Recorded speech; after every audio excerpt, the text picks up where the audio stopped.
We're live, I believe. Hey. Yeah. Bing bong. Woo! Bing bong. Bing bong. I am Gandalf. That's right. Bing Bing bong. bong. I can't wait for somebody to poop in my mouth. Welcome, everyone. Welcome you and your blurps. Hey, Cat Dragon, how's it going? How's it going, all of you players, too? Jason, Dion, Brad, I'm doing and Aaron. great. It's fun. Feeling good today, man. Good vibes all around. Awesome. Yeah, it's good. I'm listening to how we all sound. Oh, I'm a dirty little skanko. how do we sound? I'm a dirty little skanko. Yes, I'll suck your dick. I'll do it quick because I'm a dirty skank. Woo! Well, right now, Jinxie's walking on, so I can't tell you. And Myth Randy and P Guzzles. And now...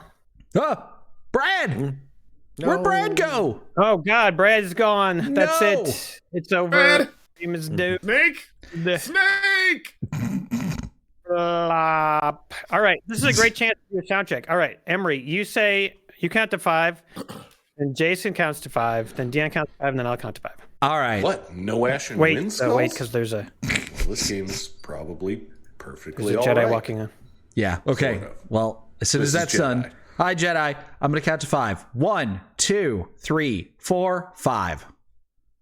1, 2, 3, 4, 5. 1, 2, 3, 4, 5. 1, 2, 3, 4, 5. Yeah. Okay, yeah, we do sound pretty good. We sound pretty good. Good. Except for Brad, who doesn't sound like anything at all. Damn it, Brad. I think this is... Brad. 1, 2. You're a great Brad, man. People say it all the time. That's all right. I can just do this for the whole time. It's good.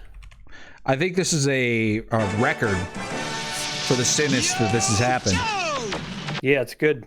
It's good. Guys, we're getting more efficient, is what Start- I'm going to say. Yeah. Early and often. That's what I say. Hi, Plasto. Exactly. How's it going? What's up, Joe?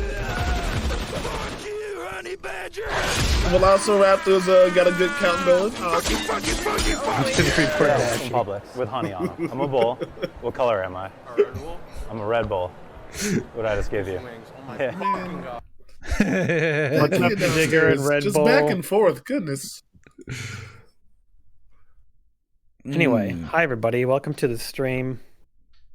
Someday, I'm assuming Brad probably has to reboot his computer. We'll be all fixed. It'll be great. Probably. You'll be like, what a relief.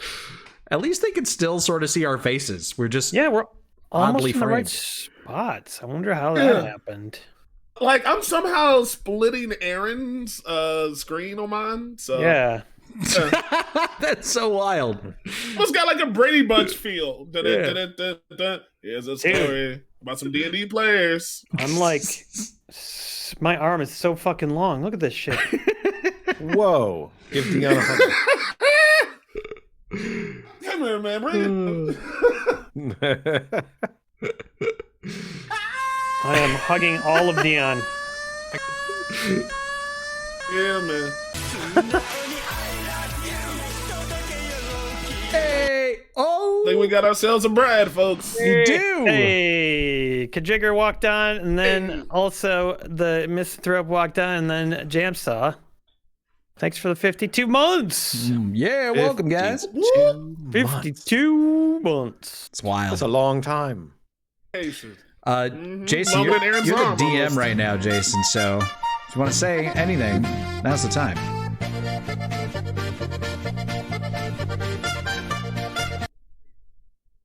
That's the best. Let's play that during all of Rated RPG. We have a hype train going. We played it all during all of Resident Evil, so why not Chugga, play it whoop, during this? Digital Dark Knight, thanks for the 53 months. Squid Lips, thank you for 32 months. Yeah! And Chris says, are the pimps drinking tonight? Are you kidding me, Chris? Of course. Come on.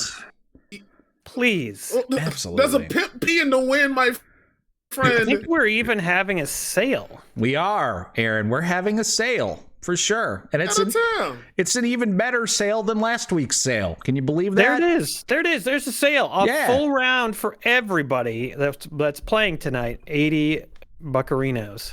Every Every shot must go.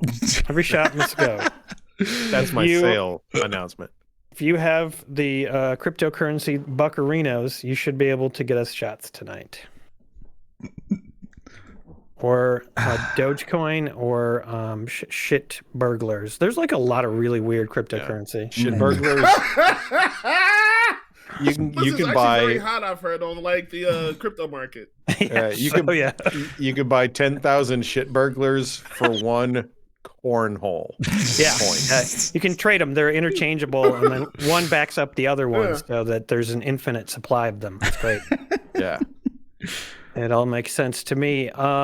We got more hype going. We're halfway to level 2. Great White Spark, thanks for the 28 months. Great White says, "How's everybody doing tonight?" Awesome. Very well, thank you. Wonderful. Good vibes, man. Tarot card of the day was Ace of Cups. I don't got to explain that to you knowledgeable folks. Great card, though. As long as fucking Abba in my head, man. As long as it doesn't piss off the ghost when I flip that card over, I'm happy. Does it? All right. Oh my god. We're gonna my house ghost currently? What? Can you all hear me? Yes. I'm having weird problems with my stream right now. Oh no. Of course. Why wouldn't you? Is it your prostate?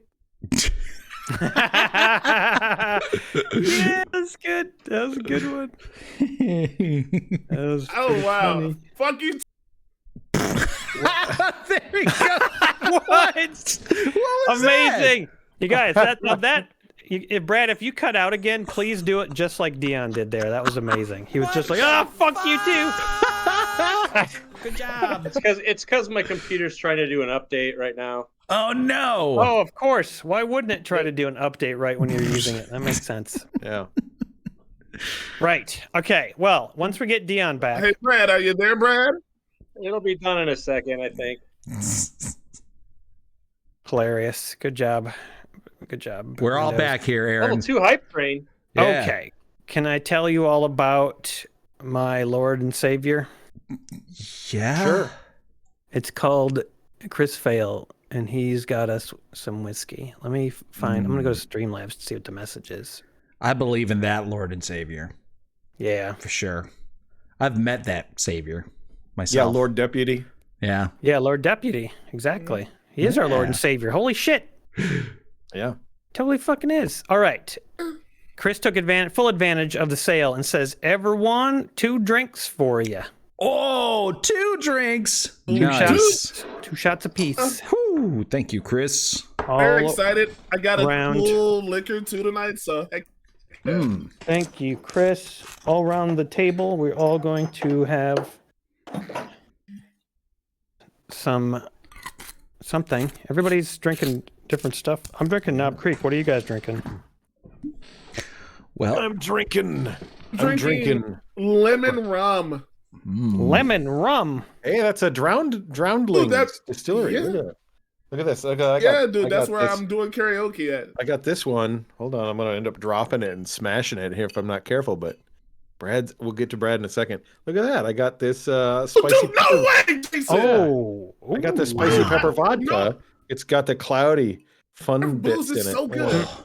you like that stuff? I drink that as punishment shots. That's what I got it for punishments for me. I don't know, 'Cause I like Emery. to- You drink Malort's like water. I don't know if there is a punishment shot. No, I hate it.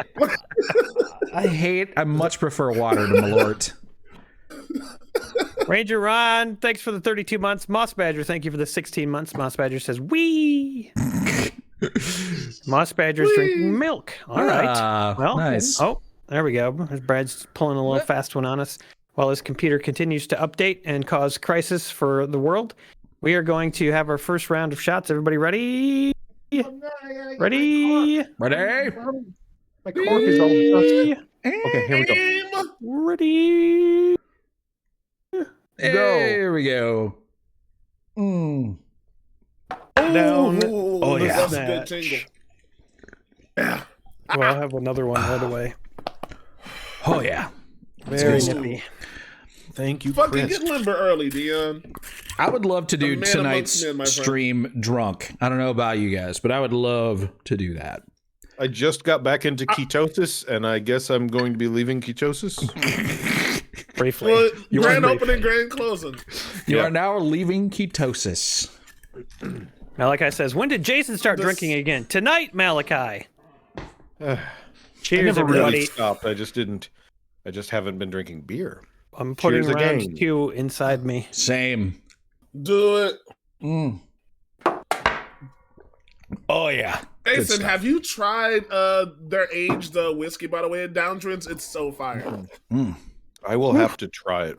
I found Yeah. I found that bottle of spicy vodka Yeah. at the local grocery store, and it was on clearance. Why? Yeah, Oh, and I thought, Damn. You should have I got thought- me a bottle. I know. Well, I have a fairly large bottle. I can give you that one, and then I can get something else. But Well, you I might mean, need listen, it. I'm going there next week. If you want, I can just pick you up a bottle because they got it all right there. Oh, yeah. If you see the nasty peppers, why not? I could use another punishment I shot. got you, dude. I don't care about my health it or was- life. We Hey, are listen, almost. I care about your health and life. Well, yeah, but well, I need But he's got that. to. I need that hot pepper. We're almost to level 3 hype train, and When I Mark. was a little boy, that's the size limb my mother used to get to punish me when I failed. There we go. There we Actually, I was go. raised in Florida. That's the Brad's science. talking again, and I can hear him again. The science. The science. Brad looks extremely concerned. Oh. Yeah. He's Oh, no. working on update his computer. Everybody, his computer should be updated by the end of the stream. We made it to level 4, or working on level 4. And Mark, again, I'd like to thank you for the 23 months. Hi, Mark. And Hi, Mark. Hi, also, Mark. Bob Ross. I think Bob Ross used to take Malort shots while he was on air. Actually, didn't he? I used to do. I used to put a Malort soaked tampon up my ass. Used to soak it in, and I'd record 52 episodes of Painting with Bob Ross with a Malort tampon in my hiney. I know you were a boofer, sir. Well, I have to paint with my hands, and I have to talk a lot, so I figure I'll just multitask. You'll boof the devil shake out the of it, devil huh? out of it. Boof the devil out of it. That's right. There's no way that's not an AC/DC song somewhere in the world called that. Boof the devil out of it.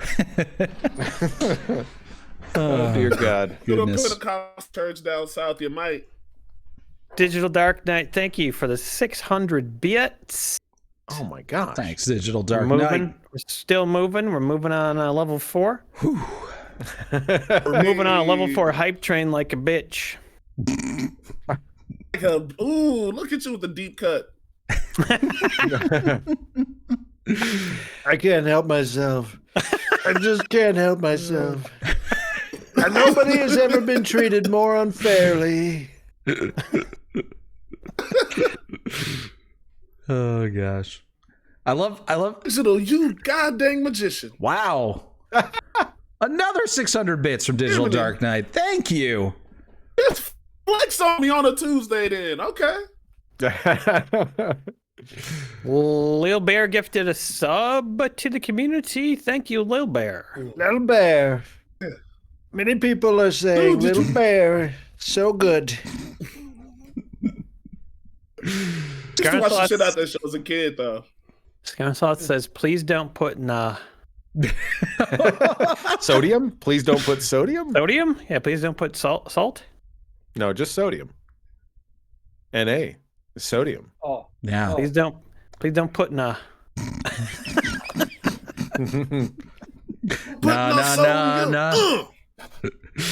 Yeah, nah. All right, well, in case any of you were curious, we are going to start the adventure very soon. Yes. In fact, I wouldn't be Yeah. surprised if Emery was going to give us all some sort of a Recap snapback. Scarlet says, Yeah. That's the Malort tampons on the Guys, I FocusCon gotta agenda, leave. LOL. Wait, you gotta leave? I What? hear what you're saying. What? He's gone. He's What? leaving. What? it's just I can't hear Brad, and I think I need to hear him during the campaign. Maybe I don't. Nobody I can could hear just Brad. have- He wasn't saying anything. Oh, Can you hear God me? damn it, I've been Yeah, like, we hear you, can Brad. hear you now. Yes. I can hear you, Brad. Everybody hears? Yeah, Okay. no. I was caught in like a quality Meltron like time loop. Everyone was just like, Like in the like that's what the it bard, sounded like for me for the last 10 minutes. like the Ah. bard in the D&D movie when the illusion goes wrong. Yeah. Yeah, pretty Which, much. by the way, such a good scene. Fuck, I love that movie. I need to see Yeah, it again. wasn't it? That was like my third favorite scene. I can Ooh. tell you what the other two Can- were, but I can don't want to we- spoil. Yeah. Wait. Was the Jonathan scene one of your favorites? The Jonathan? Was it Jonathan? It's Jonathan. the, Jonathan. Bird, right? Oh, I loved John. that I so kept hearing freaking much. Jonathan. Oh, the one where he's walking? No, the opening. We don't want to spoil it. We don't want to spoil it for anybody. no There's- spoilers. Right. My first favorite scene is the the dragon. You guys know what I'm talking about. And then Yeah. Guys, only The- 30 seconds. And that's hype. Okay. Hype. All right. Sorry, didn't mean to interrupt did you. it. And then when what's the paladin just walks in a straight line. It's the best. Yeah, that part was so great. I love that dude, man. Like, who Yeah. was leaving and then he was just walking in a straight line over the rock. That was really funny, too. Like, what's he going to do? It was so great when he said like there he goes. I was like, wait a minute, they're doing something that's not normal here. And then I was like, oh yeah, this is good. This is gonna be good. And Yeah. it was the fucking best. Some Monty Python shit, honestly. Oh, it was good. beautiful. I love the use of like Jonathan and because how many times have we been playing D&D and somebody's like, oh yeah, who's this NPC? His name is Jimothy, or Glenjamin. Yeah. I mean, the guys who wrote it obviously played D&D probably their whole lives. Weren't the something. guys Yeah. who wrote it Yeah. on Freaks and Geeks? Was that Oh, the that's- guys on that's- Freaks and Geeks? That sounds right. I know that was That makes Apatow, sense. but Okay, we are working on a level 5 hype train. Wow. We are at 90%. If we get to Oh, level mama. 5, yet Get outta another here. Wait. yet another round of shots. So close. Oh Yeah, man. I'm gonna drink my shot of La oh, Panier. no, they didn't. No, Ah. they didn't. La Panière. That's French. The way we got here was Digital Dark Knight gifted a sub. Jedi gifted 5 tier 1 subs. Nice. P Guzzle says, What's I'm in the enjoying the chat, technical dog? difficulties way too much. Can we just do that today? Don't worry, we will. It'll keep happening. Yeah. Anybody- I'm just going to talk like These sports are occupied by the souls. Dude, are you of a doing the bait 1,000 voice? Drunk Spaniards. I I'm ran scared. you. This is Jedi. Yeah. Oh, Jedi. Oh, that was you, Jedi. That's funny. so good. Scream Seems Queen to be gift. working as long as I don't simultaneously have Twitch on. Yeah. All right, well, You don't need Twitch. We'll don't tell need you. Twitch. We'll tell you. We I'm did gonna tell it, you right man. now, We did it. Brad. Since you can't have Twitch on, we just made it to level 5.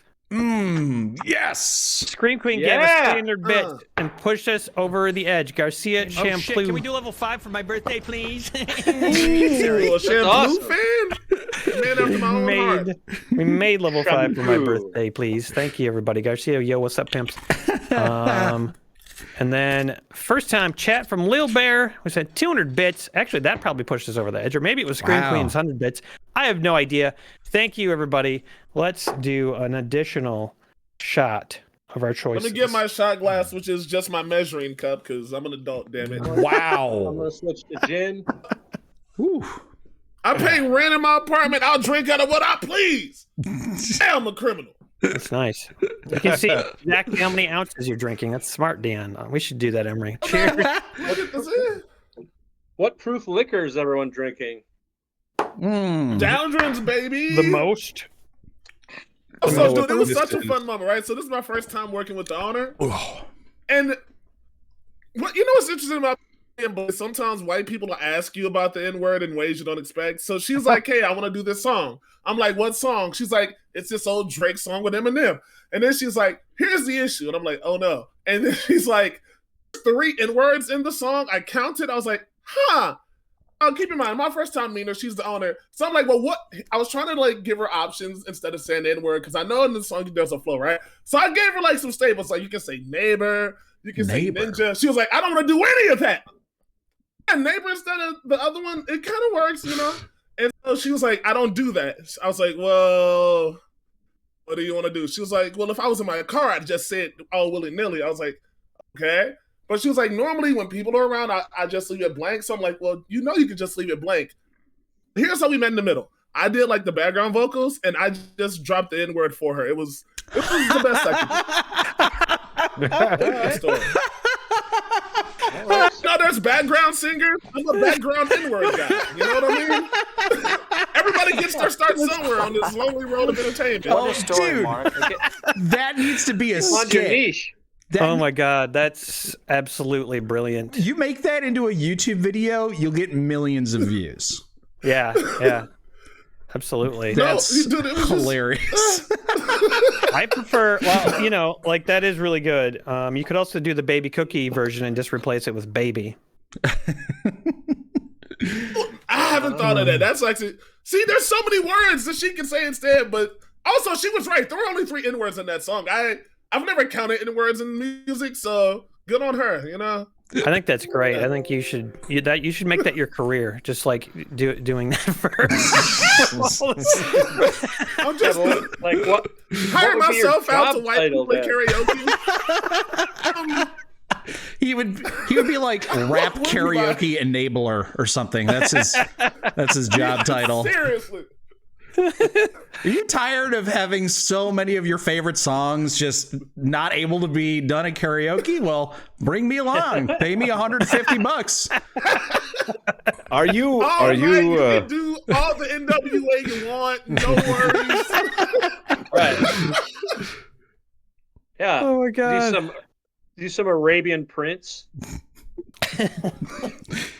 Oh, that's great. Ron Priceack subscribed for 48 months. Thanks, Ron. Pete Guzzle sent 100 bits and said we're going to nickel and dime our way to level 10,000. How do I send bits? How do I do it? How can I do bits? Oh, Aaron's trying to do or Jason's trying to do it.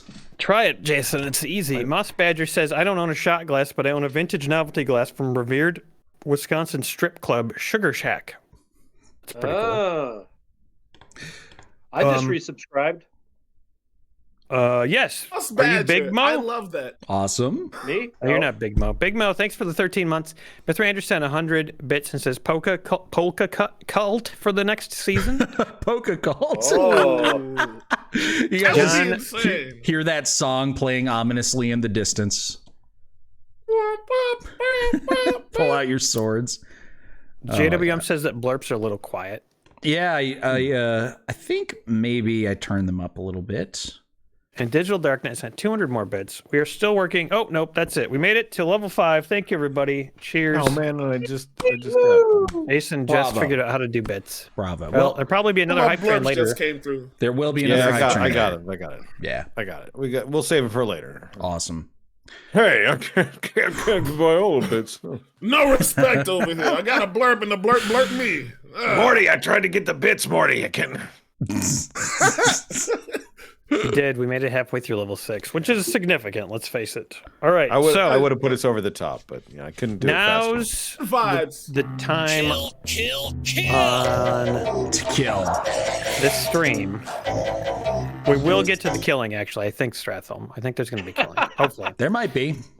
But yeah, now's the time on. It's like the time on Rated RPG when Emery tells us what happened. No, the blurps are wild. All right. Yeah, it's story time. Blurps. Okay, story time. So, what happened last time on Rated RPG Cultbusters? Well, the Cultbusters busted their very first cult. Round of applause for you guys. Good work. You did it. Yeah. It was an abstinence cult that was sort of going around and kidnapping and killing all sorts of people, from youngsters that were just trying to get their smooch on to people who just were a little bit too horny. They were all turning up dead. And so the Cultbusters investigated it and found out that it was a group of people who were very huge fans of this author. And this author wasn't writing like romantic novels or anything. She was just writing about birds. But everything she wrote was incredibly lewd and totally unconsciously lewd. And she wasn't intentionally doing it that way. So it was very convoluted and weird, but they found out that this author was a succubus who had retired from the succubus business. She didn't want to hurt people anymore. You know, she didn't want to suck out their souls by sleeping with them at night. And she had unfortunately had a cult that sort of grew up around her back when she was a succubus. And she tried to abandon that cult and live a new life as an author who only wrote about birds. Unfortunately, the cult found her, figured out her new alias, and then started to murder all the kind of like sexually active people in the town because they thought that that's what she wanted. They were trying to, you know, do what they thought she wanted. Well, turns out that the cult leader was a very horrible, evil man named Ermi, who kind of looked like me a little bit, but without a beard. No relation, of course. I think that's just a huge. But anyways, it turns out that cult was being misled by Ermi, and he was just basically like a involuntary celibate person. Some word for that, I think exists, but you can't say on Twitch. Anyways, after a big fight, they managed to defeat Ermi, kill him, and destroy the cult. And the succubus thanked them, and she continued on her journey to becoming a very popular, hopefully, artist and author. So the Cultbusters are currently celebrating their victory. They got all sorts of money from clearing out the cult's headquarters, and probably a lot of that money was taken from their victims. But hey, you know, the Cultbusters got to get paid somehow.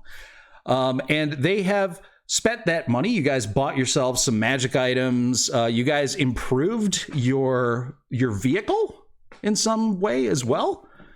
Yeah, I think everybody watching is going to help us figure out what that is. Yeah. Yeah. Help pimp our ride. Improvements to our base. I believe you guys are going to be all about helping us do that. So start thinking of ideas for. We have a wagon, is that right? Yeah, like a donkey cart thing. We have a donkey cart. So how can we pimp out our donkey cart to make it more, you know, exciting? Maybe more like the Ecto 1 or something like that. And then our base is pretty bare minimum.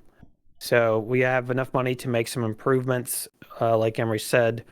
So you guys should throw out some ideas. I would like to throw into the ring. I would like to request to the committee that I get a new bed. I would like a bed that's in the shape of a hot dog bun. Oh yes, that makes sense. Tremendous. Yeah, that's my only request. Ron Pryzek says fire pole. Yeah. Gigi says PayPal check. I'm not really sure what that means. Oh. Yes, we have a bunch more PayPals. I should probably get to those. I will try to get to those.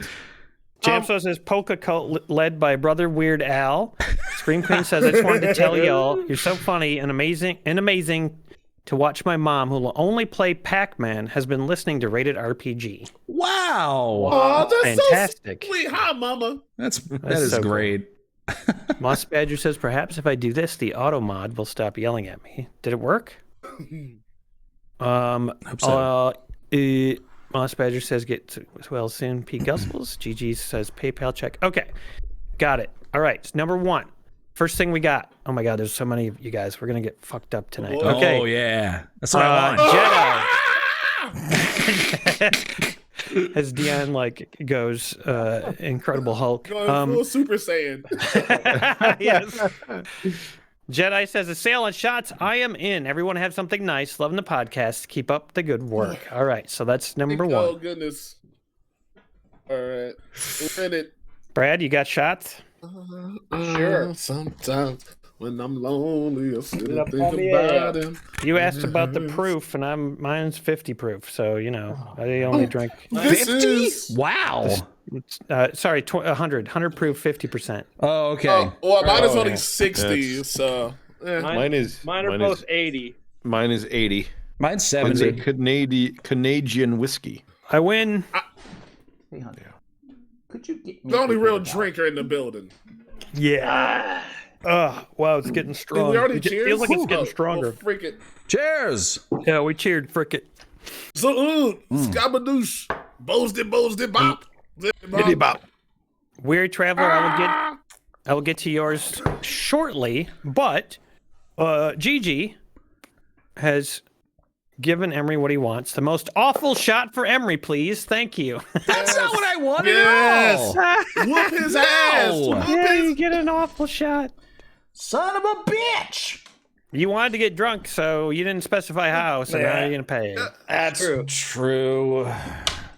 All right, well, I'm pulling out the green chili vodka because I hate that probably more than anything I have. It's rough. It is rough. Can't wait for it to be gone. Sounds aggressive. Oh, it's terrible. I actually developed a taste aversion to vodka. So even just regular vodka, I can barely stand. And then this is spicy on top of it. So I'm like that with gin, man. I try to avoid gin as much as I can, my brother. Yeah. It's just not my bag. Yeah. You're doing rum tonight. I don't like gin either. Dude, rum is like kind of my favorite drink ever. I love it. You know what I mean? You can't go wrong with it. Yeah. Especially this lemon rum, man. It just feels like a hug from a fairy. All right. Okay, now I want to drink it. Yeah. Who is this from? Who is this pepper vodka from? This is from Gigi. Gigi, thank you. You horrible person. I mean, regular vodka is just tasteless. No, I mean, yeah, it's got a punch, but it's not like alcohol. It's like ether. Like that's what it tastes like. It's just like a chemical. Yeah. Okay. We have another round, but let's give us a little break just to sort of absorb the current alcohol, and then we'll drink some of this. We'll do it. Okay. Ooh. Real quick. Couple more comments, and then we're gonna dive in. Ron says, "Aaron, you need Tony Mayer to design a logo for the Cultbusters." That's a really good idea. Jason, he did. He did already. He did. I put it on the thumbnail actually. Yeah. Here, let me slap it up onto the stream so you guys can see it. All right, I didn't know that was Tony designed. That's awesome. Yeah, Tony did all of our stuff. We need to get Brandon to design us a jingle. Yeah, there it is. Oh my God. Woo! Yeah. Brandon is playing the part of Argus Hawksong, a bard in the Valley of Green Gold, and I am currently waiting on Brandon to record a new song. So he just went on a tour this band this last weekend. It was like their first out-of-state tour. They like it. Yeah, he's crushing it with them. How long is he gone? Yeah. Just a bit. I think they're back. I think it was just like they were doing like Minnesota, so they should be back by now. Oh, that's cool. I haven't talked to them since like Sunday. Playing some basements. That's what a lot of bands do nowadays. Actually, go over to people's houses and play in their basements because a lot of people have concerts. Which is the shit. It's awesome. I love it. Oh yeah. Ooh, yeah. Okay. Like your own tiny desk.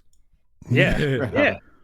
All right, we're ready. We're ready to do adventure. Okay. We're gonna do this. We're gonna bust cult now. It's time to bust cult. This booze is hitting me. Let's do bust this. the cult. Yeah. Okay. All right. I'm just moving the logo. I'm putting it in a nice spot so it can like permanently be there. That's the idea. Yeah. Is that a good spot for it? That's where I'm putting it. That's where I'm putting it for now. Emery says hello. The logo says hello. Okay, we're putting it there. Yeah. All right, so you guys have you're celebrating, and you're in the Tortle brothel that was created by all of the viewers on the very, very first session. You guys remember this? It is a Tortle. I'm waiting for the blurb.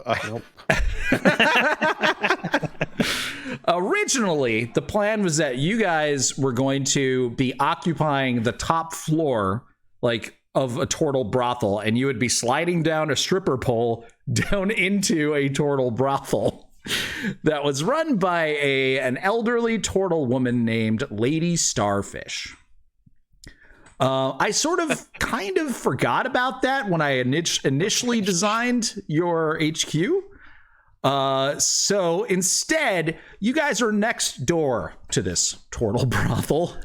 So, we can't jump down and land on the stage and do our act. Well, I mean, I'm sure through magic we could have a sideways fireman's pole.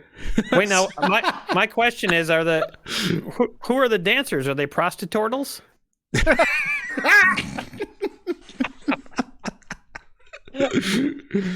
Yeah, well, prostitution is illegal in Baxter, so they don't officially do that, but I think they're called extortic dancers.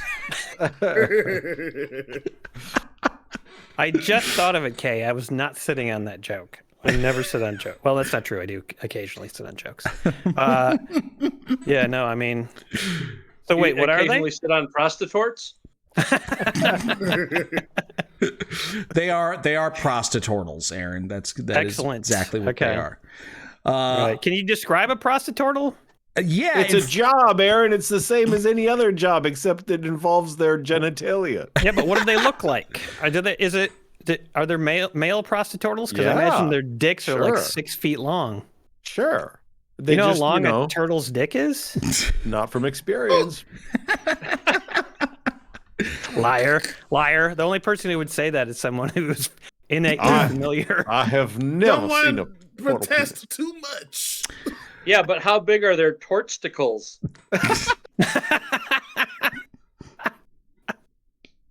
This is good role playing, everybody. Wow. We're doing it. We're doing it. Wow. All right. So you check what? I wanted to find some art for these turtle strippers. The one thing that concerns me about that statement from Aaron, though, is that he rather famously doesn't know anything about any animals except turtles. Yeah. Yes, well, exactly. There was a lot of very, very interesting art. There's somebody stripping right now, it sounds like. Oh man. So yeah, if you guys are interested in looking at what these prostituturtles might look like, just look up like furry Ninja Turtle girl porn, and then you'll probably find plenty of. Okay, now I don't want to. Never stuff. mind. I don't want to know anymore. Jason's Googling it right now. Ninja Turtle. A lot of them were really fat for some reason. I'm not sure why. But don't knock it, man. Because of the front shell, you gotta have a punch. Not all of them, but plenty of them were. Yeah, I get that. I mean, the Foot Clan. If you're into feet. The Foot Clan. What? Okay. Oh, God. All right. So, we live in the building next to the Tortle. No, we live above brothel? it, don't we? Above it. Yeah, no, sure. You don't. You know what? Next door? I didn't treat you guys as living above it in the previous episode, but maybe it just never came up. Maybe every time that you left, you had to go down the stripper pole into the Tortle brothel. Well, we had like a desk and I don't know. It'd be a little weird. I like the idea that we could go out our front door, but we have a stripper pole that dimension doors into the brothel next door. Yeah. Just a misty step into the turtle pool. It's got a permanent hither-thither portal. Perfect. Because Dion spent his chunk of change. Am I not turtly enough for the Turtle Club? He spent his money on improving the HQ. Maybe that's what he bought. He bought a portal to the Tortle strip club for you guys. The essentials. Yeah. Tortle portal. Tortle portal. Oh yeah. Oh goodness. Too good. Anyways, so you guys are here at this Tortle brothel, which, by the way, nobody came up with a name for. So if anybody wants to come up with a name, I'm all for it. Let's see what the chat says. Yeah, exactly. Come up with names, chat, for the Tortle brothel. Meanwhile, you guys are enjoying yourselves, and I want you to describe what it is that you're doing here at this Tortle brothel. And you have plenty of drinks. There's plenty of food. There's, the girls will strip for you. They'll give you very weird Tortle lap dances. They'll do other things. It's up to you. What are you doing? Who's first? Who's going first here?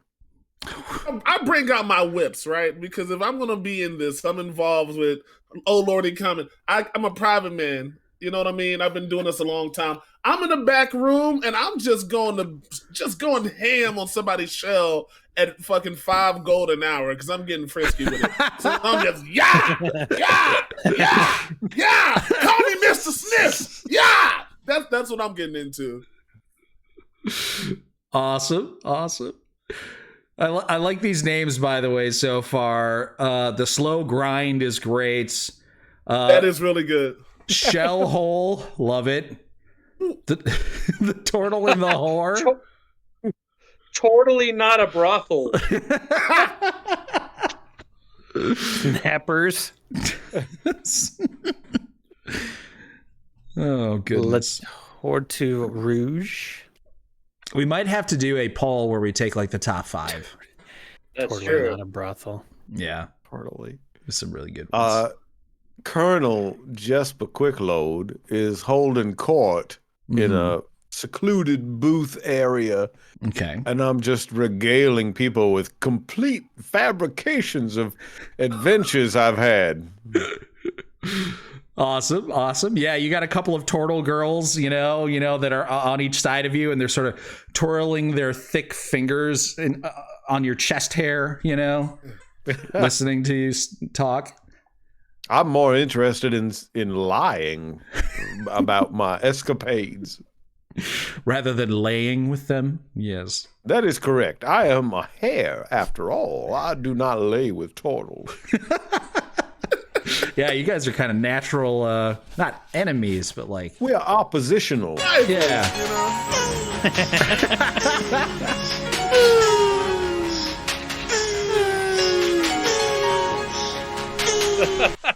All right, what am I supposed to search to find out what these Tortle strippers look like? You could do Lady Ninja Turtle? Yeah, like Lady Ninja Turtle, Rule 34 or something like that should probably find you something. Safe search off. Yeah, yes. Definitely turn the safe search off. Quality Meltron is simply walking around asking if he can jack into people's ports and download their work history. Yeah, you get some girls who agree to do that, but then when you go into the room, they say they're very confused as to what they thought you were proposing. Is anyone I am sorry. Eating or drinking while you're here? I brought a bottle to the back for sure. Brought your own bottle. I'm going to ignore all the Tortle action and everything and just sit at the bar and stare moodily at my drink. I'll have some whiskey. All right. Yeah, they got a bunch of different kinds of whiskey. Do you take the strongest and least girly whiskey they have? Of course. Awesome. Excellent. All right, so you guys are enjoying yourselves, telling your stories, downloading your work histories, and writing your shells, or just kind of staring moodily into your drinks. And eventually, after a few hours of partying, Lady Starfish walks up to DeBurkashaw, who's just kind of by himself at the bar, and she says, "Hello there, hon.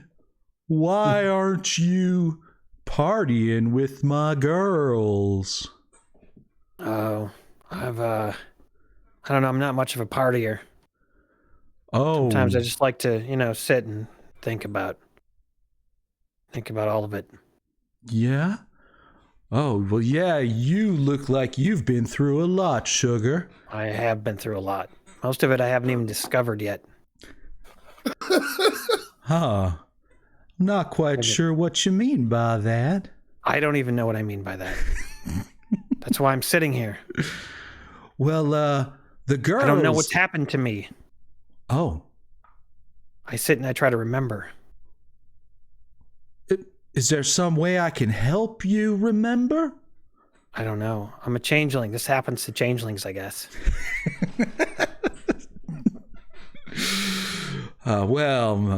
Some of my... No, go ahead. Some of my girls are known for their restorative orgasms. Maybe one of them would help you remember. Restorative orgasms. I mean, all right. Yeah, I guess I could try that. Anything. Something might help. Really, what I want is just an excuse to get out of here and go, like, bust another cult.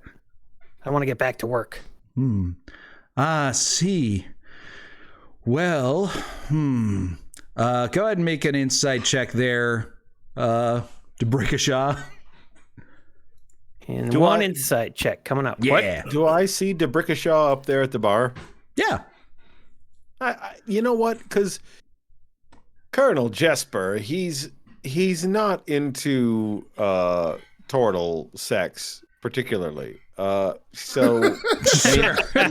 he is a rabbit folk, so he's totally down. But he's just, this is a celebration. I got a 13 on my insight check. Okay. So I'm gonna make my way over to him eventually. Okay. Debrickashaw, you can tell that she's sort of very poorly putting on like an air of confidence and happiness, but there's like a deep sort of sadness that you detect in her voice. And when you mention that you just kind of want to get back to work busting cults, her sort of tone changes a little bit. And she says, and you hear this, Jesper, as you are sort of walking up to the bar.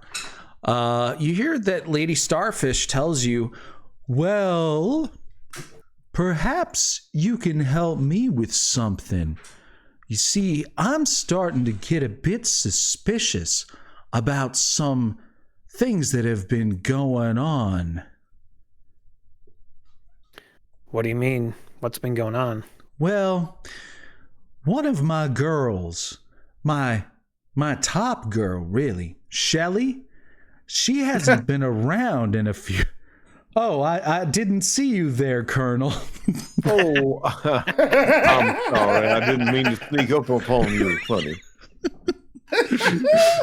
Well, Shelly hasn't been into work in a few weeks, and I assume that's just her stage name. Of course, her real name is Shalangela. Okay. It sounds like okay. I get it. But yeah, she hasn't been into work in a couple of weeks, and she's one of our most popular girls.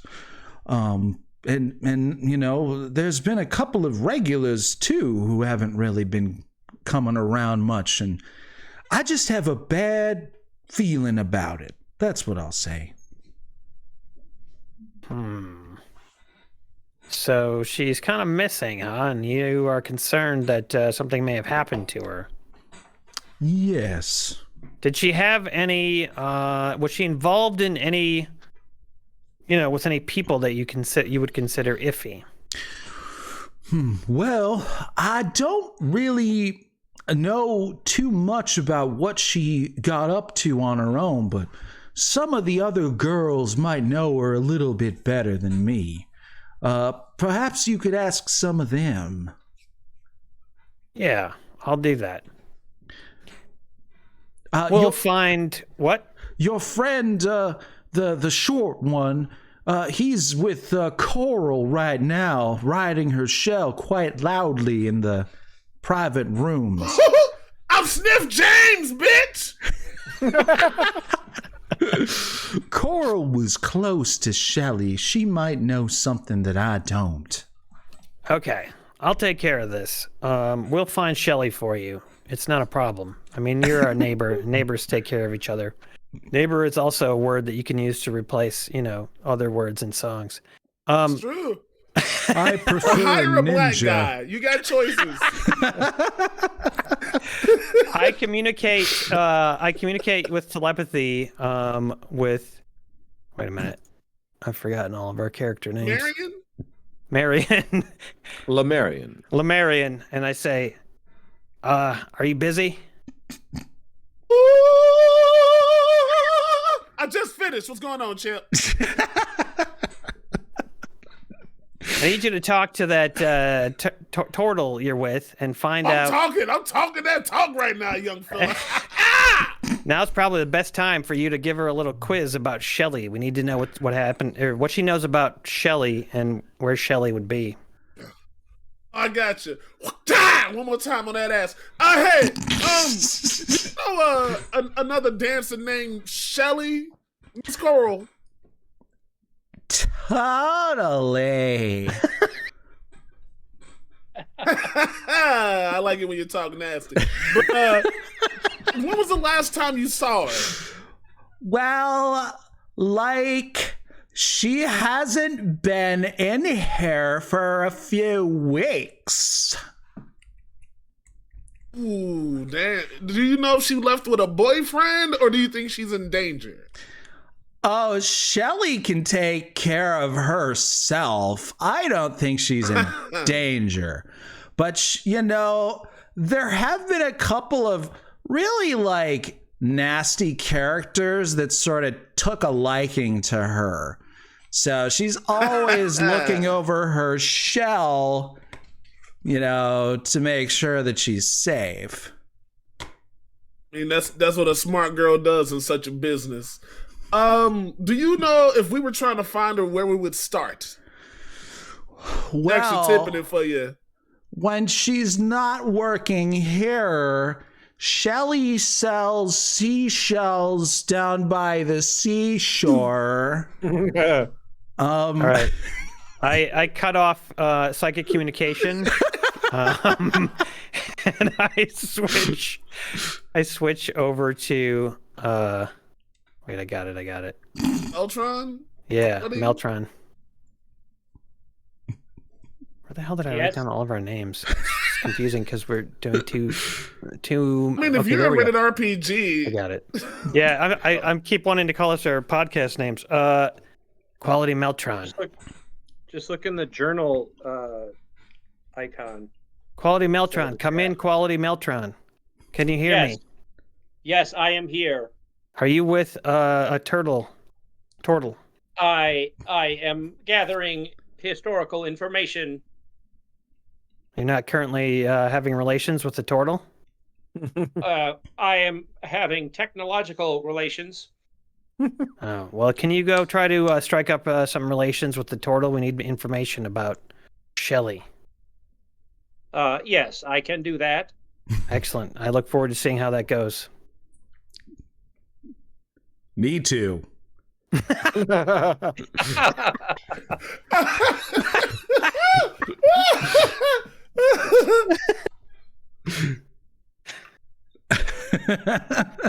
All right, so what is Quality Meltron doing?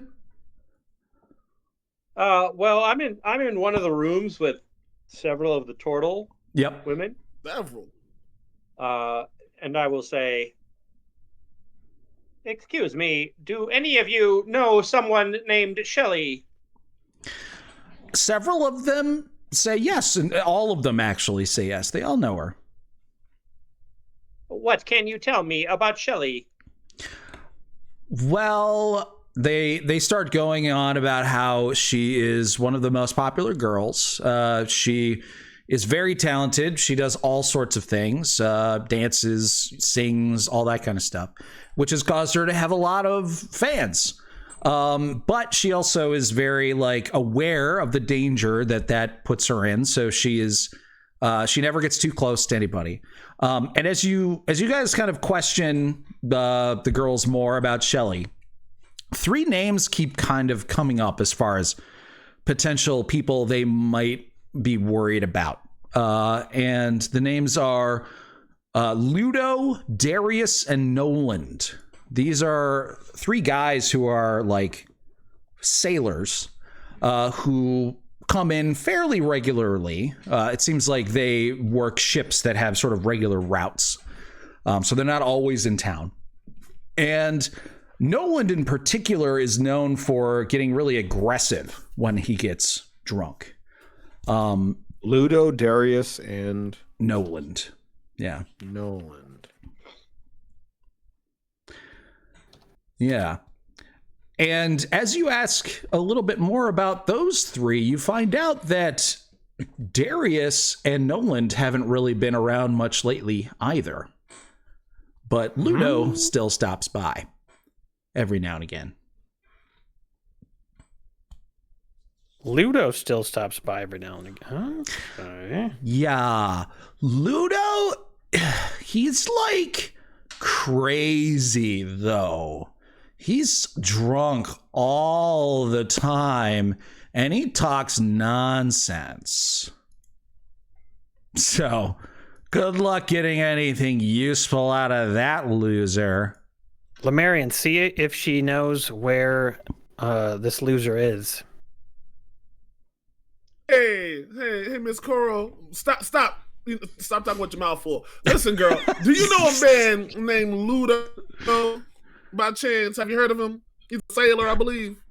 Yeah, he comes by every few days, and I don't like him very much. He smells like beef. Like beef? Like raw cow? No, like beef. Like from our bees. Oh, the meat. Anyways, would you be able to know when the last time he came in? If we were trying to find him, should we wait here like a day or should we go down to the docks? If you had a guess. Well, so this place that you're at is pretty. It's basically in the docks like section of the city. So she tells you that he shows up. He used to show up about 2 times a week. Now he's only shown up twice in the last 2 weeks, so about half as often. And it's usually on the weekends, like Friday, Saturday, that he shows up. And she said that you could just show up on a Friday or Saturday and see if he's there, or maybe you could prowl around looking for him on the docks, but she's not really sure. He's a sailor, so he's gone a lot on ships. The man is a sailor. I relay all of that back. Do we want to wait till a Friday and come back? I'm sure it's just around the corner. I'd like to do an assess history check on these names and see if I can find anything in my archives. Sure thing. All right, you roll that. Ron gifted a tier 1 sub a while back, and I just wanted to announce it. Lil Bear 7 gifted another tier 1 sub to Blake Miller, of all people. Oh, and whoop. we let's see if there's anything else. We got more PayPals. We got lots more PayPals. Oh goodness. What the Forge Gaming says hi. First time chat. Hello. Hello. Hey, welcome. Hello. Join the madness, my homie. JWM says, I listen rolled to a 14 with my modifier. Tortles is making me feel drunk. Yeah, the Tortles do sound like when you put someone in slow motion to make them sound drunk. Yes. All of their lap dances are slow dances. Yeah. Should we do some of these PayPal so we don't get too backed up, man? Yeah, let's do it. Okay. Yeah. All right. The next one is from Weary Traveler, who says, enjoy your cult busting, lads. I'll have to watch the VOD later. Cheers. That's a round for everybody. Hey, cheers to you, my dude. Yes. Weary. Cheers. Oh, the wizard Weary. Cheers. Weary Traveler. To Shelly, Coral, and all the gals. Thank you, Weary Traveler. Oh, cheers. Cheers. And Lil Bear 7 says, a good shot for Master D'Emery. Drink up that juice, bud. Hey, thank you. Good shot. Love it. And then in addition to that, Cheers. Stratholm donated, says, a good shot for snakes. Is that, Strat, do you want us to roll to see who gets that? Uh-huh. So we can roll the tungsten. Oh, he does love it when you roll the tungsten, Aaron. He does. Strath will tell us. Get tungsten on him. He'll tell us. Bossa Nova, be subscribed for 22 months. Thanks, Bossa Nova. All right. Got those new chicks. Bossa Nova. I think we did it. I think we did all of it. All right. Awesome. Cool. Nice. There we go. Awesome. Fantastic. I forgot what was happening. All right. Well, Portals. I'll go and tell you exactly what you found out so far. So you found out that Shelly, one of the most popular girls here, has been missing for a few weeks. In addition, a couple of guys named Nolan and Darius have also not been around much. And Nolan in particular is known for being kind of angry and violent when he gets drunk. However, their friend Ludo still shows up every now and again, but he's been even more drunk and even more crazy sounding than normal. You know that Ludo smells like beef, which is bee meat from the giant bees that are harvested and sold at Our Bees, which is a restaurant in town. How do you spell that? OURBEE''S. Okay. We've got the bees. All right. Arby's, if you're watching, send us some of your goddamn dice, you bastards. I missed them both fucking times. They came up by like now 15 they're on minutes. eBay for $150. I hope nobody buys those dice for $150. They're on eBeef? Wow. Yeah, they're on eBeef. Beef Bay. eBay. Beef Bay. Wait, one more PayPal has been added. Oh? Where is it? My liver. No, it's for. I think it's from Gigi, so I assume it's. Where's the bee? So I assume it's for Emery. Didn't I read it, Gigi? Didn't I read it? Gigi. I want to eat some bee meat. Well, you guys are starting to get hungry because you've been here for several hours, and especially Lemarian, you're pretty starving. That's true. You burned a lot of calories. Thank you. And worked up a sweat, I tell you. Have a good Look at night. Chris. Good night. Bye, Chris. Jamso says, tweet them a link to the last of Arby's vid and demand your dice. All right, that's a good idea. We're going to do that. Yes. We're literally going to do that. Yes. Take note of that, Kay, if you're here still. Definitely take note. All right. Okay, go ahead. Lemarian, do you take a look at the menu? Because you're so hungry? He's nodding. Yeah. Let me just check. Let me see what they got. Let me see what they got on this list over here. What am I looking at? All right. Well, they have a lot of typical bar food. They got French fried potatoes. They got various burgers. They have a lot of seafood, because, Tortles, they like to eat seafood. And the special that they have today is all you can eat shrimp. But no Arby's? No, Arby's is the only place in town that sells beef. We should go to Arby's. That's actually a good point. If we want to get to the heart of the matter. Also, all you can eat shrimp from a strip club. I don't know if I got the constitution to survive strip club shrimp. I didn't know.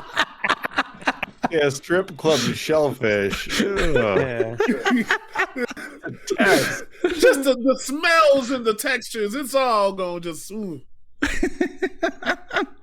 Oh, and I didn't read the note from Gigi, Emery, and I should have read it.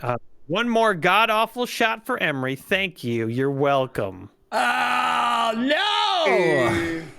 No, you don't have to do another one because you already did it, right? I did one bad shot. I was supposed to do another? Oh, yeah. I didn't read it to you. I never even. Did I take you have to do a bad shot? An extra good shot for no reason? Because I assumed it was a good shot? Oh. I don't think so. No? Okay. I don't know. You had a good shot and yeah. All right. There was a good shot. Yeah, you got to do a bad shot now. Okay. You got to do a bad shot now. I'm worried now that, there's like a shrimp strip club. Or maybe they're called Shrimps or something. I don't know. And then a Shrimp club? Yeah, Shrimp club. Yeah. Yeah. I'm Donald Trump. Come on down to my Trump club. The ladies take off everything. You'll see everything. Just a scrump club. That's amazing. Cheers, Gigi, you bastard. Mr. Trump, are the shrimp deveined? That's before Mr. they dance? Scrump. Mr. Oh, Scrump. Mr. Scrump. Sorry, Mr. Scrump. Are they deveined? No. All of our shrimps are all natural. That's gross. It is. All our scripts belong to us. all your shrimps belong to us. Oh my god. There was a strip club in Madison that did like a buffet. We're going for to a while. Arby's. Yeah. Yeah. Yeah. I don't know how good it was, but You never went Are you there and talking tried about it? Visions? no. Yeah. Visions. Yeah. The Visions, man. I had some of my weirdest nights there. So Nobody had a normal night at Visions. The buffet was all claims. it's true, man. Dude, I sucked. What? Dude, by the time I was going there, the buffet was gone. But I did get the like suck a stripper's boob for $1 because she had a cast on, and like she was like not doing well, and she wasn't doing great in sales that night because no one wanted to like lap dance from the girl with like a cast, and I felt bad. And she was like, "I'm just trying to like get like a certain threshold." So she was like, "For $1, you can suck my boob," and I'm a man who loves deals, so sold. $1 for a wow. In this economy. Was she a half ogre?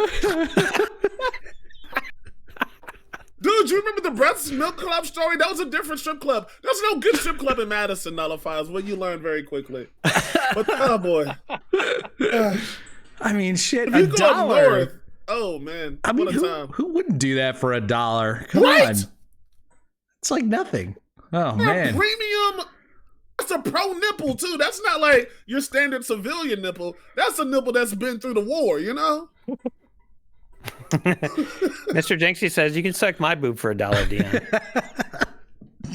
Oh man. I mean, listen, especially with inflation, that's a great price these days. Yeah, All right, that's I'm gonna roll.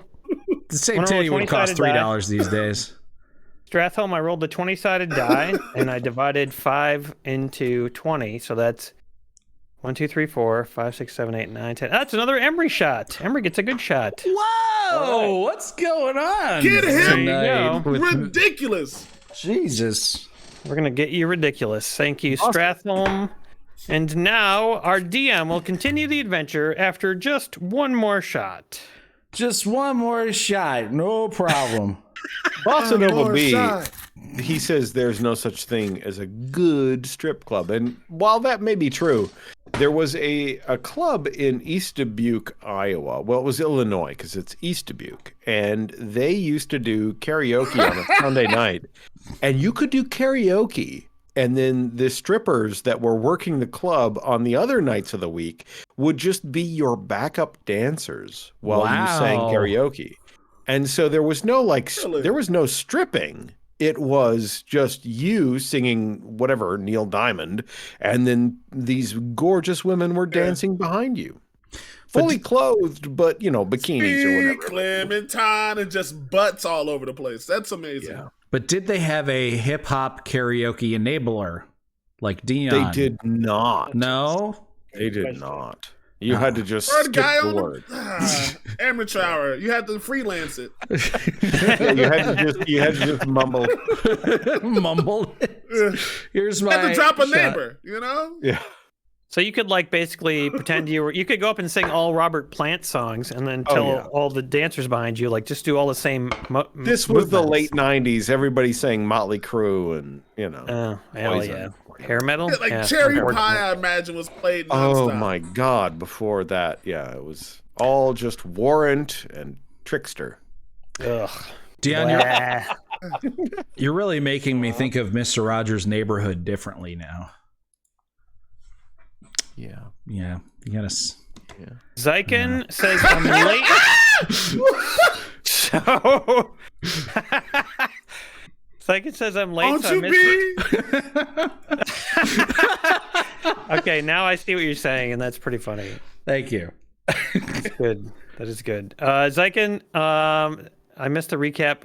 Okay, so what happened last time was we busted a cult. This time, We went to a Tortle brothel and made some puns. That's it. That's all we've done. Now we're talking about going to Hourbees, which is another pun, unfortunately. And we're going to try to eat the bee meat or beef, whatever it's called. Anyway. Can we do that? Wait. When was the crazy drunk dude supposed to stop by? He stops by sometimes on Fridays or Saturdays. And what day of the week is it while the turtles have sex? It's Friday.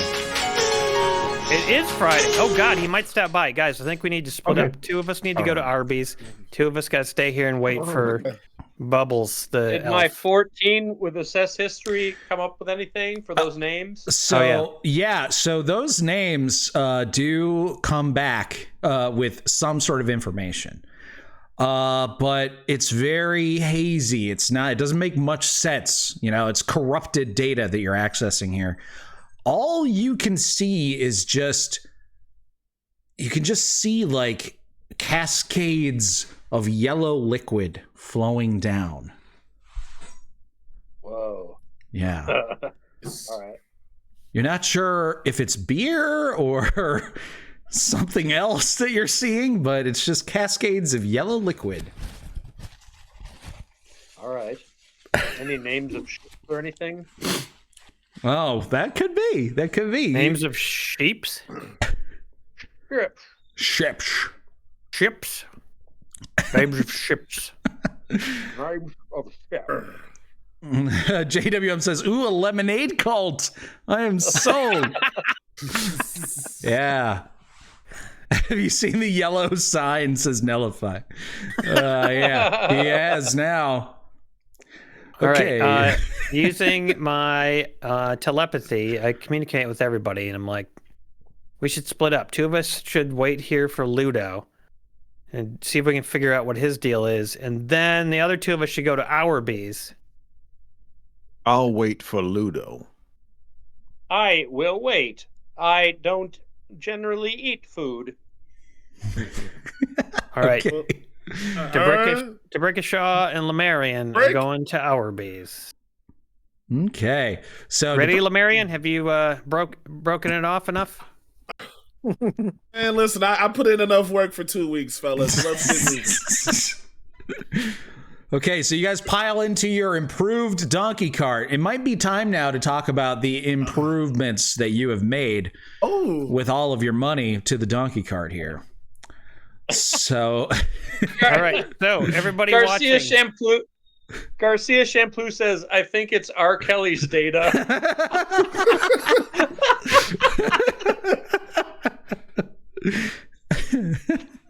Awesome.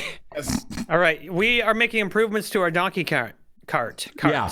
It's going to be kind of like Ecto 1. It doesn't have to be exactly the same, but just imagine for Cultbusters, what would the appropriate donkey cart, what would the upgrades be to allow us to drive around the city, doing what we do best? Yeah, and what would the name of it be? Because Ecto 1 was the name of the Ghostbusters vehicle. Could we name this one something similarly funny and memorable? I think we just take all of the first 10 comments. All right, so it has a smokestack, Emery, from We Will Attract. Oh, okay, it's got a smokestack. I'm going to write this all down here. It has a screaming armadillo for the alarm. Okay. It's called...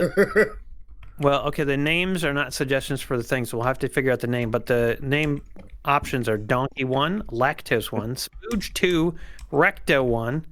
Great White Spark says Brad said Secto 1. That's true. Appropriate. Recto 1. Because it's like Ecto 1, Secto 1. Get it? I like it. That's good. Secto 1. That might be good. JWM says Cool 8 D1. Gigi says I don't generally eat food. Brad Knight, April 25th, 2013. Wait, what? It's a quote. It's a quote from Brad. It has a bell on it. Jinxie says it has a bell. That is the 3rd feature. Yeah. Okay. Yeah. Mouse Badger suggested the ass cart. What the Forge Gaming says upgrade, but we a hot dog vector hat on the donkey. Hot dig vector hat? I'm not sure what that is. We have a hot dig Vector hat on the donkey. A hot dog something? Is it hot dog, maybe? Hot dig. Hot dog something hat on the donkey? Vibrator, maybe? I don't know. Diggity? A hot dog vibrator hat? Can we get a clarification what the forge? GSP Jason says, I heard Busto 1 at some point. I heard that at some point before. Not bad. Mithrander says it constantly plays polka on loop. All right. I think that's like number 5 feature. Okay. Slime shield? What the forge says, upgrade it only screams in pain 24/7. Okay, that's a little silent pain. It screams in silent pain. I'd be willing to take that. Okay. Our vehicle is constantly screaming in silent pain. Shield? Slime shield. That's Okay. what Ashman Surfmeyer says. Plasta says the donkey noise is your siren. Hot dog vendor hat. Okay. You could have like green slime in a cannon. It's got a slime shield. All right. Any other features? Any like special additions to it that makes it like useful and not just obnoxious and insane? I mean, I like those. I like those suggestions. But is there anything useful? Let's take 3 or 4 useful suggestions. Okay, well, the slime shield is kind of useful, right? That's kind of useful, I would think. True. Oh, okay, let's combine this. JWM says it has a seat that slides out the side, and LFI says it has an ejector seat. So let's combine those two. Moss Badger says the donkey has night vision. All right, that's smart. Oh. Yep. Lil Bear says flamethrower. Bam. Okay. That's what I'm looking for. All right. Flamethrower. So we're going to go ahead and stop. It's got enough things, I think. It's got enough things. Emery's cutting us off. It's got an 80% larger donkey that has night vision. So it's got a dire donkey. Dire donkey. That has night vision. Yeah. It is equipped with a flamethrower and a slime shield. Yes, all right. So the slime shield, when you press a button, it coats the entire thing with slime, which will cause it to be slippery and also prevents it from taking fire damage, right? Which is important because it's mostly made of wood. It's got an ejector seat that slides out of the side, so if you really need to get gone, you can eject. It constantly plays the polka on a loop. It has a bell in case you need to ring that, and it has a screaming armadillo and a smokestack. Perfect. And can we just add one last thing? It has truck nuts. Of course, truck nuts. Okay, good. It's got to have truck nuts. All right, somebody had better draw this, and I personally liked Busto 1 the most for the names. All right. What do you guys think? Busto 1, I'm down with it. It sounds good. Also, Secto 1 was pretty good. Recto 1. Yeah. Dabusta was pretty good. Do we want to poll time like 4 of them? Oh, sure. We'll do a poll. Let's do a poll. Kay, are you out there? Can you poll us? No, wait. John Mangrum can do it. John, do us a poll. All right. The poll is going to be between Recto 1, Secto... Oh, Kay's out there. Kay's doing it. Recto 1, Secto 1, Dabusta, and Busto 1. I think those are my top 4. All right. Cool. Recto that poll will come up. You vote for it. Yeah. We don't need to know the name of our vehicle right now. We can head off. Yeah. With our... Well, we don't need the brain donkey alarm on right now because we're not going to a bust. We're just going to our bees. So you don't turn on the screaming armadillo alarm?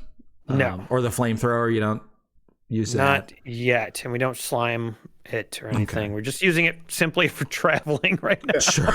Just for snack purposes. Well, the dire donkey is very quick. It gets you to Hourby's pretty soon. In the meantime, is there anything that Quality Meltron or Colonel Jesper Quickload is going to be doing at the Tortle brothel while you're waiting for Ludo to maybe show up? Quality? What are you thinking?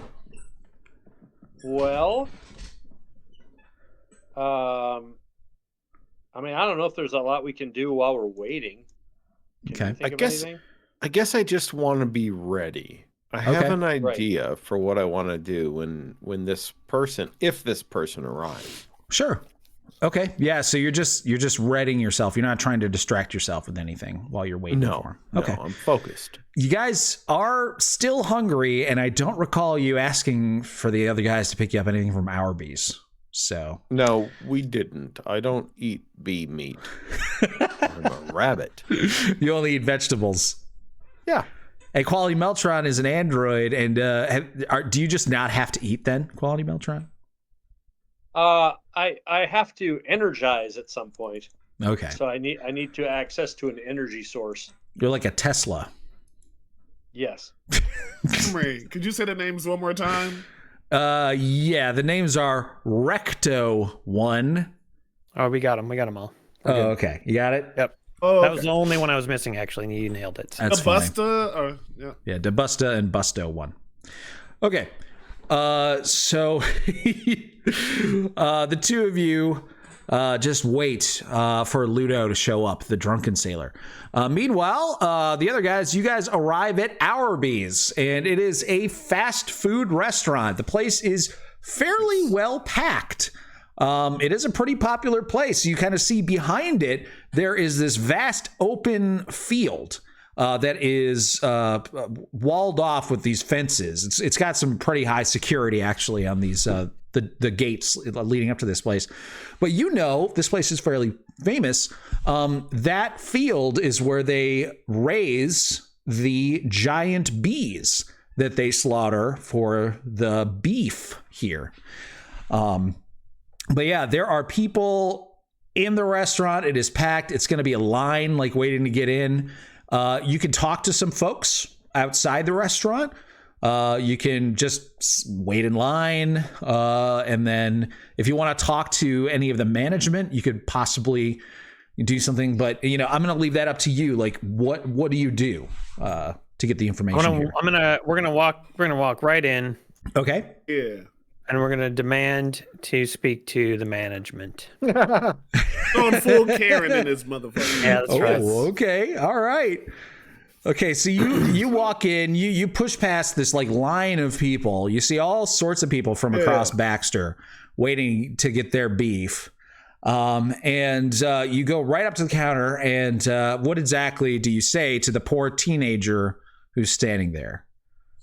Just trying to get trying to work, he's tired. This place is packed. What do you care and say to this poor boy? I'm just kidding. I'm just being a jerk. Just say whatever you're gonna say. No. We say we want to talk to the manager. Okay. Let me go get her. Come on, Morty. Hurry up. He goes and he gets the manager, and the manager shows up. It's this like mountainous, like humongous minotaur. Mm-hmm. And he's got one of those cute little like hair nets on his giant furry head. It's not even close to covering like all of the fur that's all over his entire body. But he's like, hello. What can I do for you guys? Well, first of all, do you have any of the dice left?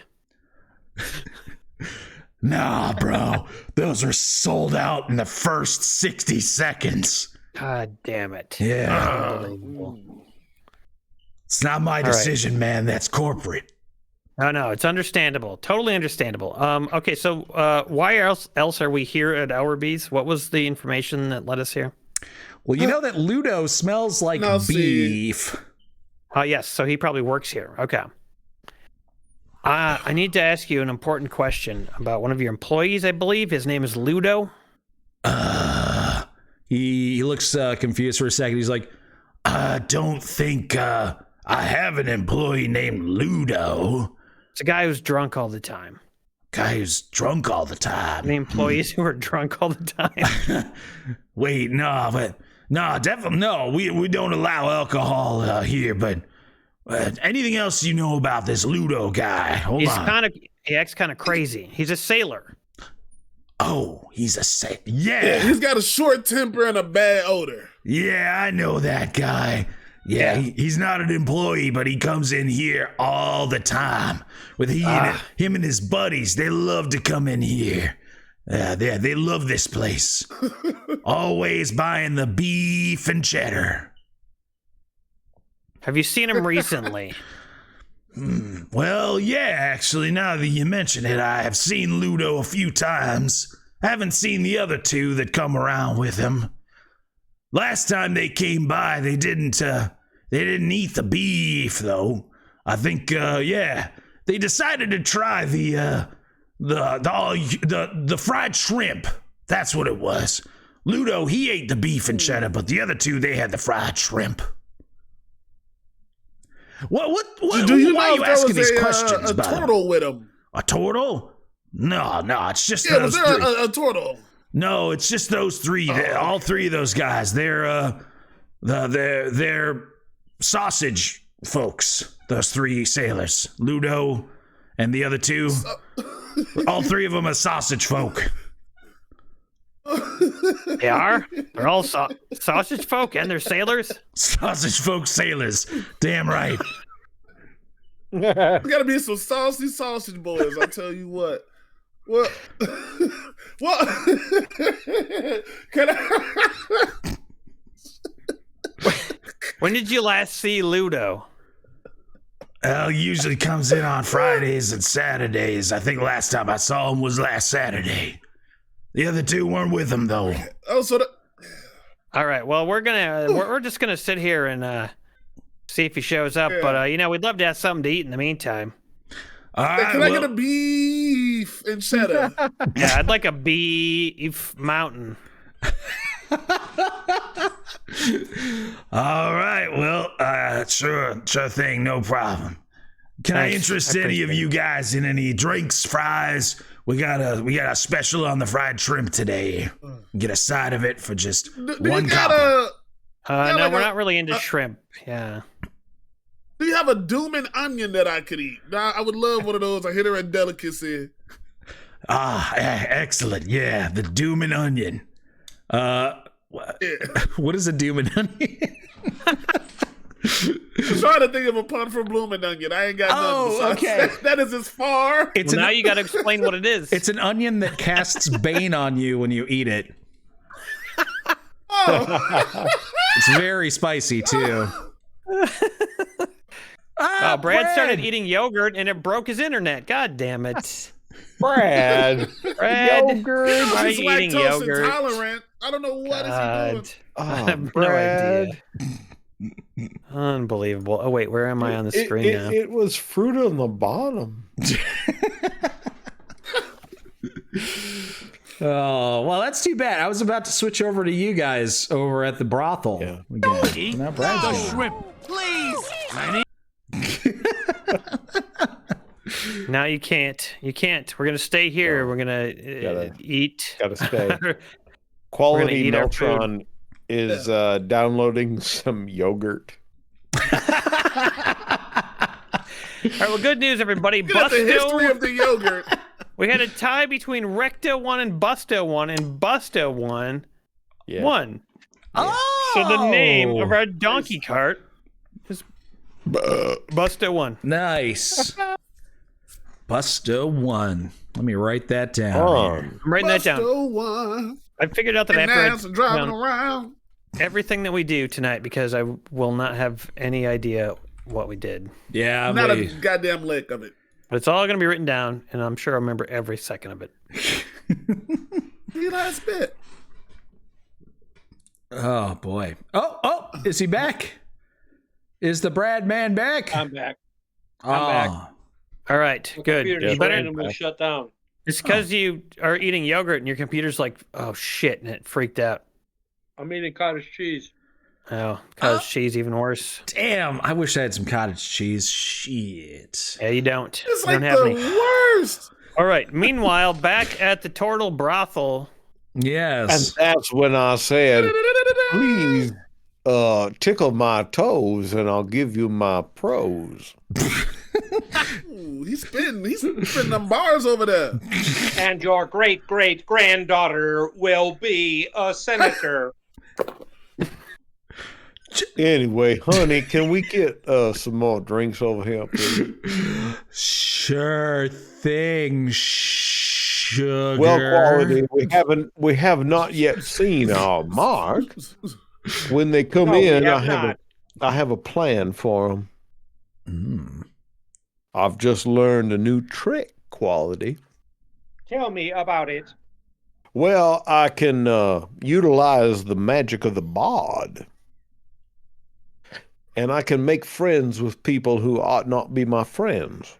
Thank you, ladies and A What a great musical name, too. trickster. Laser Sword Goblin. Wow. It is. Welcome, Laser Sword Goblin. Welcome. All right. So you guys discuss your plan for what'll happen when your mark shows up. And just then, the door slams open. And you notice that it has begun raining since the guys left. And as the door slams open, lightning sort of like strikes. You hear the boom of thunder and lightning, and you can't really see too well because, you know, they're silhouetted with the light kind of behind them. And you just see this elongated, like schlongish figure of a sausage folk standing in the door. Longish. Can that please become a word? That is now. It's canon.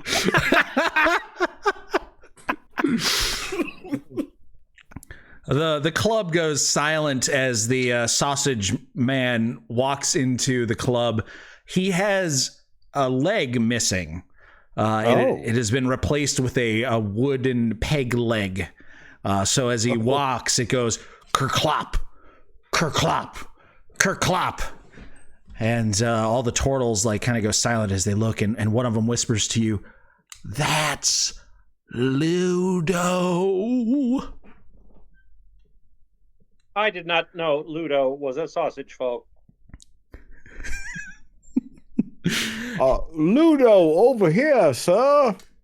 I wave my rabbit hand at them. Is the Hourbees within a mile away? Yes. From perfect. So they can still communicate with us telepathically. Yeah, I communicate telepathically. I believe Mr. Ludo has just entered this establishment. Oh, okay. I was just finishing up my burger, but okay. Bring me an order of curlies. Sorry, we already ordered in the lines down the street, so you guys, I have some leftover beef mountain. You can have some of that. I got a little doom and onion left I could feed you. We're on our way. We're on our way. Go to work.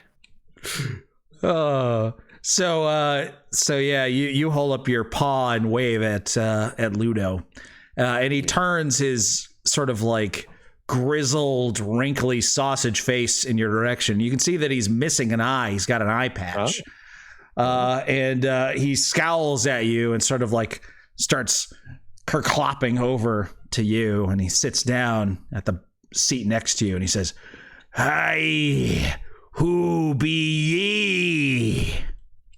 Oh, my name is Lieutenant Barnaby Gunderson.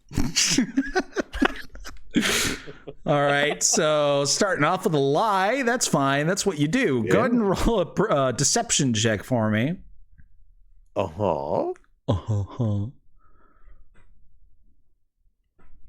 God, I really want to hear Quality Meltron roll a fake name. That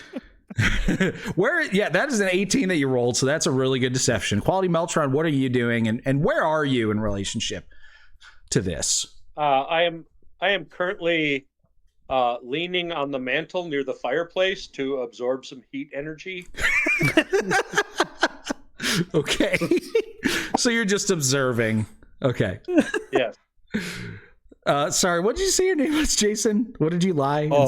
Lieutenant Dan Danforth Barnaby. Lieutenant Danforth Barnaby. Okay. I think no, he said Barnaby something. Barnaby. God damn it! Who remembers in chat? Somebody. Help. Please. It doesn't. Those shots have caught up with me. Gunderson. Gunderson. That was it. Barnaby Gunderson.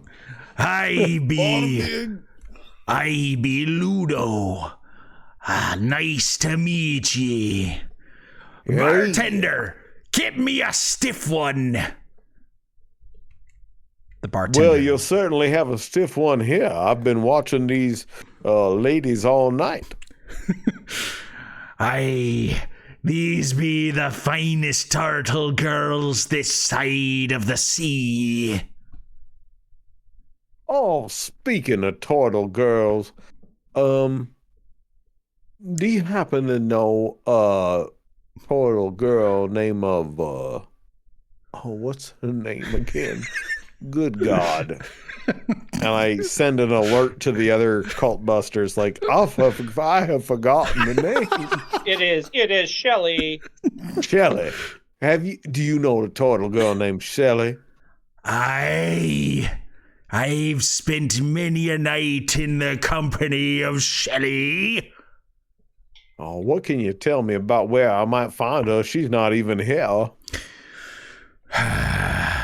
I know not what has befallen poor Shelly, but if it is anything like what happened to me friends, then you are not like to see Shelly in a long, long time.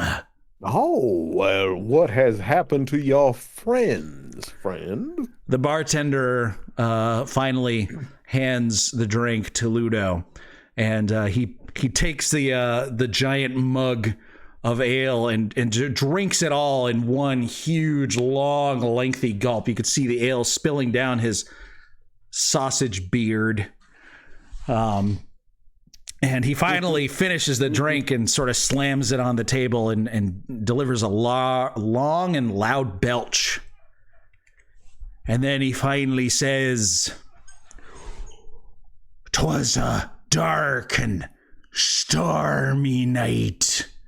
Not 3 weeks past, when me and the lads, Noland and Darius, we was out celebrating a successful voyage.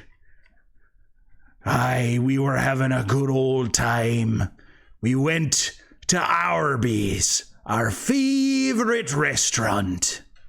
I remember it just like it was today. I had 6 beefs and cheddars. I love them so very, very much. And old Nolan and Darius, they were feeling quite adventurous that night, and they had the fried shrimp. Knew it. We ate so much our bellies were full to bursting. We were jolly and gay, and we decided to go on a walk on the beach. When suddenly I heard strange sounds coming from the ocean. They heard them too. Sounded like voices calling to us.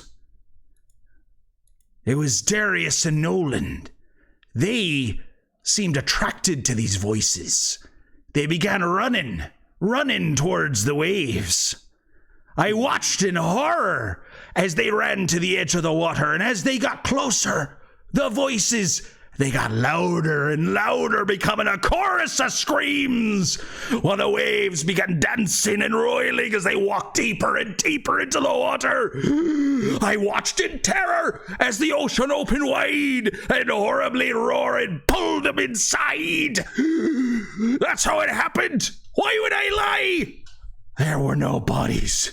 I've got nothing to hide. So that's what happened to Shelly? What? No, that's what happened to Darius and Noland, you fool. Oh, I'm sorry. I'm going to cast Friends on my new friend. Okay. Does he have to make a save? No, there's no save. Oh, okay.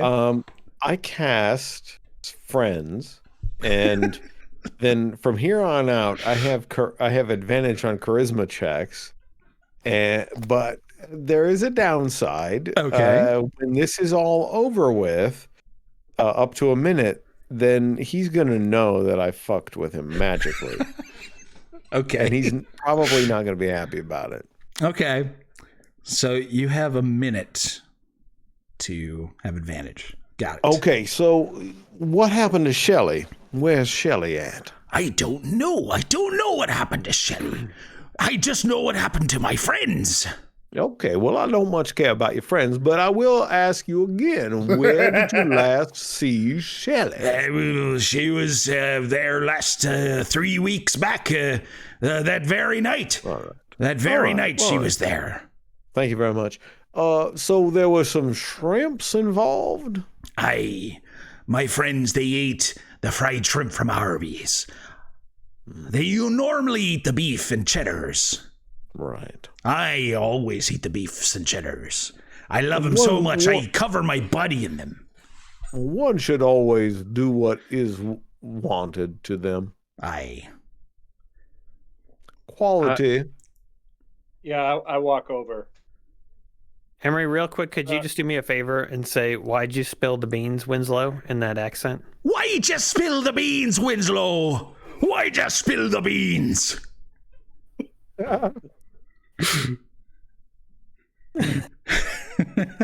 Quality, this gentleman doesn't know what happened to Shelley. I was overhearing your talk. Was the ocean by any chance yellow that evening? No. The ocean was blue and dark. Not yellow. Oh, did you report the missing gentleman?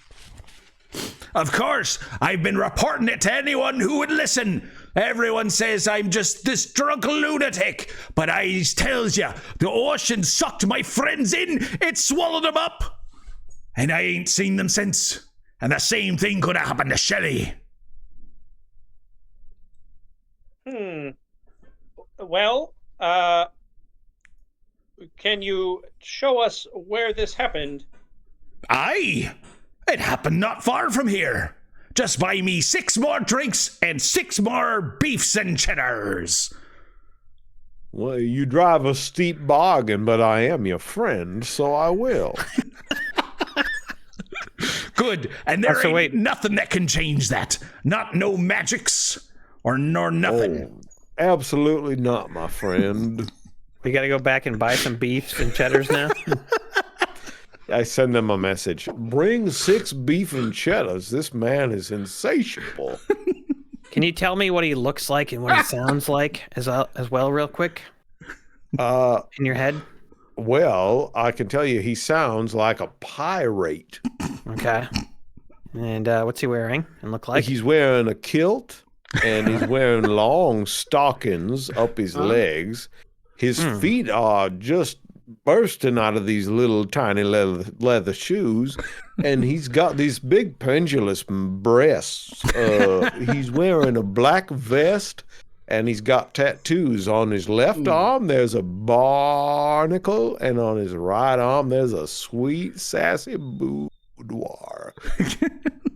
Those are tattoos? Yeah. Okay. All right.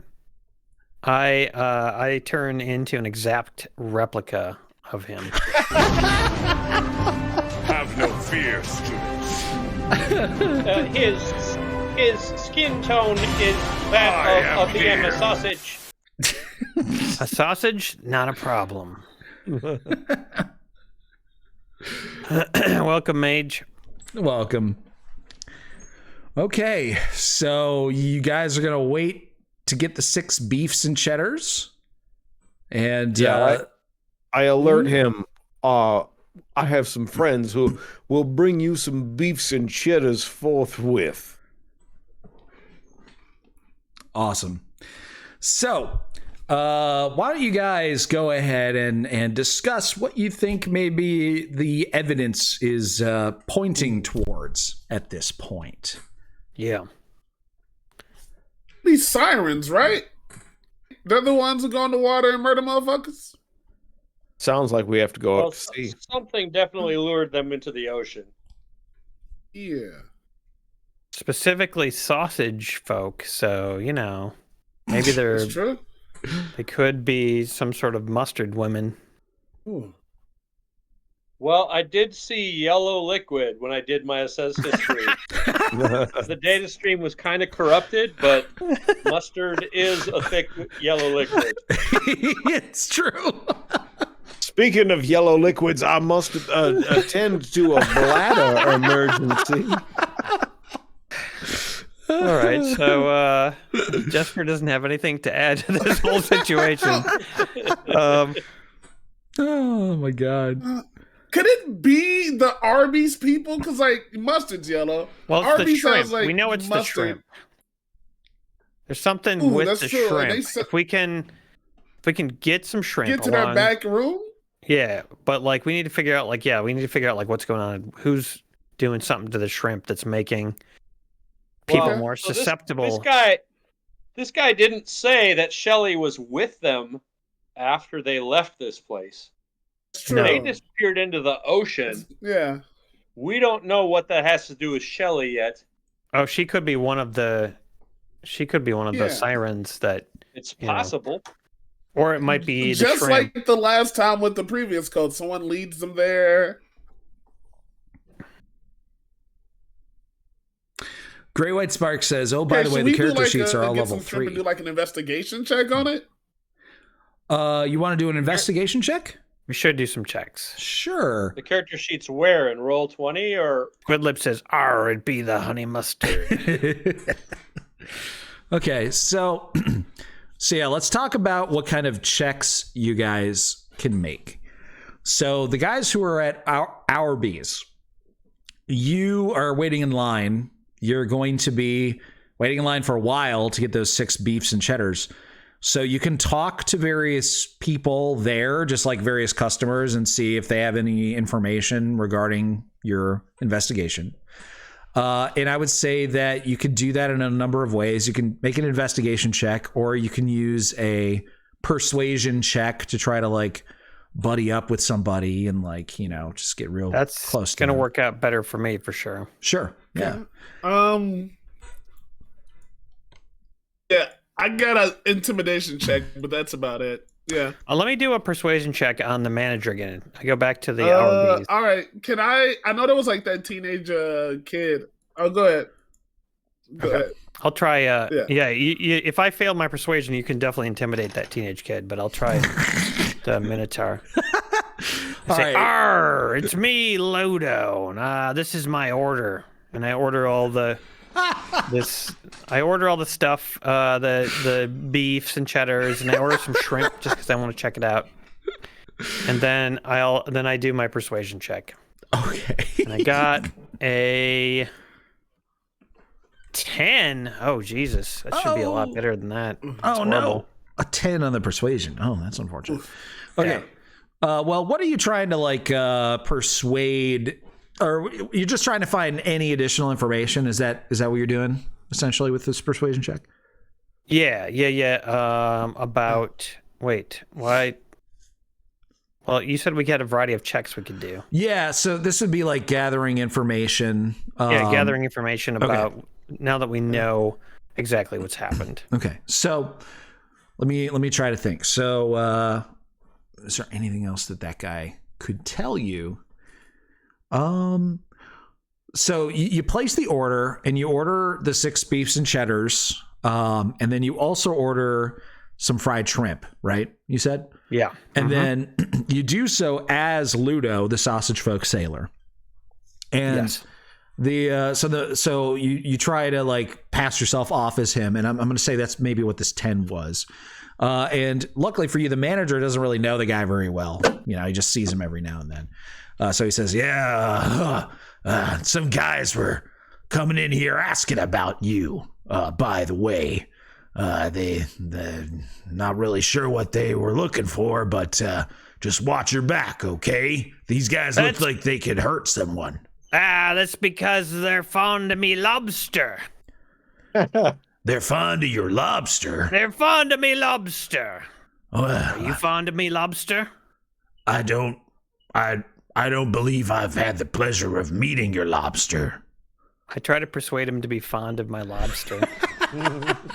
Make another persuasion check. 11. As you describe your lobster. Okay, so you go into a lengthy description of your lobster, whatever that means, and at the end of it, he's just like, "Yeah, okay, sounds like a nice lobster. That's great. Is there anything you need? Here's your food, by the way." He hands you the platter of the beefs and cheddars and the fried shrimp. I'm gonna walk up at that point.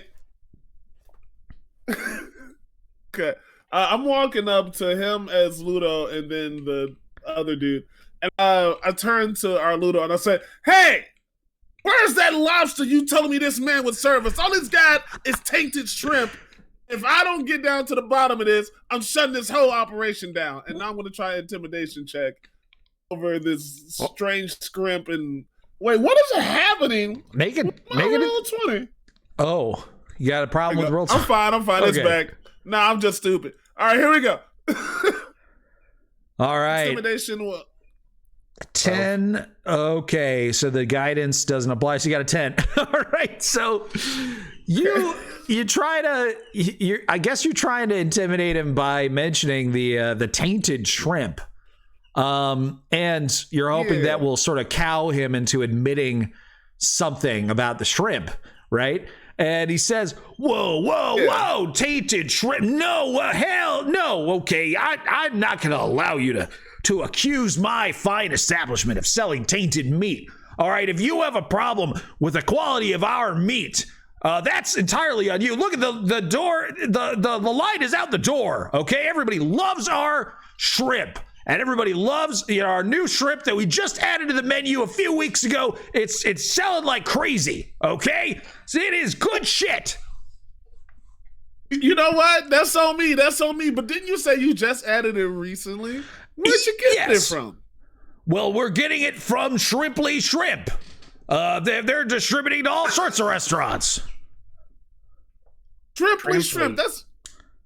Shrimply's Believe It or Shrimp? Shrimp. Where's Shrimply Shrimp? How come I've never heard of it? Well, I mean, they're apparently they're kind of new in business. They offer the best prices, hands down, on shrimp. Okay, every restaurant around here is buying their shrimp from them. They beat the prices of every other place by a huge margin, and their shrimp is delicious. Just look at everybody loves this stuff. It's incredible. Flies off the shelves. Yeah. Well, if you wanna invest in them, if you want to check them out, they have a warehouse. Gosh, I've never actually been there myself, but let's see. What were the names of the owners? Their names were Ladle Buns, a couple of halflings, husband and wife, Pransevere, I think. Yeah, Pransevere and Shimmy Slick Ladle Buns. Wait a minute. What? Shitty Slick Ladle Buns. Shimmy Slick. That's right. Shimmy yam, shimmy yeah. Okay, I understand, fella. I say telepathically, we need those beef and cheddars soon. This guy is getting impatient. I don't know what the deal is with your shrimp, but I'm out of here. Me, Ludo, is out of here. I'll be back next week or maybe tomorrow. Goodbye, Ludo. I'm leaving. Goodbye, guys. Thanks for taking up so much of my damn time today. Yeah, you're a good manager. You're a good manager. Hey, quality. Quality. Yes. Can you hear me? You and Jesper. Can you have them take you down to where the other guys went missing, and we'll meet you with the beef stare. That way we can cut straight to the juice. We'll try to persuade him. I say to him, "Oh, I hate to be a stickler for detail, but could you take us down to the docks where you encountered this business, and then we'll get you those beefs and cheddar." Give me half the beefs and cheddars up front. Oh, I'll give you all the beef when we get there, honey. Then buy me the 6 drinks up front. Okay, fine. Do I have the money? I'll buy you those. So between the two of you, you guys managed to probably pay for the money. How much money do you have written on your character sheets, by the way? What do you got? Great question. I have written down 4,534 gold. Okay, so the 34 gold is all you have left. The 4,500 that was distributed amongst the rest of you. For the armadillo on our donkey cart. Yes. I have 15 gold.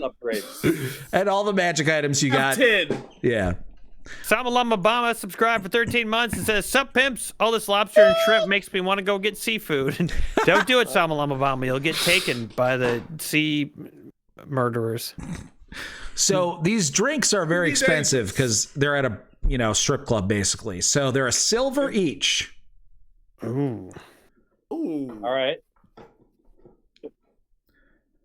I have 15 Aren't gold. you his friend, Jesper? Could you talk him down potentially?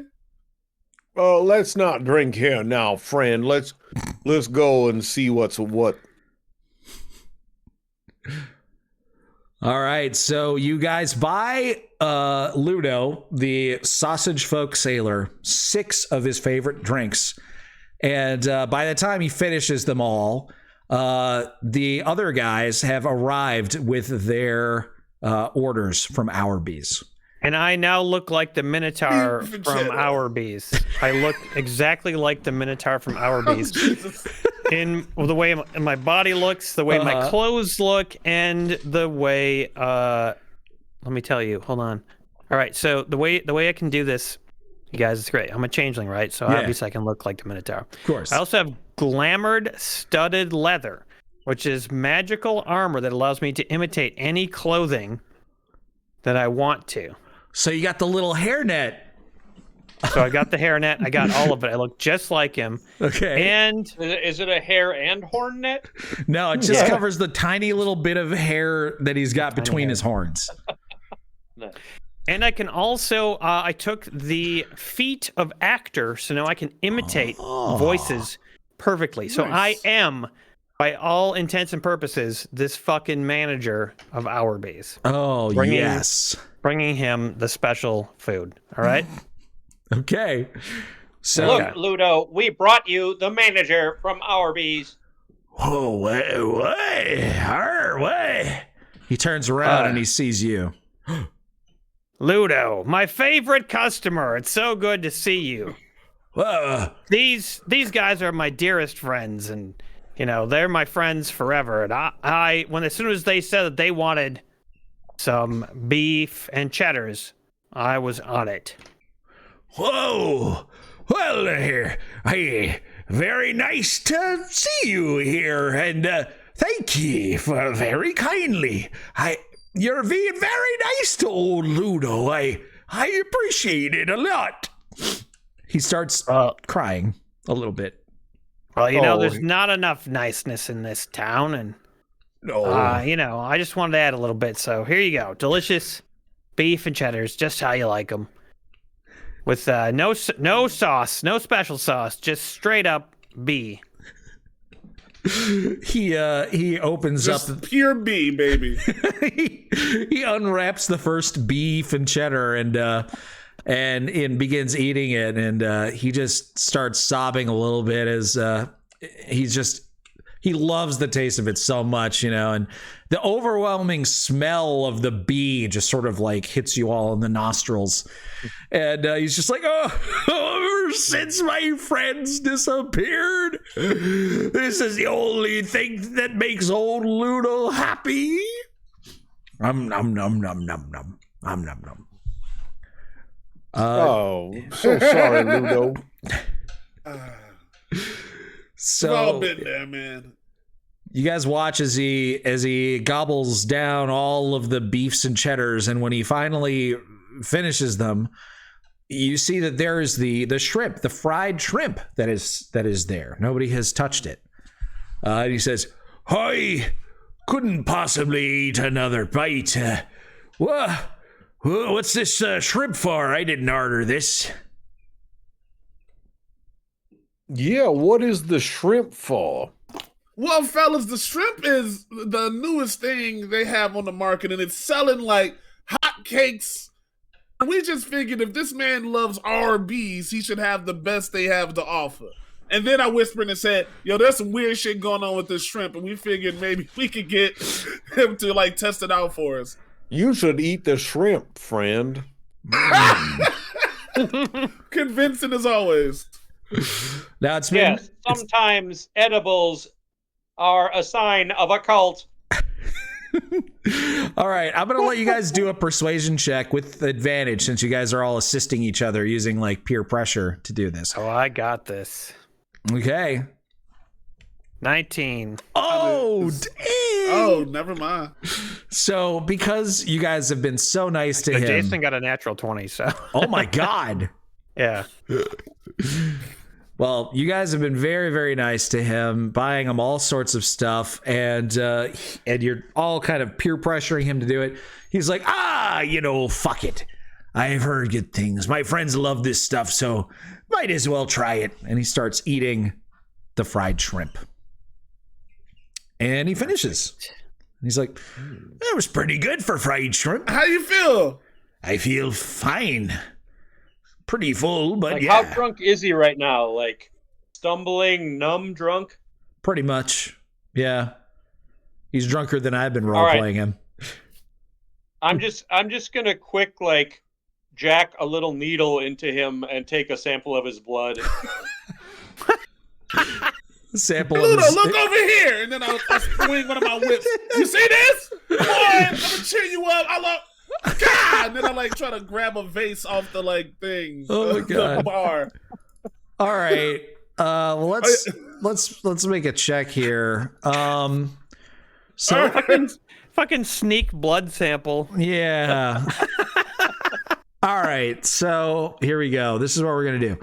First of all, we're gonna need a sleight of hand check from Quality Meltron. However, all right. It's gonna be dependent on what Dion rolls, because he's gonna do some sort of like performance check. Like dexterous, yeah. I'm like, haha, don't be sad. And then I'm gonna try to like grab a glass or something. Yeah. So go ahead and make like a performance check to try to All right, distract here we him. go. Come on. Ta-da-da! Hey, 16. Okay, that's good enough.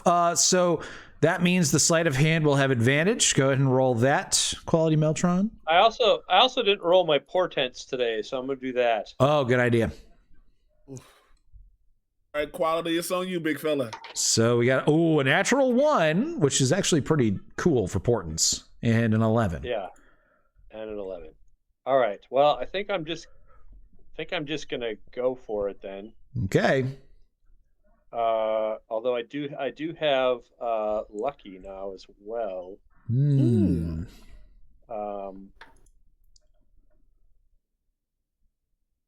Let's see. Yes, let's see. Yeah, so I can roll and then choose if I want to use lucky or not, right? Yes. All right. Oh, wow. All right, so 19. That's a 19. So you managed to get the DNA sample from Ludo the Sausage Man. Why? This is a personal thing, I think. You prick him, and he turns around and looks at you, and you just say, "What?" He's like, "Oh, that hurt." Does he notice anything? Well, I mean, it hurt a little bit. He didn't notice like that you did it, but he's like, "Oh, that hurt." Yeah. And he turns around.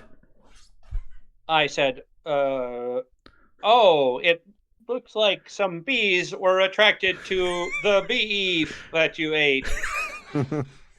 I hate that. I always gotta eat the beef inside, indoors, so the bees don't get you. Wait, aren't we indoors right now? I'm too drunk to tell. We are indoors. We should go to the beach. Hey! To the beach! Let's go to the beach. I've wasted enough of your time. Yes, let's go to the beach. Hey! All right, so you guys head out of the brothel to the beach, following Ludo, and he takes you to the spot that he claims that his friends Darius and Noland were sucked into the ocean one rainy, stormy night multiple weeks ago. And as far as you guys can tell from first glance, it just looks like normal section of beach. It's starting to get kind of late, though, guys. You guys have been out for quite some time celebrating. You started celebrating when it was past, like, dinner time. Now it's getting kind of close to midnight after all this has happened. So you're starting to get a little sleepy, but it's like 11:45, something like that. Ludo, you should wade out into the sea. Just test my hypothesis. Shouldn't we tie a rope to him or something? No. I mean, I can whip him within 15 feet if he gets far away. We'll just whip him. All right, no problem.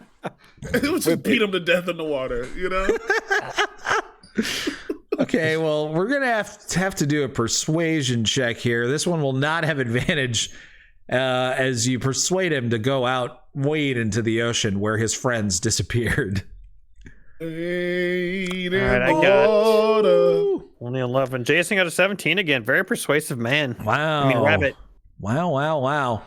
Okay, so you guys goad him into doing it. He's like, no, I won't do that. That's just silly. That's crazy. What if I get swallowed up like Darius and Nolan? We'll protect you. Well, we got your back. Come on. How you gonna tie a rope to me or something first? No. Yeah. Look at my whip will be able to reach the 2 clicks from out there, no problem. Then I slap the ground. All right. You guys are great. Okay, watch. I'll just tiptoe into the water real quick. So don't worry, I have a winch attachment. You hear any like people calling your name as you get into the water? So he sort of kerplunks out into the water with his peg leg sinking very deep into the sand every time he steps onto it. And he walks out into the waves, and he sort of giggles like a schoolgirl as they sort of wash over his feet and onto the very bottom of his soggy sausage body. And he jumps up, and down and splashes in the water a little bit. And then comes back towards you guys and is like, "Oh, you did it! I'm fine. Look at that!" So, T-Rectodactyl says he floats schlongly. Yes, he does. What I heard. Oh God. Bosanova says his soggy sausage bottom. So you felt nothing? You sensed nothing? Well, I felt the waves on me feet. I didn't sense nothing else no. I'm afraid I can't be your friend anymore. Oh, no! Why is that? Well, it's probably about time up. What do you mean by time up? Well, you'll figure it out. Oh, you mean that spell you cast on me that made me your friend for a minute and then it wore off and then I knew you did magics on me? Oh, I figured, but you're just so sweet. Yeah, I know you did that, but you bought me drinks and you did other nice friendly things, and I know. You gave me the 6 beefs and cheddar, so I can't be mad. Look, I'm trying, Ludo. We're trying to figure out what happened to your friends. If I thought you weren't my friend, do y'all want to watch me deep throat a sausage? Ludo, have any other sailors disappeared recently? I've heard tales of folks disappearing recently, but I don't much care for tall tales. And he starts babbling on and on about something, and then you guys hear the bells ringing out from deeper within the city, and you realize that it's midnight. And as the 12th bell is struck, Ludo stops talking in the middle of this story that he's telling you about some random sailor you couldn't give 2 fucks about. And you guys start to hear something coming from the ocean. sounds like strange voices. And they're speaking a language that you guys don't understand. You're not even really sure it is a language. But it sounds like strange chanting coming from the ocean. Weemboy, a weemboy, a weemboy, a weemboy, a In the jungle, the mighty ocean, the squid squeaks tonight. The shrimps will convince you to get kidnapped. Do you guys do anything, or do you just wait and watch? We're gonna wait and watch a little bit, right? Yeah. I gird my loins. Can we try to determine where the sound is coming from at least? It's coming from the ocean, under the water. Oh shit. Yeah. Okay. Oh, here's what I want to do. Because I'm assuming we had brought the cart with us, right? I want to tie one of my whips to the cart in case I have to hold on to the cart to keep people from going in the water. Okay. So you quickly, reflexively attach your whip to the cart, Indiana Jones style. And as you turn to look, Ludo just takes off sprinting towards the ocean. Whip him. I swing to grapple Ludo immediately. Sure. Go ahead and make an attack roll. Actually, whip him real good. Wow. I also turn on my winch. You turn on your winch. Yes. All right. Oh no! Did he have advantage? He did not have advantage. No. Wow. Whoops. Oh my gosh. Okay, so your whip cracks out in the dark. It is a stormy night, just like the night before, and in the darkness, your aim was a little bit off. The whip just grabs a hold of his peg leg and rips it clean off of his stump.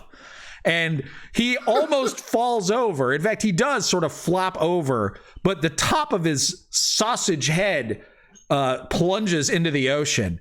And you guys kind of watch in horror as he screams, and some large pincers grab him at the top of the head and pull him and drag him into the ocean. Okay, well, I said I had him on a winch attachment. Oh, the cart begins to go towards the... Wait, hold on. You mentioned the winch attachment. I don't remember you saying you tied something to him, though. Okay, well, I mean, I wasn't really given the opportunity to. Oh, okay. Well, fair. All right. Well, if he's attached to Quality Meltron, then Quality Meltron is starting to go into the ocean. Okay. That's true. Yeah, how is this set up here? It's just on a cable that I attached around his waist. Okay. And there's as part of my sort of armor, I have a winch attachment. Okay. Reel things in. So he's not attached to the cart. He's attached to you. Correct. Oh dear. Oh. I see Quality Meltron starting to slide toward the ocean's edge. I'm gonna try to. Yes. Let me grab Quality if that's possible. Then. I grab a hold of everyone. JWM says, "Ooh, surf and turf." All right, so what we're going to need to have happen is we're going to have to make opposed athletics checks. Okay. The strongest guy on your team can make their athletics check, and I will make my athletics check. We will both have advantage. I almost asked for an immovable object instead of a pearl of power. Oh well. All right, here I go. Athletics, don't screw me now. Nigga, what are we doing? Wow, I don't even need advantage. I got a 24. Oh my god. What is this? So, Quality Meltron, you have an option here. You can detach the winch as you are yanked out of the arms of Lemurian and your other friends. You are being violently pulled under the ocean. You can detach from yourself what is it called? The thing The on your armor. winch? The winch. You can detach the winch, or you can get pulled into the ocean. Can he breathe underwater? It doesn't. I have nothing that specifically says I can do that. I guess he needs some oxygen for his things to function. Right. I guess I'm going to detach it. Okay. All right. You detach it, but you do get pulled under the water a little bit. And you don't see any claws grabbing for you because you didn't get far enough into the water. But you are able to see a little bit in the ocean. And you see that there are what appear to be about a dozen strange-looking figures in the water. They appear to be large creatures, crustacean in nature. And they remind you very much of very humongous shrimp people. Humongous what? Shrimp people. You can make a check, a nature check, to see if you recognize what they actually are. All right. 21. 21. Okay. So you actually recognize these creatures that have grabbed Ludo, the sausage man, and are swimming away rapidly into the depths of the ocean. You recognize these as Prawnies. Prawnies. Yes. Prawnies are. I tell everyone. They run like fairground equipment in the ocean.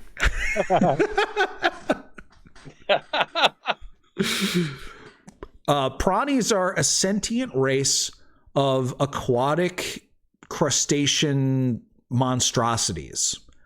They have a civilization that exists deep within the ocean.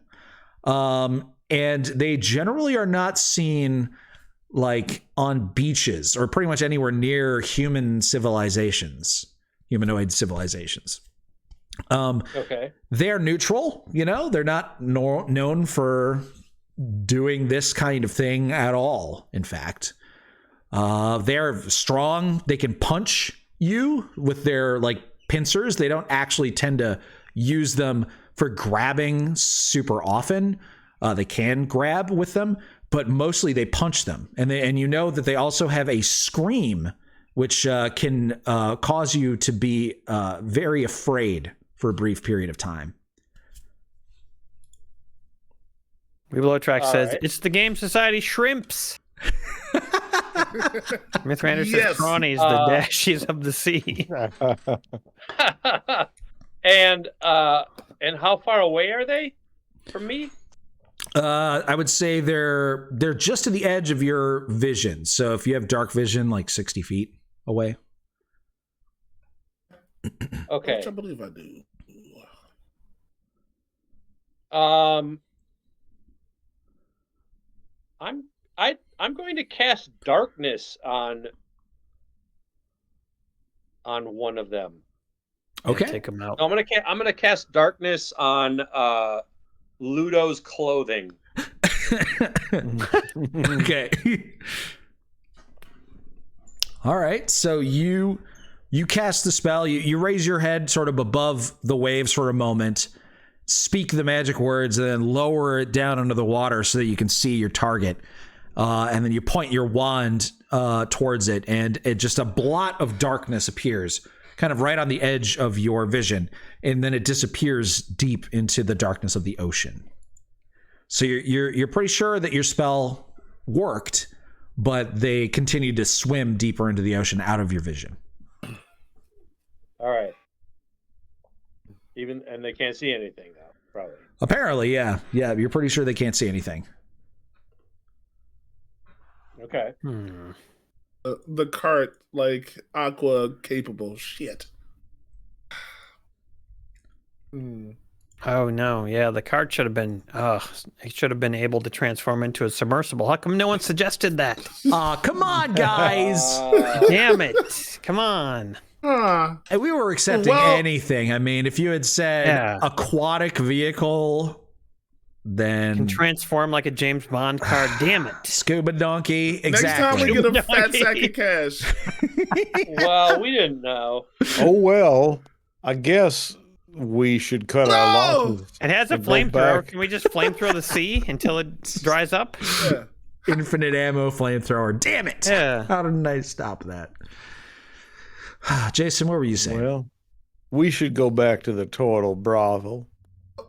Well, there was that new shrimp place, right? And the only one of us who started freaking out was the guy who ate the shrimp, which is why we had him eat the shrimp. Should we try that new shrimp place and see what the business is? Because things started getting weird right around that timeline.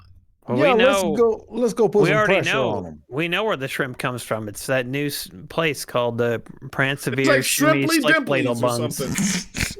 Shrimply Yep. Dimplies. It's Shrimply Shrimp, guys. Shrimply shrimp. Shrimply shrimp. Dead left shrimp. All right, well, we're gonna have to. There. We're gonna have to go back and go to. Well, do you want to? Should we just break in the middle of the night? Yeah, let's do that. Let's All right, we're break just gonna in. break in. the middle of the night. Oh man! Why didn't I make that guy's opposed strength check be a 1? Yeah, I know. Oh, man. A lesson learned the hard way. We will mourn Ludo with all of our friends. All right, we hop in the donkey cart and we fire up the It's flamethrower. We just like have it, Busto you know. one. We do Yeah. flamethrowing Slime all the shield way. up. Yeah. Slime shield goes up for no reason. And Turn on, flamethrowing. turn on the screaming armadillo. Want the seat then- that jumps out the side. Once we get off the beach, we turn all that off and we head to the location. Gotta make sure it works. Yeah, kick the tires on the new vehicle. Oh, man. Well, my hope is that all those guys got lost. Never made it back to their home. They just all got confused. Jamsaw says Shrimply the best. Better than all the rest. Yeah. All right. Shrimply irresistible. Ooh. Shrimply Hard out here irresistible. for a shrimp. All right, so you guys pile into the Busto one, of course, being responsible citizens, making sure to clean up the massive pile of dire donkey doo-doo that was left behind. Excuse me? No. No. All right, you leave the dire donkey doo-doo and you take off towards Shrimply Shrimp, the newest shrimp distributor in town that all the restaurants are raving about. Big shrimpin', says message. Big shrimpin'. Simple plan, phenomenal, boys.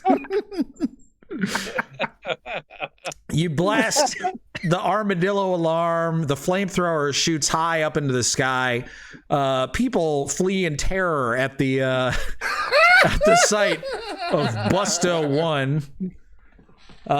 However, you turn off all of the fancy stuff as you're getting close to Shrimply Shrimp, presumably so that you don't let them know that you're coming, right? Yeah. And you park a little ways away, and you make your way up to the warehouse. So now we're going to actually switch maps here. So give me a second. Ooh, Yeah. Look at us. We did something right. You dang tune. You did many things right. I just didn't make as many maps this time. Like, I was thinking about it, I was like, should I make a map for the Tortle brothel? And I was like, that seems like a lot of work for not a lot of benefit. You know? I mean, speak for yourself. Like, what's going to happen there, right? We don't need no Tortle brothel.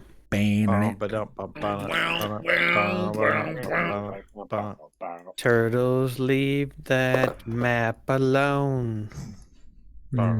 Hey, turtles! Leave that map alone.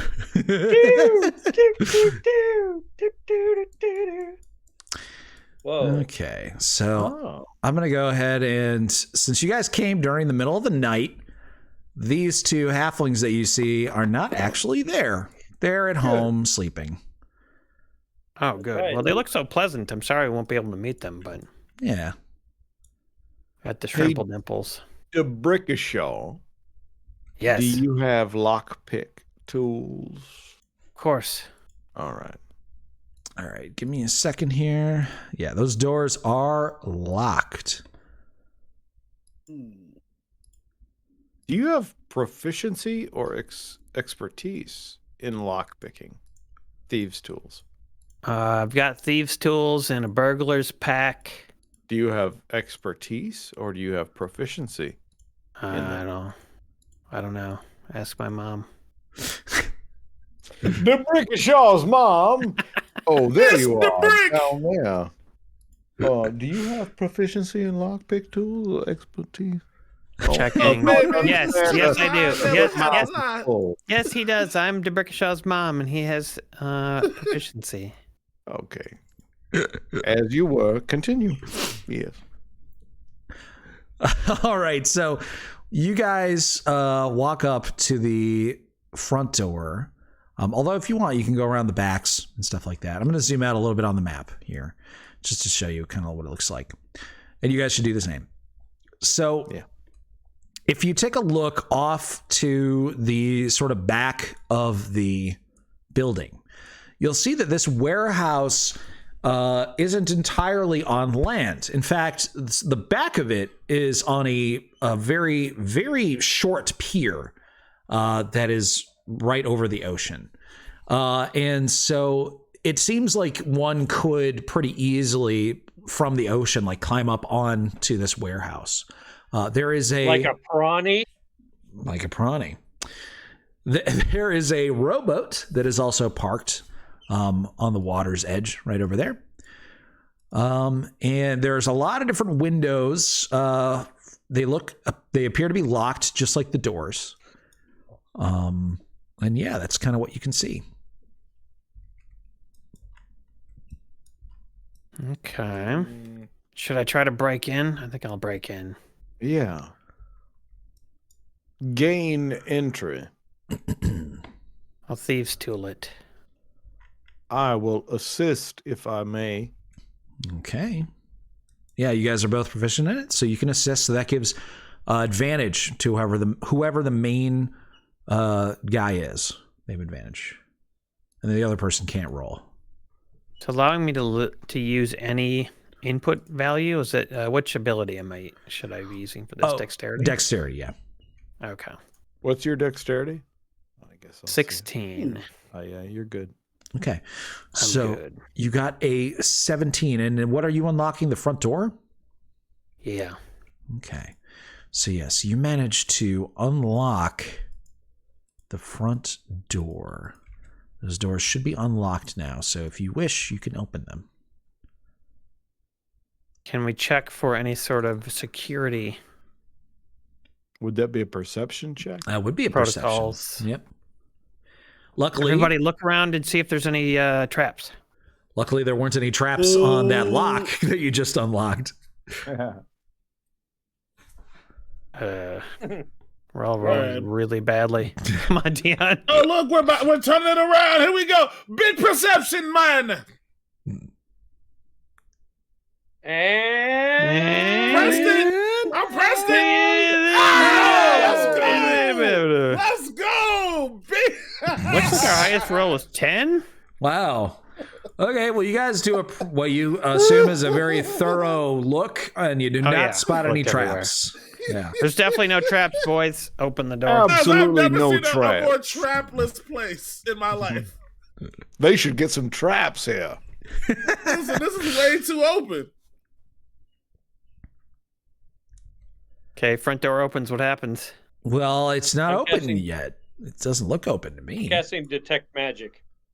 What? It's not open? But I opened it. To walk up and You unlocked it. Click on it. Yeah, you just unlocked it. Oh, yeah, good point. There you go. I'm casting detect magic. Okay, cast detect magic. You do notice that there's some magic, although it just appears to be on these lanterns here. These are magical lanterns that just constantly give off light. They don't have to use fuel. Are they attached? Yes. Oh, okay. The lanterns and torches in movies. Perfect. Yeah, exactly. So it looks like Debrickashaw opens the door and looks inside and even steps inside. Same with Quality Meltron. And you guys see that this place is unoccupied, it would appear. Go ahead and make some stealth checks, unless you don't want to be stealthy. Ooh. Oh, sneaky boys, here we go. Whoops, wrong thing. 10. God damn, my rolls are shitty.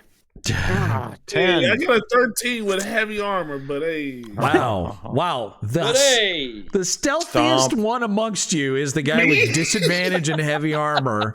And the two rogues. We are crushing it. Oh my God. Okay. Well, you guys walk in and literally three of you accidentally knock over various dishes and chairs. As I'm like, hello, is anyone in here? Oh, wait a minute. Quality, bring your voice down a notch. And I say, what? I am sorry. I'm sure it'll be fine. There's nobody here. They don't have anything. There's no way for them to tell we're here. Let's go check it out. I believe we've Remember, had there too were much. zero traps, fellas. We have imbibed too many spirits with the Tortle Hortles. Yeah. It was all those beef and cheddars. Oh my goodness. Sometimes my manners protocol overrides my sensibility. So you guys come in here and you notice that there is some light in that first room. But if you don't have any dark vision, you're going to find it a little bit difficult to see in the rest of the place because there isn't any light really. But for those of you who can see, you notice that the place has a very distinct smell. Those of you who can smell can tell this. It has a very distinct smell. The place smells very strongly of the ocean and crustacean. It's like raw shrimp. This place smells like. And you notice that there are a number of barrels all the way at the back end of the warehouse. There are some other various crates and boxes that just appear to be filled with tools, for, sealing barrels and unsealing barrels and just general business stuff. Nothing super valuable that you notice right away. I light up my hooded lantern, which, just points only in front of me and shouldn't be visible in any other directions. I can see in the dark, so I'm all gravy, but... Not everybody can, though, right? Oh, I have to do it from here. No. Okay. I don't think any of us can. Except for... I can. Oh, you guys. All right. Brad, Dia can. Okay. So we're going to give you emitting light. And we're going to go with directional light. Let's say like 60 feet. Let's go with 30 degrees. Let's see how that works. Do anything, Debrickashaw? I don't see anything, but everything is usually broken, so. Token of its light. Oh, here we go. 60 feet. Maybe that'll do it. All right, there's these. That do anything? No. No.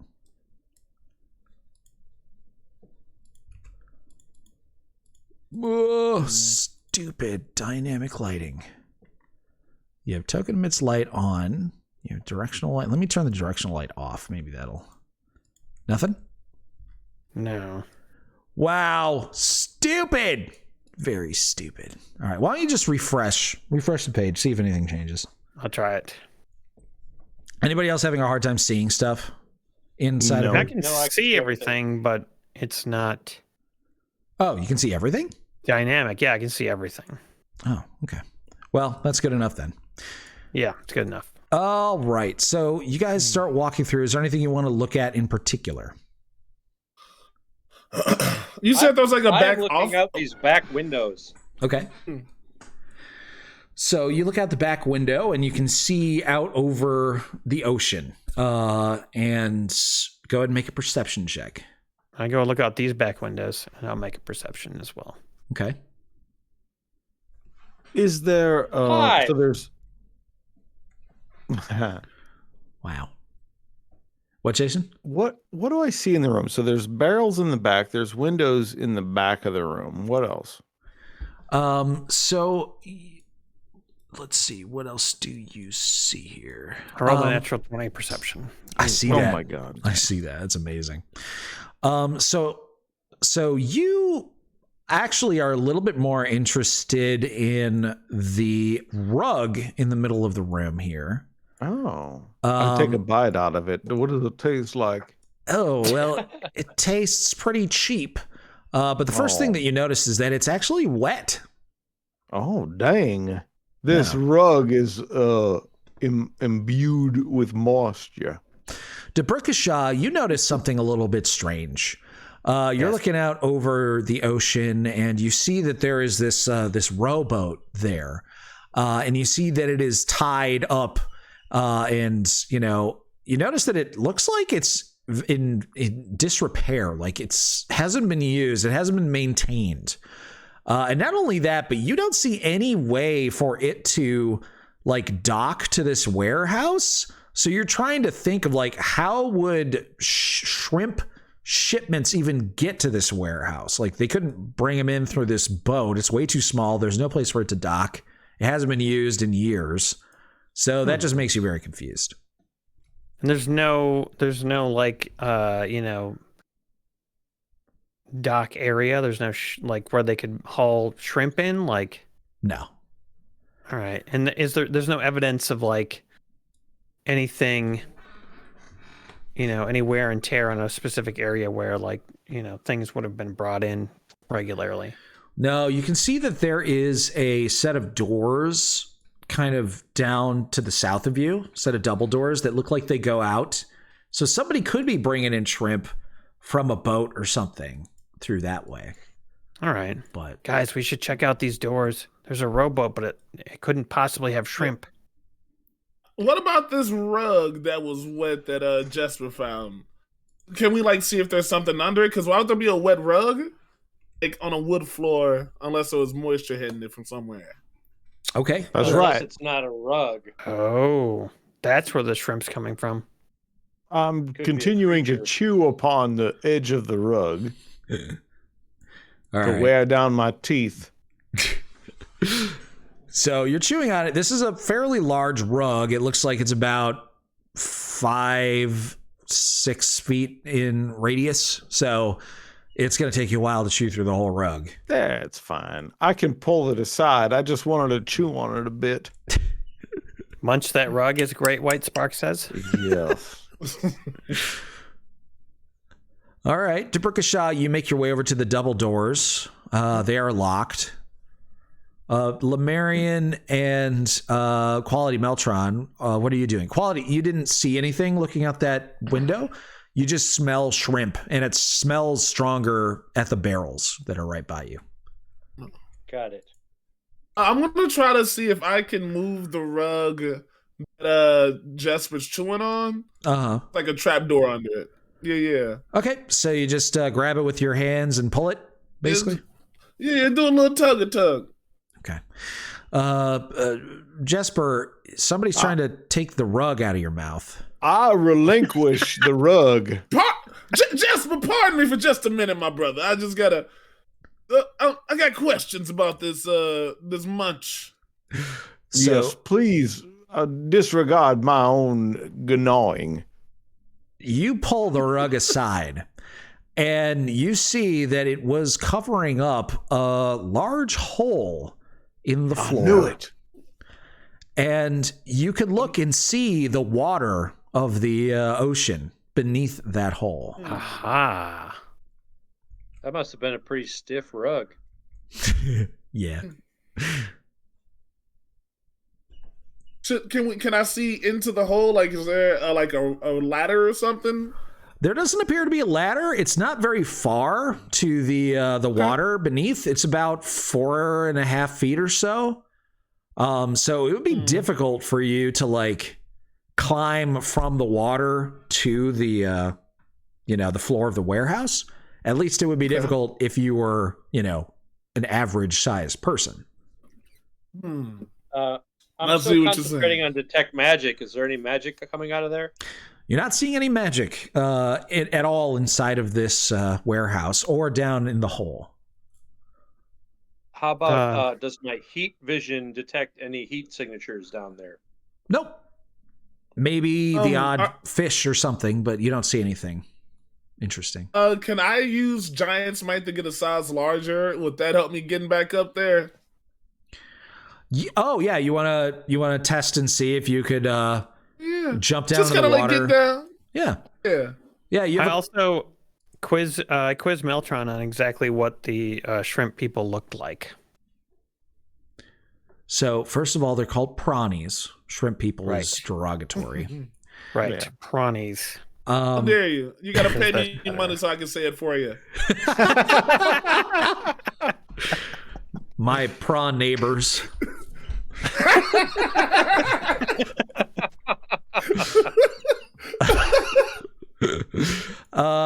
So you describe them. So they look a lot like mantis shrimp. If the mantis shrimp was the size of an ogre. Yeah, they're very large things with chitinous armor. They have a lot of little legs and antennas, and then they have two sort of like claws that they don't usually use them for grabbing, though they can, but they are known for being able to punch really, really fast. And so they're pistol shrimp. yes, yeah. All right. So, as a shape changer, can I change into one of these things? Well, I don't know what the limitations on your shape changing is. They are large, like aberrations. So Yeah, I don't think I could. Aaron, are you using disguise self? I'm not. Is that the skill? No, I don't think I can. I have a disguise kit, but I don't think it's. I can't disguise myself as a. Does it have to be? Does it have to have like a limb configuration similar to your own? I think it has to be a similar size. I don't think I can increase my size. Interesting. Oh, fascinating. Yes, Jeff Goldblum. I think also I think you actually have to have seen them yourself. Oh yeah, that makes sense. All right.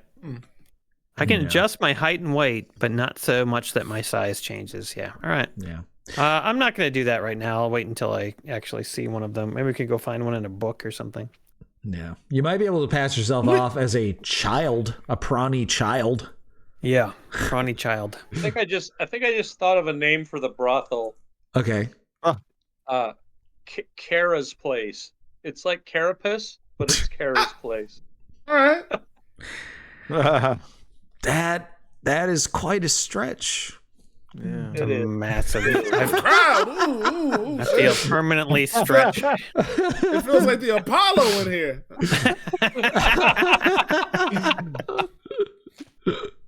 Slan rhyme.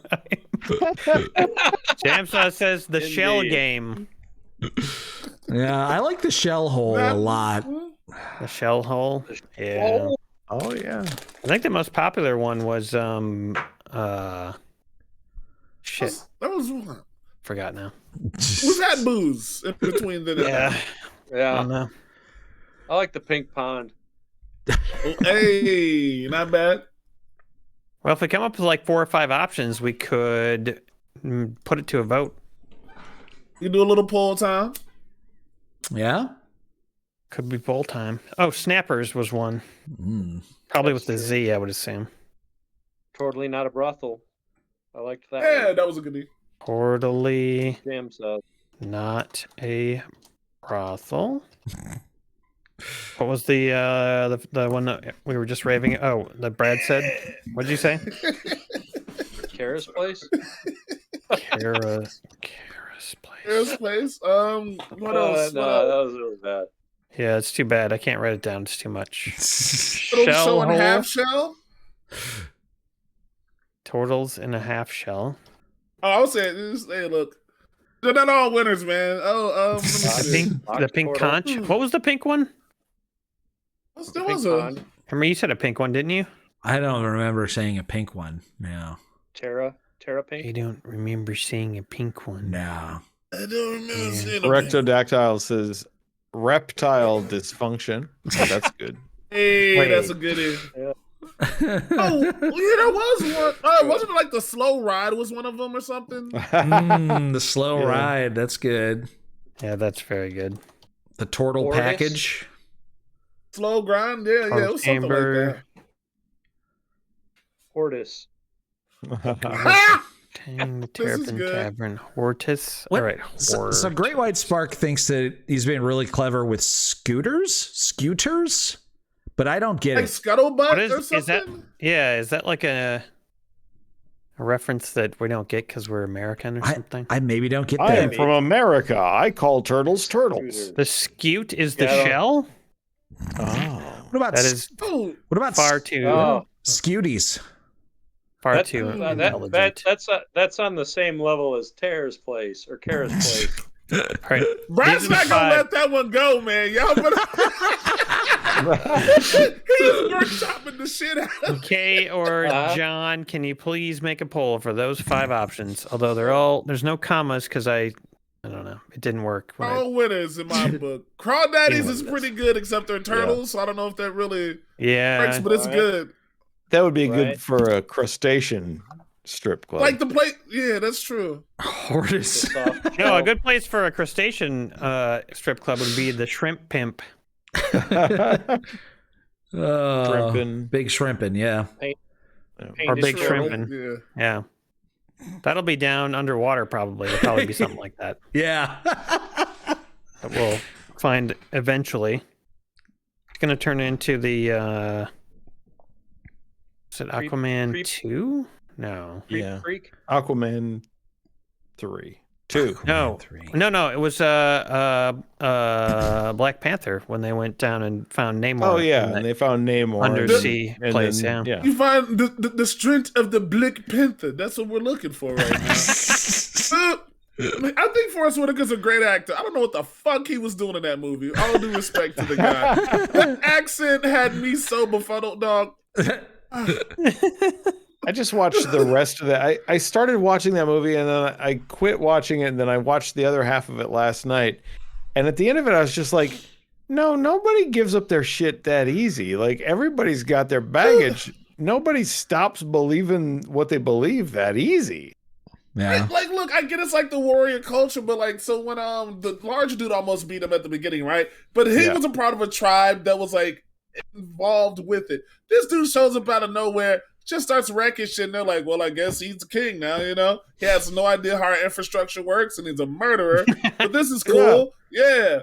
He beat a guy in a fist fight. He's obviously fit to lead. That's exactly how it works there. Most advanced place on Earth. And we settle it like fucking Michael Jackson's Eden video. That makes sense. Yeah. Sure. It's They have SummerSlam. all that but technology. Yeah, it's like whoever wins the wrestling match, leader. They might as well do fucking Thumb Wars if we're gonna get that preposterous. Let's just. I mean, the sequel is just going to be Backlash. That's all it is. Oh. All right, the names are coming in for the brothel. Ooh, and let's in see the what's in the meantime, lead. Let's see what's in the lead. what are we Do we going wanna to just, like, do? We can do one or two things at this point. I think we can either leave and come back and question the halflings, or we can hide overnight and like spring up on them in the morning. I'm down with hiding overnight and just like hanging out and seeing what happens here. You know, I like that. I need to get eyes on those prawnies so I know how to impersonate one. True. Will I be able to breathe underwater if I impersonate a prawny? No. No. All right. Okay. You just look like one. You know, you're not actually one. Yeah, I can't manufacture their biology. Got it. Yeah, there is a spell that would allow you to do that. Oh gosh, and then of course druids can like actually shape change into things. But I would need some gillyweed or something probably. Yeah. Okay, so you guys are thinking about waiting and seeing if anything shows up. Is kind of the idea. Yeah. Okay. Yeah. We're gonna hide in barrels like dwarves. Gonna hide in the barrels. I see. Yeah, let's do it. You guys down for hiding in the barrels? Yes. Yeah. Okay. Perfect. Roll out the barrel. Why don't you guys put yourselves in the squares where the barrels are? You guys can only fit yourself like one barrel equals one person. So go ahead and put yourselves in those barrels. All right, one barrel, one person. Oh, we put the carpet back. Oh, of course. Yes. Obviously. All right, there it goes. I'm gonna go. Oh, you were getting in my barrel, man. I see how this is. Damn.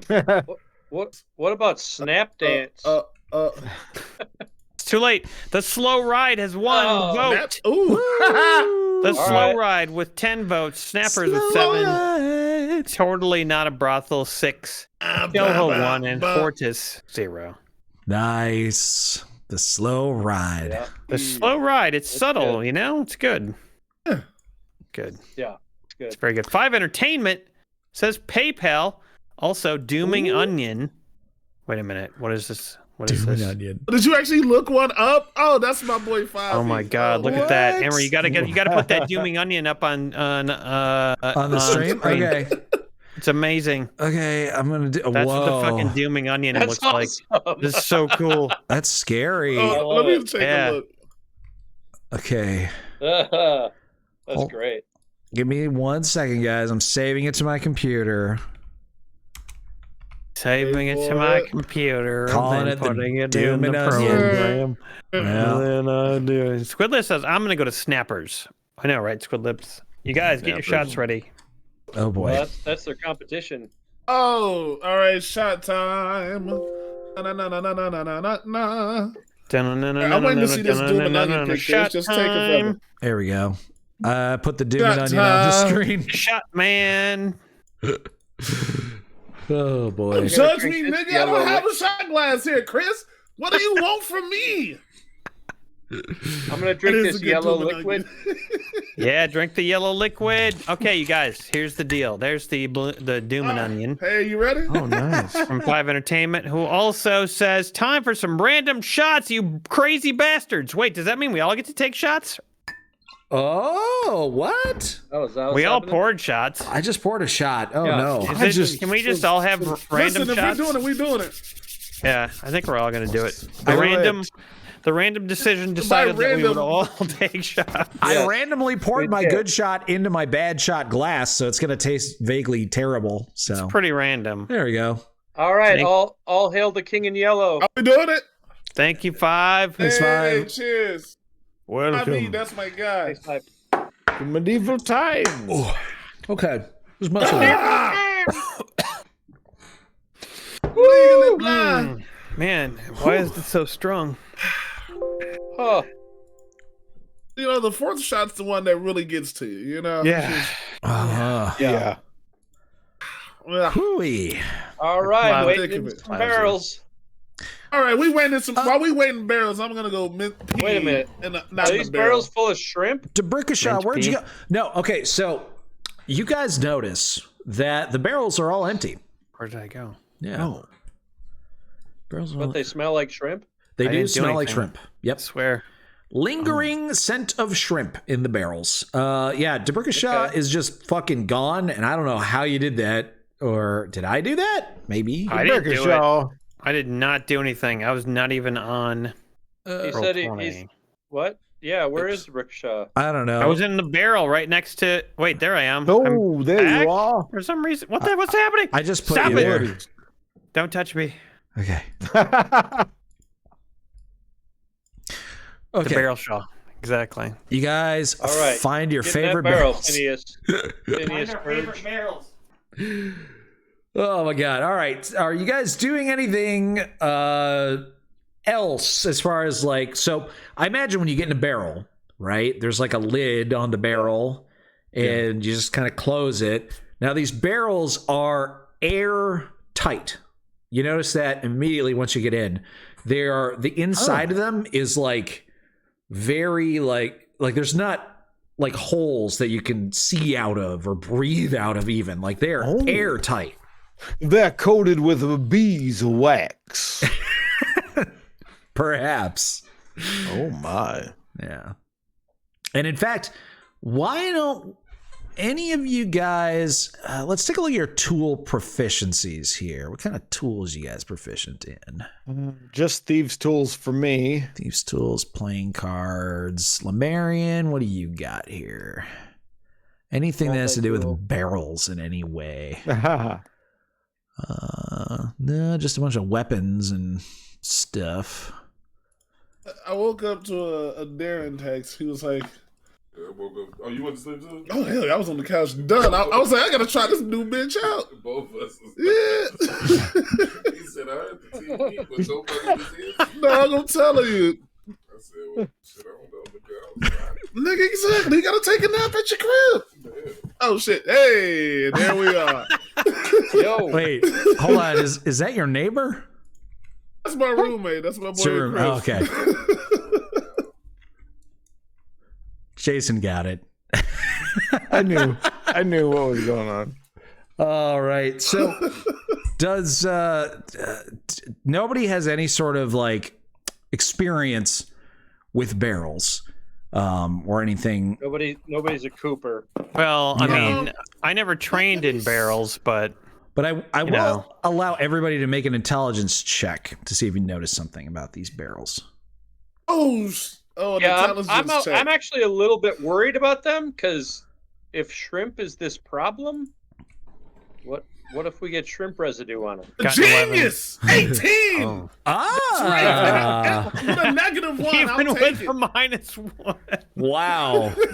Oh, and Dion knows everything about barrels, and so does Listen, I can't do Brad. shit with my wits, but everything I'm bad at. I need to know Also how. an 18. How does quality probably has files, but I need to know how Lemurian knows everything about barrels. Okay, so here's what you gotta understand. Remember how I'm a grizzled old veteran, so I've been in a war or two. Imagine instead of the Trojan horse, I was going to sneak into a factory and we had to get inside because that's where they were producing all the weapons. So we were like, yeah, we got a big ass barrel full of ore. And instead of ore, it was me and a bunch of dwarves with weapons. And that's why I remember how barrels work. And they also have barrel over the underground waterfall festival. They all go over the underground waterfall. Definitely. That's where I met my wife, Laminda. We all got L names and where I'm You're from. married? Used to be. Why do you think I'm such a tragic figure? Remember my family died to cultists? That's the only reason I'm fighting. Why do you think I went so ham on that stripper? Because I'm trying to work through some shit. I'm sorry. I should have remembered. All right. Well, Lemurian, with your extensive background in barrels and dwarves and Quality Meltron, your files on barrels, you guys realize that these barrels are much, much sturdier than typical barrels. These barrels are made to withstand tremendous force. You don't even know if you could smash one of these barrels with a hammer. They're tough. They're reinforced. They're incredibly heavy. They're airtight. In fact, when you're trying to lift the lids off of them, you have to pry them real hard, and there's that sort of suction-y sort of pop that happens when you pop them off. The seal. Yep. These are hardcore sealed barrels that smell like shrimp. Oh boy. Do I think these would withstand deep sea pressure? Quite possibly. Do you It'd be think very hard to break out. Do you think there's enough air in here for us to be transported to wherever they go and put in the shrimp? Yes. But would there be air when we get there? Yes. Why do you think that, Jesper? I just have a feeling. I do too. I think we should let ourselves be transported down under the water. And then I trust the universe, my friend. I trust it too. Trust... Could be... What? Here's what I trust. I know that, and with all due respect, fellas, we're not the sturdiest group of lads physical. If we get in these barrels, and if we need to break out of these barrels at a moment's notice, we might just become barrel fodder. It might be better to just come back and and apply pressure directly to the halflings. If we get in these barrels, there's no guarantee we're getting out. Unless we want half of us in barrels. Well, have you heard the good word about Umberlee? I have not. Would you care to break it down? Umberlee is the great sea bitch. And you know what? A song? You want a song? Yeah. Oh, everything I learned through song. Is the great sea bitch, and she will protect us through the witch.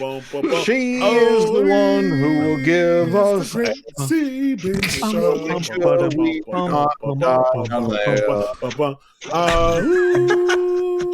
The great sea bitch of London.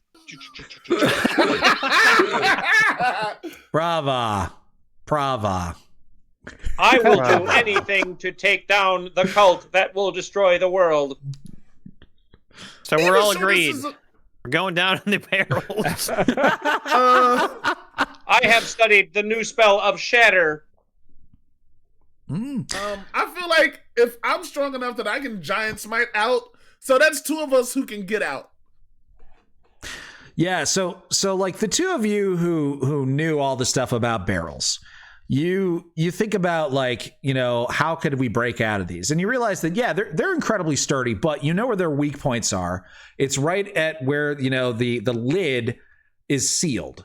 And you're almost certain that any normal person could probably apply enough pressure to pop that seal off and open it up from the inside.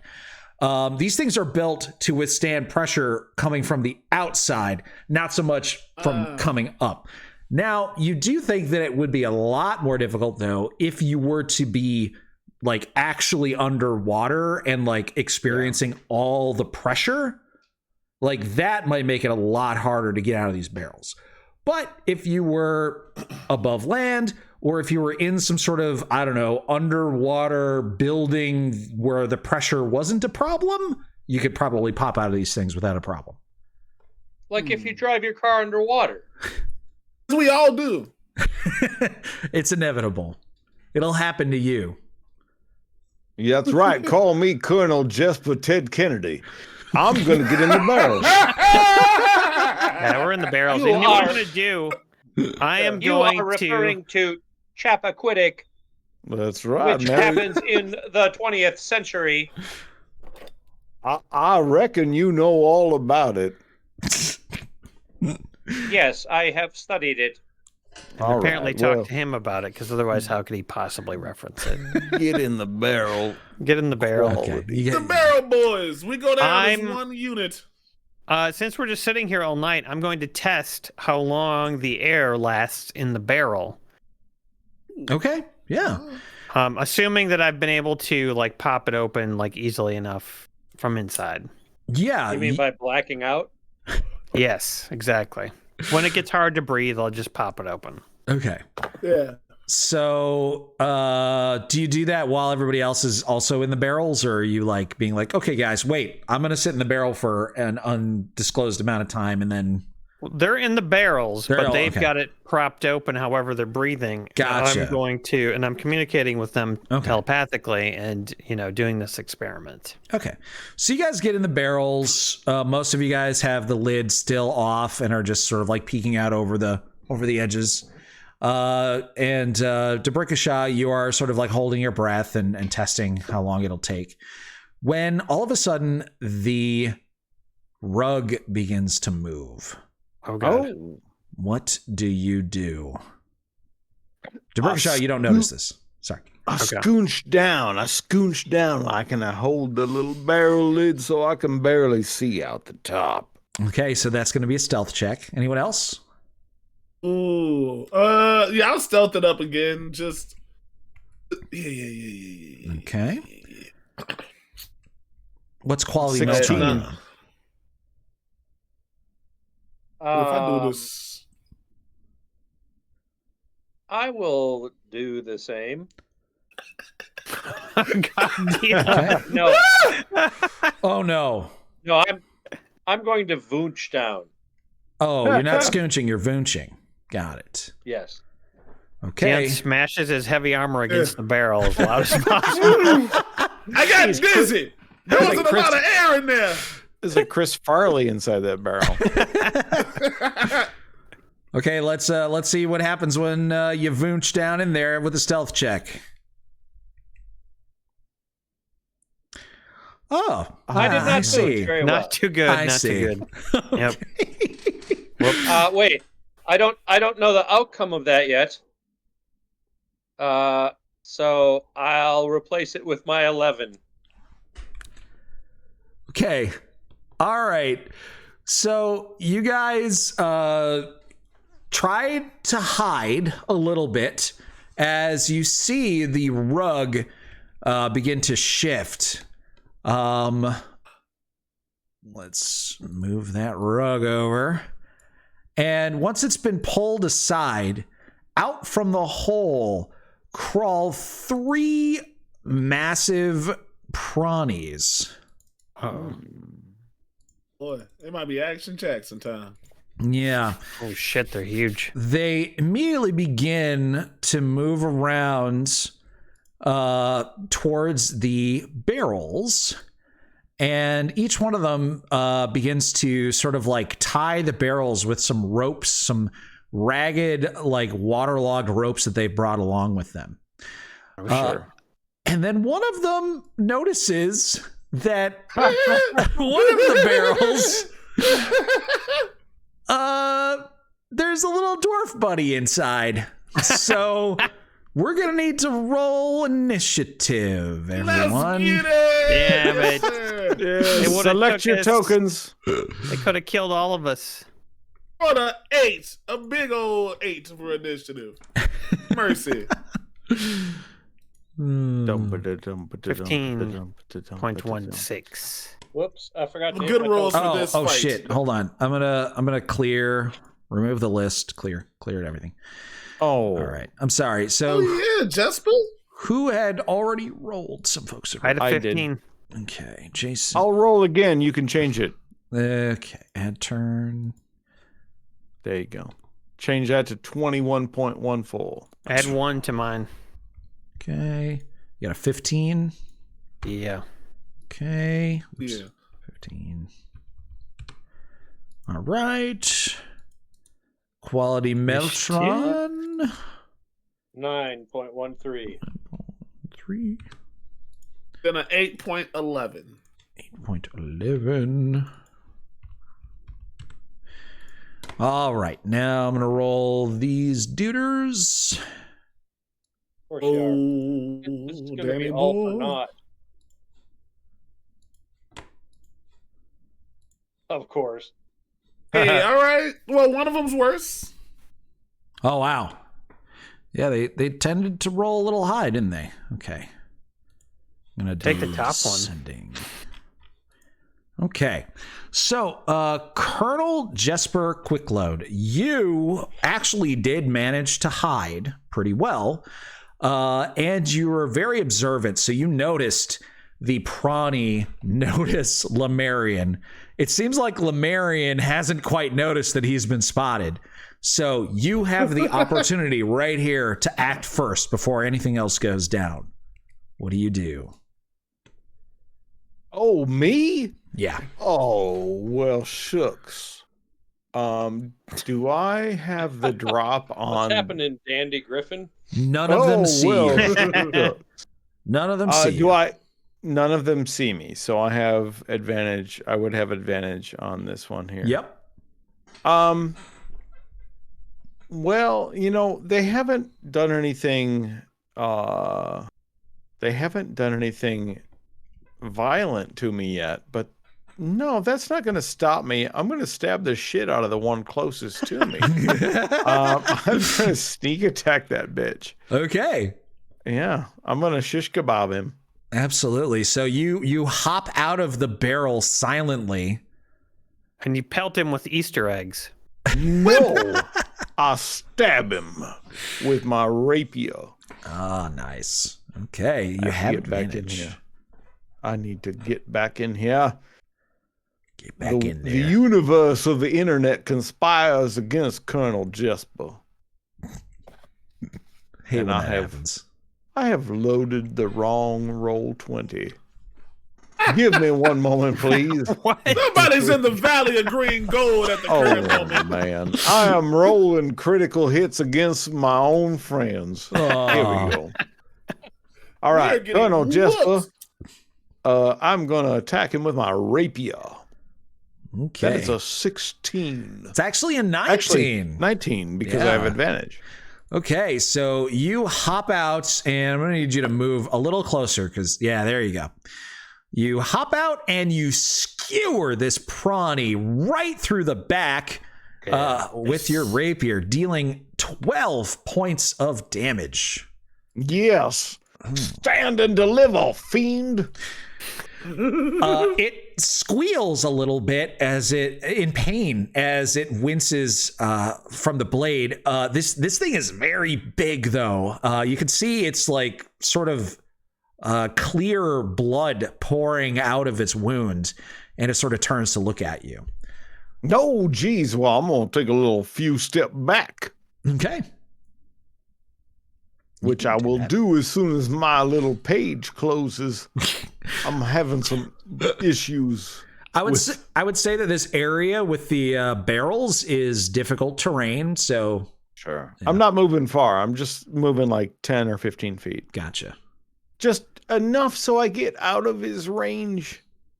And because of my abilities, it does not get an opportunity attack. Nice.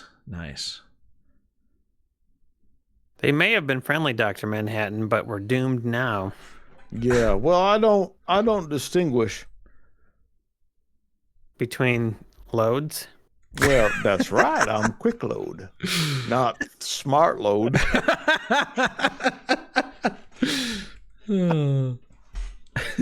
Okay, right. And that's whatever I do here. That's what I end up ceasing my actions and resting for a moment. Okay. So next up is the Prawny that discovered Lemurian. Bring it on. Yeah. So Lemurian, you startle it. It begins screaming very loudly. And this affects everybody within 30 feet of it, regardless of whether you're hiding in the barrel or not, just as long as you can hear it. So that's not going to be Jesper because I forgot to turn this map onto the correct measurements. Let me just change that real quick. Even if I've got the lid shut? Yes, even if you got the lid shut, because you can hear it, right? Okay. Let's see. Yeah, grid distance is... We're going with Pathfinder compatible. I like that more. All right, so yeah, Jesper, you are out of 30 feet. So that is going to be just the three of the rest of you guys. Go ahead and make a wisdom saving throw, please. Can I ask you this because I have Sonic Fortitude? Is this a paralyzed option? Because I get advantage on those saving throws. This is not a paralysis. This is a fear effect, however. Ooh, a fear effect. Is that Constitution saving? Wisdom save. I got an 8. Ooh. Natural 20. Nice. I got a 9, baby. Woo! Oh no, a 9. An 8. Okay, Quality Meltron, you hear this scream and it doesn't bother you pretty much at all, aside from the sonic damage that it does to your eardrums. So everybody's going to take a little bit of damage. You take half, Quality Meltron. Rubbish. Okay, 6 damage. 6? Yeah. 3 for Quality Meltron. And those of you who failed, you are frightened of this thing. No. And you piss yourself. No, damn it. Whoa. That's where the yellow was this whole time, Quality. Sure is.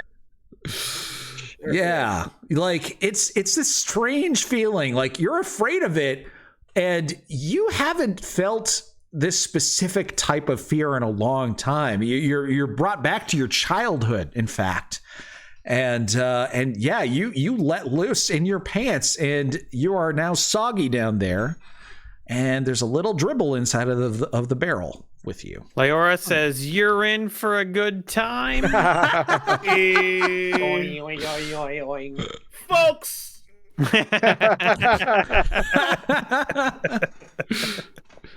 All right, that is that Prawny's action.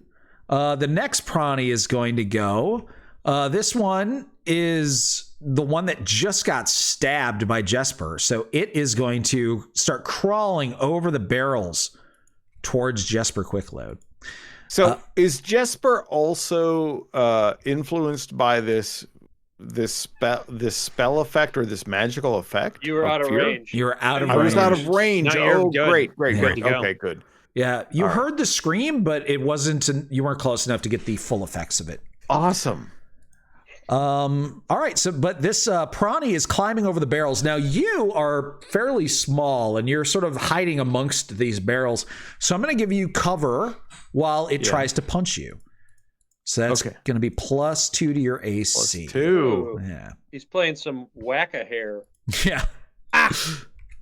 2 punches. Good luck. Goodness gracious. Oh man. Good luck indeed. Wow. Well, it hits me with both strikes. Oh my God. Okay. Uh-oh. Should have done a better job hiding. I guess. Yeah. Well, that was some good luck on its part. So it does a total of 26 bludgeoning damage. Well, I am unconscious. Unconscious? The boys, it's 3-on-3. Wait. I thought you had 27 hit points. I do. Well, that's 26. Oh, well, then I have 1 hit point left. You have 1 hit point. You're fine. You're fine. I'm sorry. I am You've bent never to the been dramatic. healthier. I do tend to be a bit more dramatic. There's no visible damage. It's like when they came out of the gelatinous cube in the D&D movie. I have been struck so strongly. Oh. The vapors, they get to me. Oh, I've been undertaken by them. There is an unfortunate side effect of being successfully punched twice by the same Prawny in the same round. Oh no. So its punches are like hyper speed, and they create sort of like sonic booms as they punch. Of course they do. Exactly. Now this doesn't hurt you more than the punches do. But it sort of creates this ringing in your ears and this like dizzying effect as you're just sort of like totally fucked up and you can't make heads or tails of what's going on. So I'm going to need brain scramblies. Exactly. I'm going to need you to make a Constitution saving throw. That's what I'm talking about. Nice. You get back all of your hit points. I don't think so. No ill effects from that. Good work. Oh my God. I feel it though, right? Like I know that this is a thing. Yeah. You know that if you get double punched by one of these, it potentially messes your brain up. Am I still connected to my friends? Yes, telepathically. Yes, telepathically. Guys, do not get punched twice by these things. They're gonna scramble your brains. Okay. So, Debrikashaw, it's your turn. You're pretty sure they don't see you. Right. Can I see them? Yeah, of course. Yep, you can see them. All right, I can see them. So do I know anything about their species? Like, do they have babies that I could like impersonate or no? You can see them, so you could try to make yourself look like a very small version of one of them, and maybe that's what their babies look like. Damn it, I wish I knew what the halflings that own this place look like. I think we're just gonna have to take them down. Don't you guys think we're gonna have to take them down? Probably. I don't know if we can. I don't think we can either. There's a hole in the floor. We can no, but they swim. Well, how can we escape? Can we call for our ride to like burst through the door and like cheese it? I mean, I get like, so how wounded does that one that got hit look? Got hit for 12, so. It looks like it could take maybe 2 more of those hits before going down. Well, that's real. Yeah, so we can't win. I mean, I have some area of effect stuff, but Hmm. If I get close-ish to him, right? I get like the signal attack of opportunity stuff, and I can also grapple. That's what I got to bring to the table with my runes, of course. I mean, yeah, I don't know. Well, we disengage you guys, and run. Yeah, you guys have to decide. Are we gonna do this? Are we gonna fight him or not? All right, team model mentally. Yeah, team model mentally. I don't think we can take all three of them. Okay.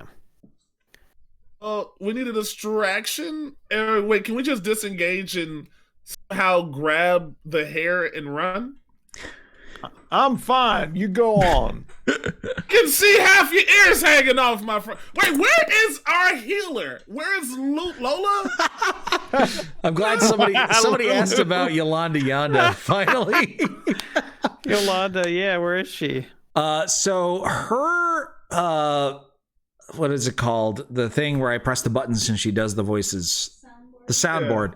Soundboard. That was having some technical issues tonight for some reason. Worked perfectly fine the last few times. Tonight, it was making my voice sound all weird and fucked up every time. So I had to disable the soundboard. So she could be here. That's fine. She just won't be able to talk, unfortunately. Maybe she's got a little bug, in her throat. She's not doing too hot. Well, okay. I mean, that ups our chances of taking these things out. Yeah. I mean, I'm willing to try. Yolanda flies in. She bursts through one of the windows back here, smashing through it. And she flies in here and she's like, "Someone call for me, boys." Hey, yeah, we don't need the soundboard. Come on, it's perfect.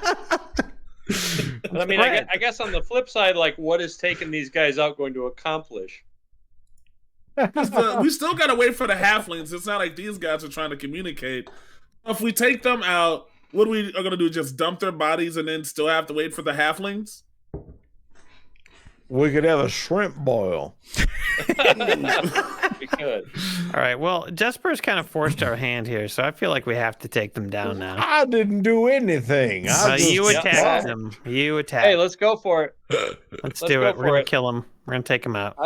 We can do this. We're fucking cultbusters. If I feel they're related at all to a cult, I want to destroy them. Yeah, we're gonna fucking cult them up. Let's do it. We about the cult. All right, DeBrickashaw, you are certain this thing can't see you, so you can manifest one of your psychic blades and stab it with advantage. Right. I'm gonna psychic it the fuck up. I'm pretty sure I already get advantage on psychic blades or something, but whatever. You do. You don't Here we go. always have advantage. Yeah, I think you always get advantage on on it for maybe it's a sneak attack thing. I don't know. Anyway, here we go. You get the sneak attack damage. Yes. Yeah. All right, there is attack number 1. Okay, that is a 16, and that is a hit. Great. It's going to be 13 damage because it's sneaky. 13 damage. And I use my other hand to do another psychic blade, which is going to do 1d4 damage if it hits. Awesome. 1d4 plus 3.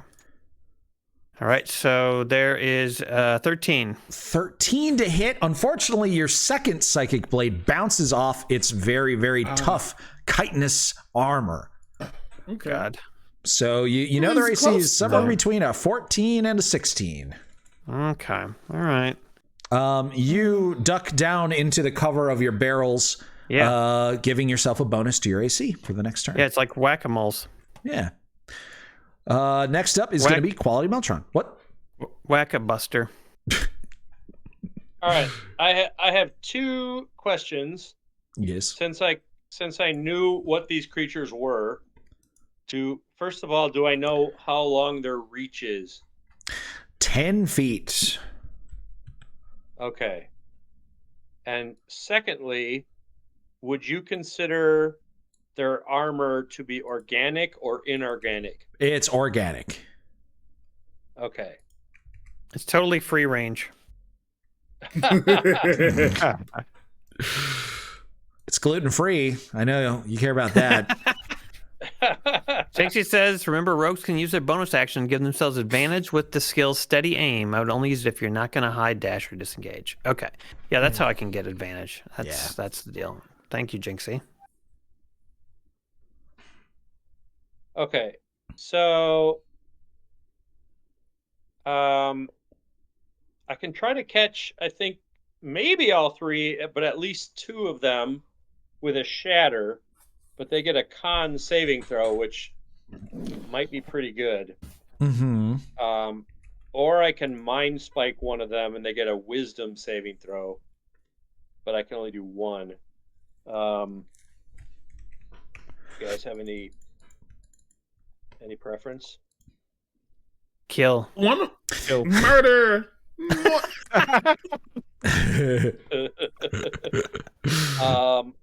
Which one hasn't gone yet? The bottom left towards Jethro. That guy. And that one is unharmed, right? Correct, unarmed. I knew that was a J. Oh, man. Okay. Well, Jay Smith says, "Kill them Mirelurks." I know, right? I think I'm going shatter. Oh yeah.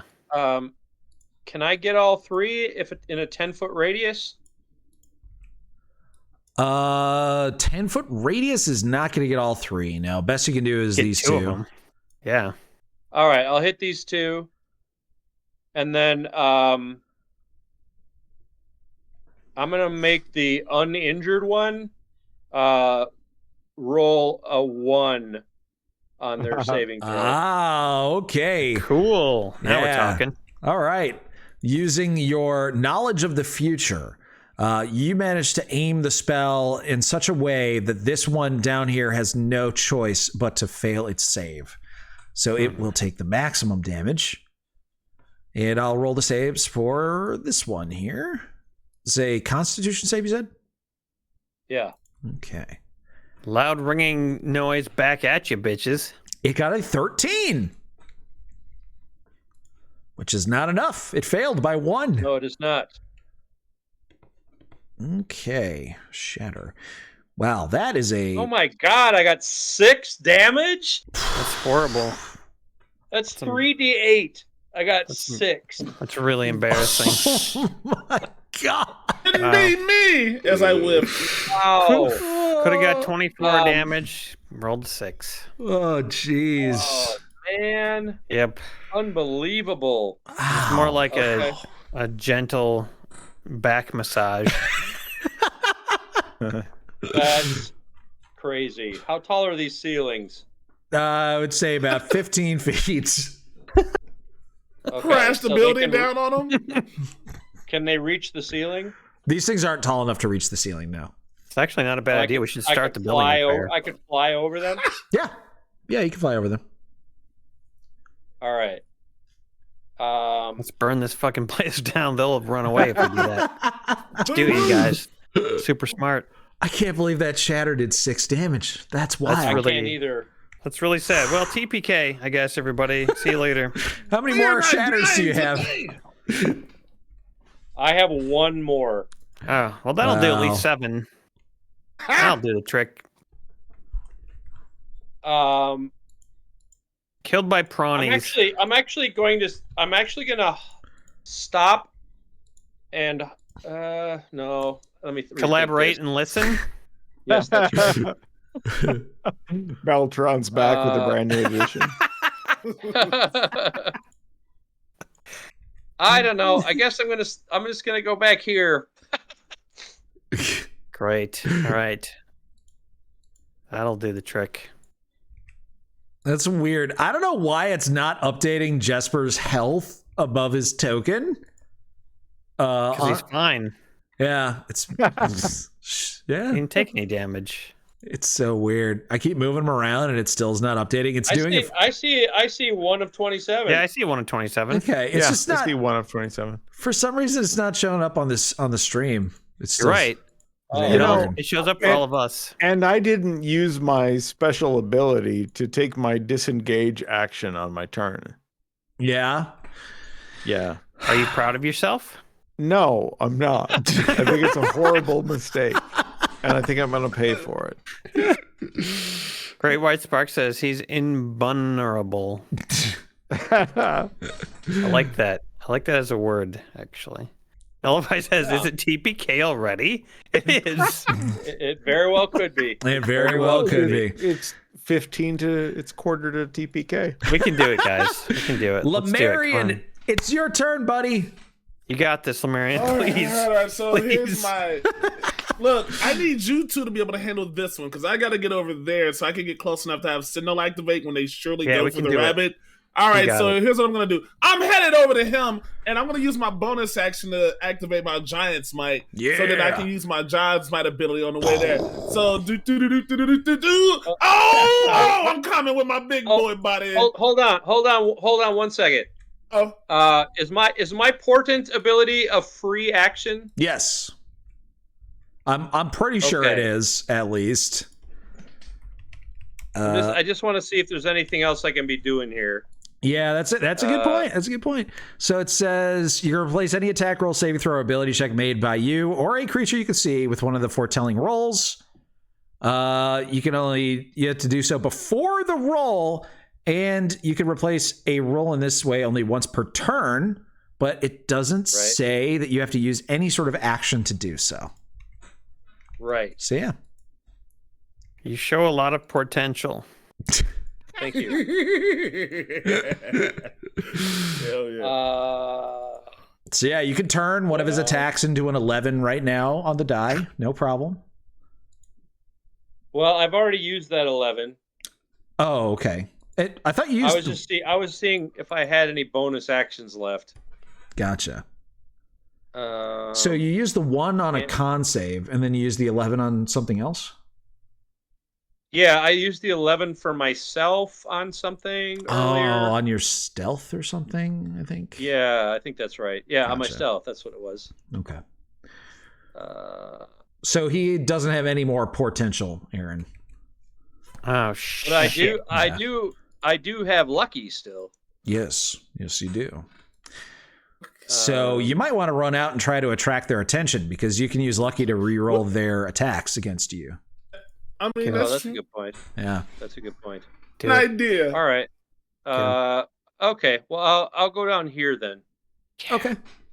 So you run over and jump on top of a box, trying to get this thing's attention. Yeah. All right. And then Lemarian, in your turn, you activate your Giant Smite, become just as big as one of these fuckers. Mm-hmm. All right. So I have blind fighting, right?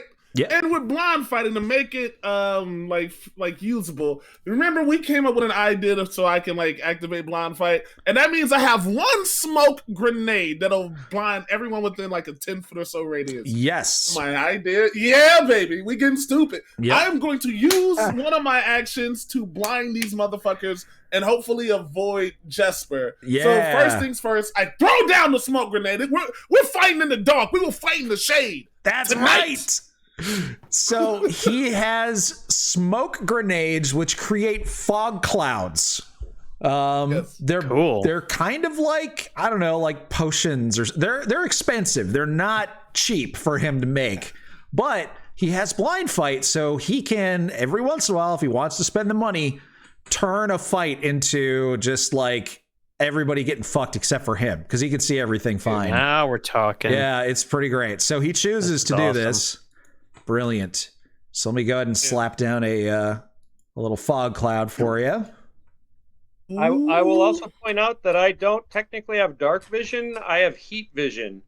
So and Jack, I should still be able to see through the smoke. Well, so the fog blocks your vision. It's not darkness. It's like particles of things that are in your way. So you can't see through it with the heat vision. It's if it were darkness or something, then yeah, you would be able to see through it. Let's see. My premium assets. Here we go. Let's make a little fog cloud. Make a little fog cloud in your soul. What color is your fog? Put a happy little fog cloud. What quality is the fog? What color is it? Oh! Hey guys, I just realized that I actually have another. I have 2 more shatters because of my pearl of power. Yes. Yes. Yeah. What color is the fog? It is maroon. I want it to be like some like Roxanne. You ain't gotta put on the murder light like that. That kind of vibe. Maroon fog. Oh no. Oh, maroon fog. It's me and Adam Levine dueling. Then because I'm kind of nervous about this, guys. What else could I do? Adam Levine killed by prawn. Also, so I'm going for the one that he's already damaged, right? And normally I get 1 more attack, and also with Giant Smite, I'm going to add my 1d6 to it. What I'm going to do is, like, we got to get one of them out of here as quick, fast, and in a hurry as we can. So I'm also going to activate my action surge for the day as well. So I'm going to get an additional on top of that. We're using our tools for war. So I'm about to attack twice and then add a 1d6 to that attack as well. So here we go. Real quick, though, Dion, real quick. So throwing the smoke bomb, that is an action. So, oh, goddamn, you right. You handsome biscuit. But if you use action surge, you'll still at least get to do your 1 attack. So that's true. Yeah. Do I wait to whoop ass twice in a row? They're gonna try. Wait. Actually, wait. Ooh. What do you guys think? Should I hold it and do 2 in a row? Or should I just do it now with the Giant Smite? Do it now. Do it now. Do it. Yeah. Do it now. We're going live. All right, here we go. I'm coming with. Oh Lord! Wasted Talent says kill now. Nice. Oh yes. Oh, plus a 1d6. Stop playing with me. Oh damn! So wait, because the thing cannot see, but you can. That is an advantage on that roll. So you got a critical hit. Nice. Yes, sir. Yes. And you're using your giant smite, right? Yes, sir. So what does that do? It's a 1d6 as much as my proficiency. That's the many times it can be used. Yeah, smashes the prawn into fucking dust. Giant smite. We're turning it into dust. Here's my 1d6. Oh, yeah. Gadoosh.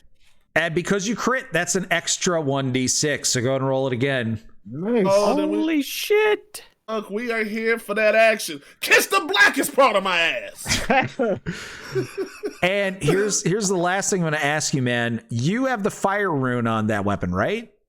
You know I do, baby. So it says when you son of a bitch. When you hit a creature with an attack using the weapon, you can invoke the rune to summon fiery shackles. They take an extra 2d6 fire damage, which will be 4d6 since you crit. So do you want to do that, or do you want to save the fire rune? Now the thing is, he is very close to dead because you basically alluded he only had 24 health points left. So he's got what, like 8? Should I just get him out of here, or should I save it for the next one I can hit blindly? Probably save it. I feel like What damage you do without it? Wait. So right now, oh, they're blind. I mean, they're not going to be able to attack very well. Hopefully. So and now he's dealing 16 damage, but he got a crit. He can unleash his fire rune for an extra 4d6 damage right now, or he can save it. It normally does 2d6, but on a crit, it doubles. So he's asking, should he use it? Oh, you're not going to get a crit again. You might as well just finish this fucker off for a guarantee. Kill the one I can kill. What I do, I'd roll 4d6 then? 4d6. Here it goes. Let's get him the frick out of here, pals. Here it goes. 11 damage. The goose. Wow. Okay, so Lemurian, in this blur of insane speed, bursts out of the barrel and in midair grows to 5 times his normal size. And he lands with this huge thud on the ground, and some of the boards near that hole begin to splinter as your weight threatens to throw you down into the ocean. But it doesn't. It holds. And then you take one of your whips and you just crack it on the back of this shrimp that is about to just decapitate poor old Colonel Jesper there. And the whip cracks, and you channel fiery giant magic through it, which just explodes the Prawny into cooked gobbets of shrimp flesh. And unfortunately, nobody could see that happen because he was completely shrouded in fog. But we imagine what it probably happened like. Boys, if y'all would have saw what I just did, he more shredded than a julienne salad. Holy shit. Do not fuck with Lemurian. Yeah. Oh, wow. Amazing. Well, he didn't see it either. No. He just sensed it. That's he felt true. It. Yeah. He felt shrimp bits hit him like, it's like, it's like, oh yeah, I did it. Yeah. Okay, Prawny turn. This is the one that hadn't gone yet. It's going to it senses, it feels the impact of all of the Prawny bits from its exploded friend. And it doesn't really know what to do. It's scared. Its friend is dead. It's just gonna let out another one of those screams. All right. Ooh, Nelly. So that's going to be, I think, just Jesper and Lemurian. Is this a wisdom save? It is a wisdom save. So. Yeah. And sorry, that is going to also affect you, Aaron. So wait, what? Yeah, because you're just within 30 feet of this guy. Oh yeah, right. To their own screams. They are immune. Yeah. I got a 13. A 13? Oh, and I'm doing a wisdom save right now. I'm Yes. so wise these. Is that what I'm doing too? Wisdoms? But not as wise as I could be. I just realized, Lemurian, you were afraid of this other shrimpy or Prawny, but fear doesn't affect you when you can't see the thing that you're afraid of.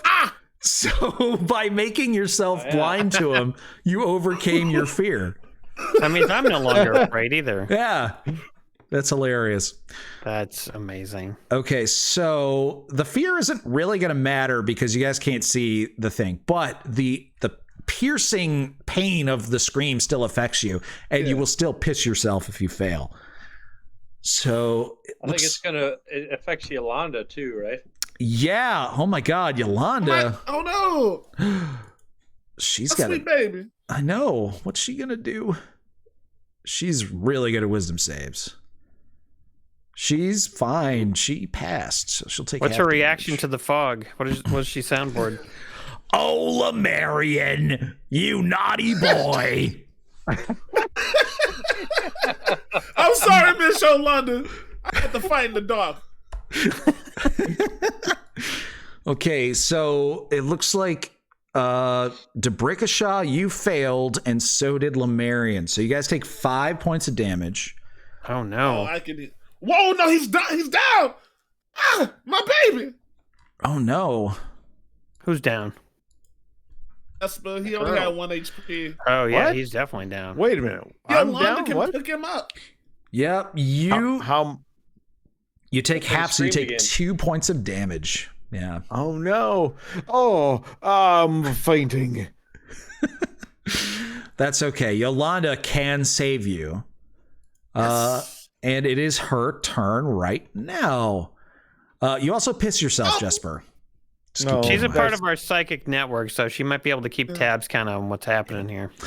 I'm Yeah. no Got the Miss Cleo stranger connection. to involuntary emission.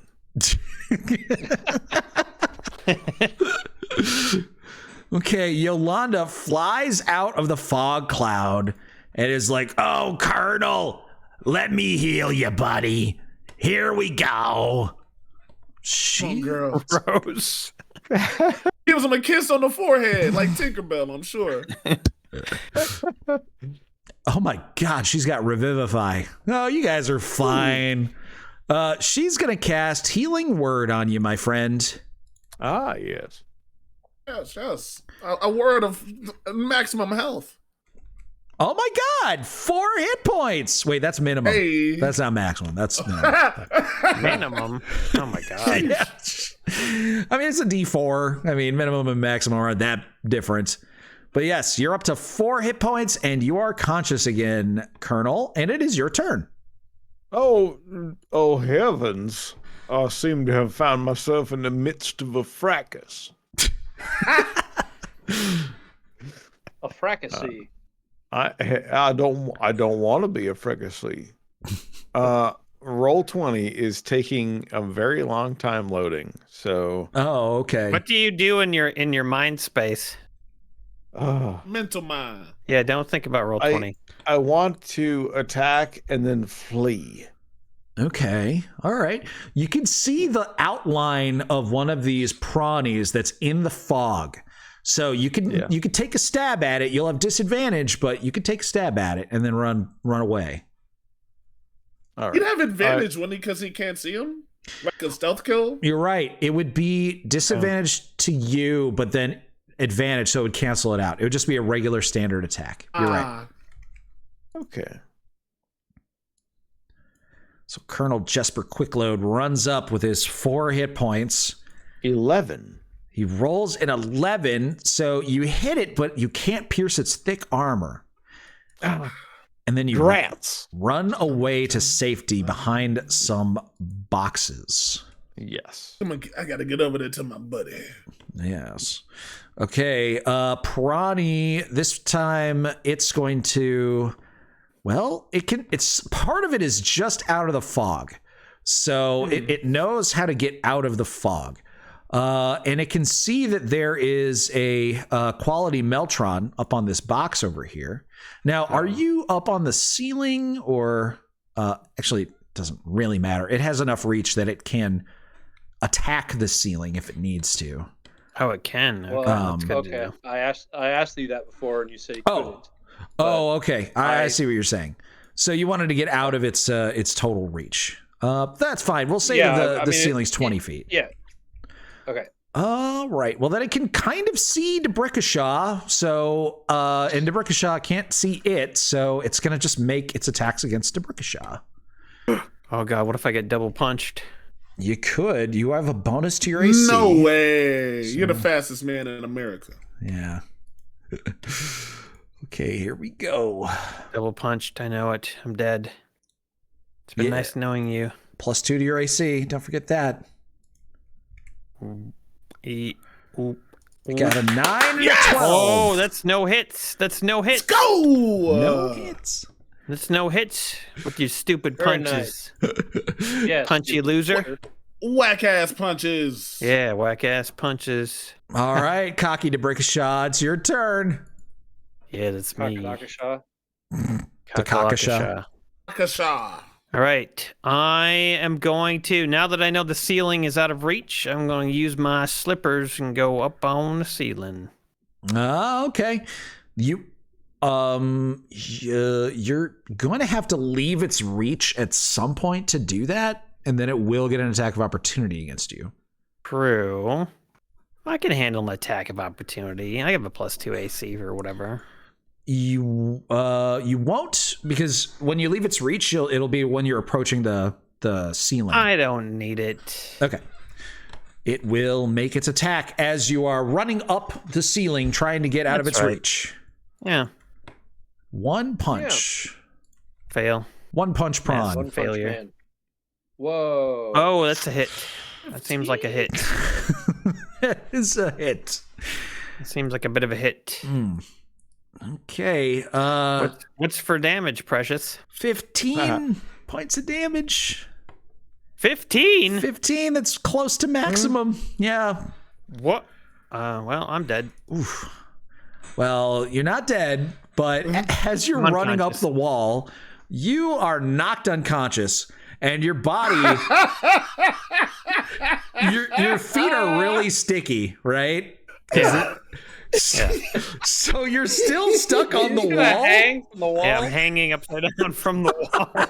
The world's worst vampire. You're like one of those octopuses that you throw at the wall, and they just like sticky. down They the just wall. stick to it. Yep. Yeah. It reminds me a little bit of, for those of you who watched our demonologist stream. Oh Jesus Christ! What the fuck's happening?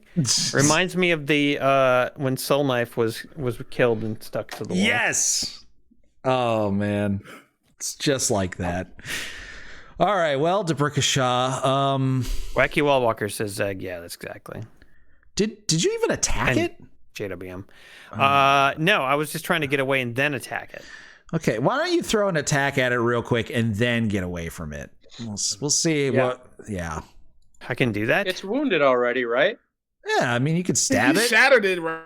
Didn't you hit it with a shatter? No, not that one. Ain't I in the fog He though? attacked it earlier. Yeah, you can still see it. You just have like disadvantage, but then it can't see you, so it has disadvantage. So it's and just that a regular. cancels out. Okay, Yeah. got it.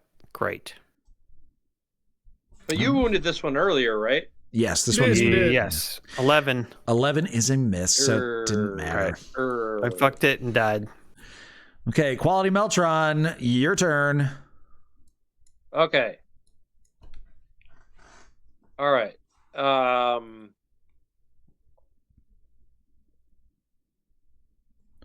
I am going to cast. I'm going to cast Mind Spike on it. Okay. Ooh. Mind Spike. That's 3d8 psychic damage on a failed save, or half on a successful wisdom save. Okay. Not particularly good wisdom. Let's see what happens. And if he fails his save, he did not fail his save. All right. No, you rolled a Well, that's 17. too bad. Well, because if he failed it, I would always know where he was, and I don't take any disadvantage on like him being invisible. Like a Reaper in XCOM 2. that's pretty handy, actually. Imagine if you mind spiked one of these guys as they were like fleeing, and then you could like follow them to wherever they go. Yeah, pretty sweet. But like also, I'm assuming that means this smoke wouldn't affect me at all. Oh, right. True. Yeah. You'd be able to know exactly where he is. Okay, Cool. Wow. Well, you still do 10 damage to him with a good damage roll there. Like Mind Spike. Okay. That one's not looking great. It's less than half health now.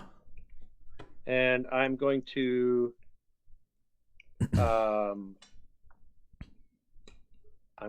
get away from it. Okay. Yeah, it already used its attack of opportunity, but you're not even in its range because you're up on the ceiling, so you don't think it has any way to attack you. Lemurian, your turn.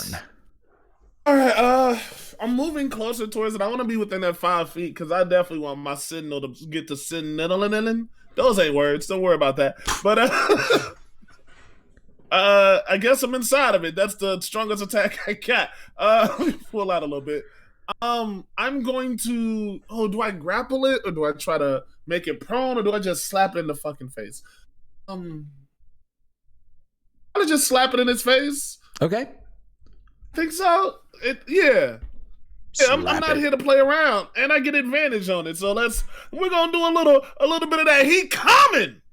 Oh yeah! Sir. Stop playing with me. And wait, actually, I got a question. I can do that giant smite thing to the same level of my proficiency. Mm-hmm. I don't know what my proficiency is. My proficiency bonus +3.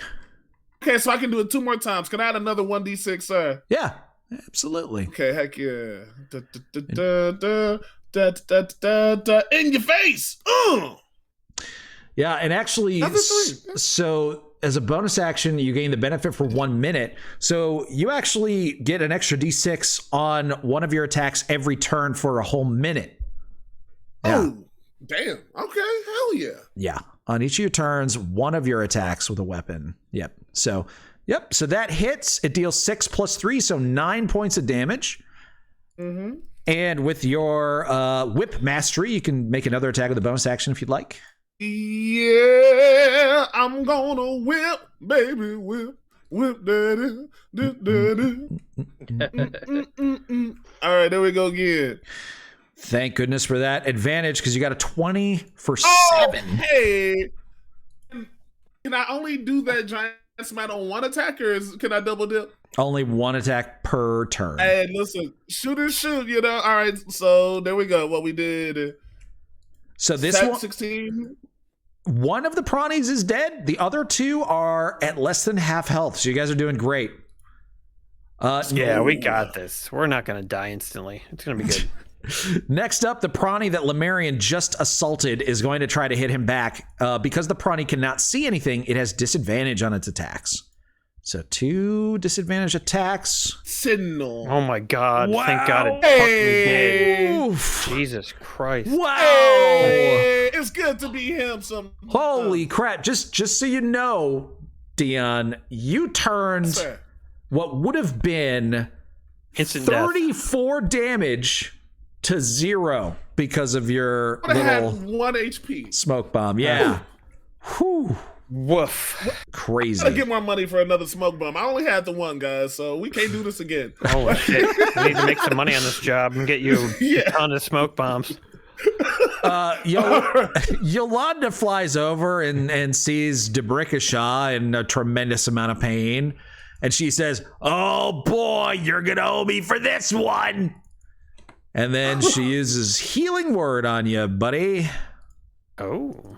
Yeah. I wake up and I say, YOLO. Nice. So that's 5 hit points. Yes.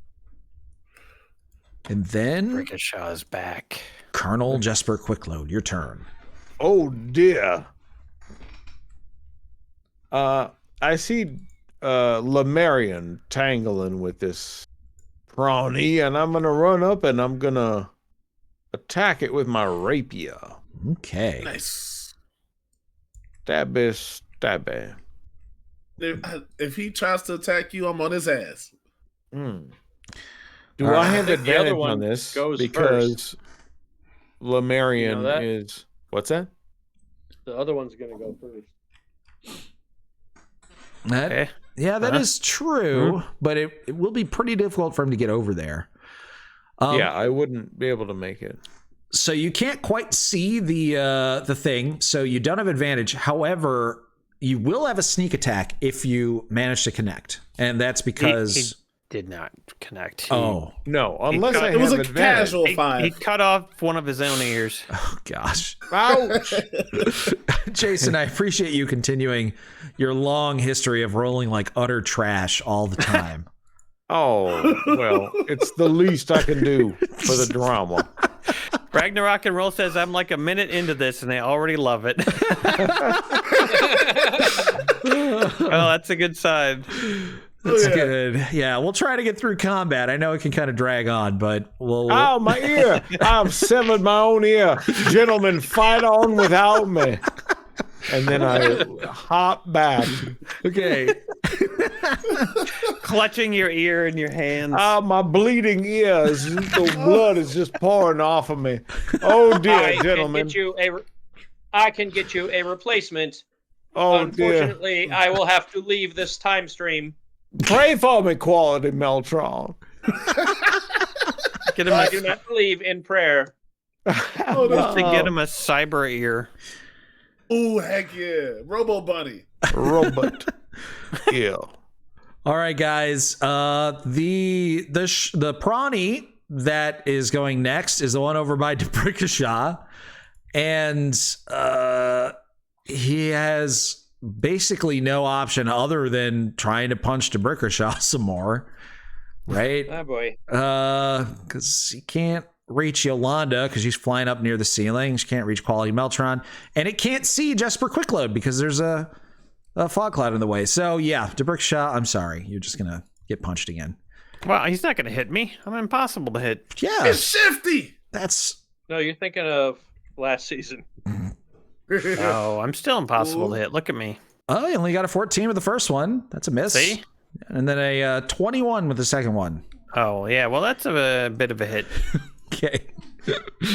So 10 more damage. And I whip out 1,000 ball bearings. Vintage. 1,000 ball bearings pour out of your pockets as you go limp again, dangling from the wall. Yeah, they all fall out of my pockets as I'm hanging upside down. It makes perfect sense. It's so great. It really is like you're glitching out of a wall, ragdolling, glitching out of a wall. All right, well, how many points? You're just a punching bag now. Yeah, He's pretty a speed much. bag. Just So you take 10 damage, which puts you at 0, and then it's your turn now, so you're going to have to make a death saving throw. Oh, excellent. I hope I roll great. got this. I do too. Where do I roll this? Oh, shit. Are death saving throws con Aren't they in the saves? middle of the They're screen? they're on your sheet. No, they're on your sheet. Okay. Yeah. You roll death save. It's the hit like dice. below your hit points. That's right. Hit dice. To the right of your hit dice, there's a thing that Right. says death saves. All right, where's hit Above dice? your items. Got it. Items. Where's my items? Okay, do you know where your saving throws are to the left? So Yes. look at To go the straight right. down from your speed, like 3 boxes. Where initiative You is, see- and then go down. All right, You'll see a 3 thing that says boxes. death Oh, yeah, save. hit death saves. All right, got it. Death saves. A 2. That's pretty good, right? Well, it's better than a 1, actually. So, All right. If you're rolling a death save while you're playing golf, that'd be great. okay. That's 2. I want you to check that first little box under failures right above your death saves button. Got it. Okay, 1 failure. You're still alive. You'll be fine. Excellent. All right. Well, the great news is that hopefully I won't remember any of this because Anthony Berkhamshire says a bad shot for the pimps for Emery. No being happy seeing the Bubba bees. LOL. Yeah, that scared me. I legitimately didn't remember that there were bees in Alpha 11. And I heard the sound and I didn't want to believe that it was true. And then I saw them for a brief frame of time and I had so many flashbacks. It was horrifying. I didn't get to see one yet, so I have not experienced that, but I would have had a positive reaction. I don't know why I'm drinking a bad shot right now. I guess it's Emery's fault. All right. What am I going to do? I almost You're poured gonna a be good sober? Thank you, Anthony, I guess. I mean, what? Wow. All right, bad shot time. Hey, honey, can you get me another chaser? I'm out and I have to take a bad shot. Yeah, me too. I need a chaser. I don't have anything. The blue soda. Cat, can you get Aaron I'm just a going chaser? to man up. Yeah, please. Okay. Give me a chaser, too. Hey, cats, can y'all go get Aaron a chaser? Cheers, Anthony. I hope we see more bees in our future. Hey, Broadway cast of Cats. Can you get Aaron a chaser? Memories, not a side. I do need a chaser. Dude, that is one of my guilty pleasure karaoke songs. I do the whole fall and shit. I've never seen Cats. That sounds stupid. But that song itself is amazing. Oh, it's upstairs. I saw Cats. There's another one over there, though. I'm sure it's a very jellical vibe, as the kids say. Did they have Yeah. buttholes? Cardboard box. Do you at karaoke? Do you sing it to the tune of? Do you replace memories with emeries? Wow. I haven't, but next Tuesday, you Darren Tune. All right, here's my bad shot. Thanks, Anthony. Thanks. Yeah.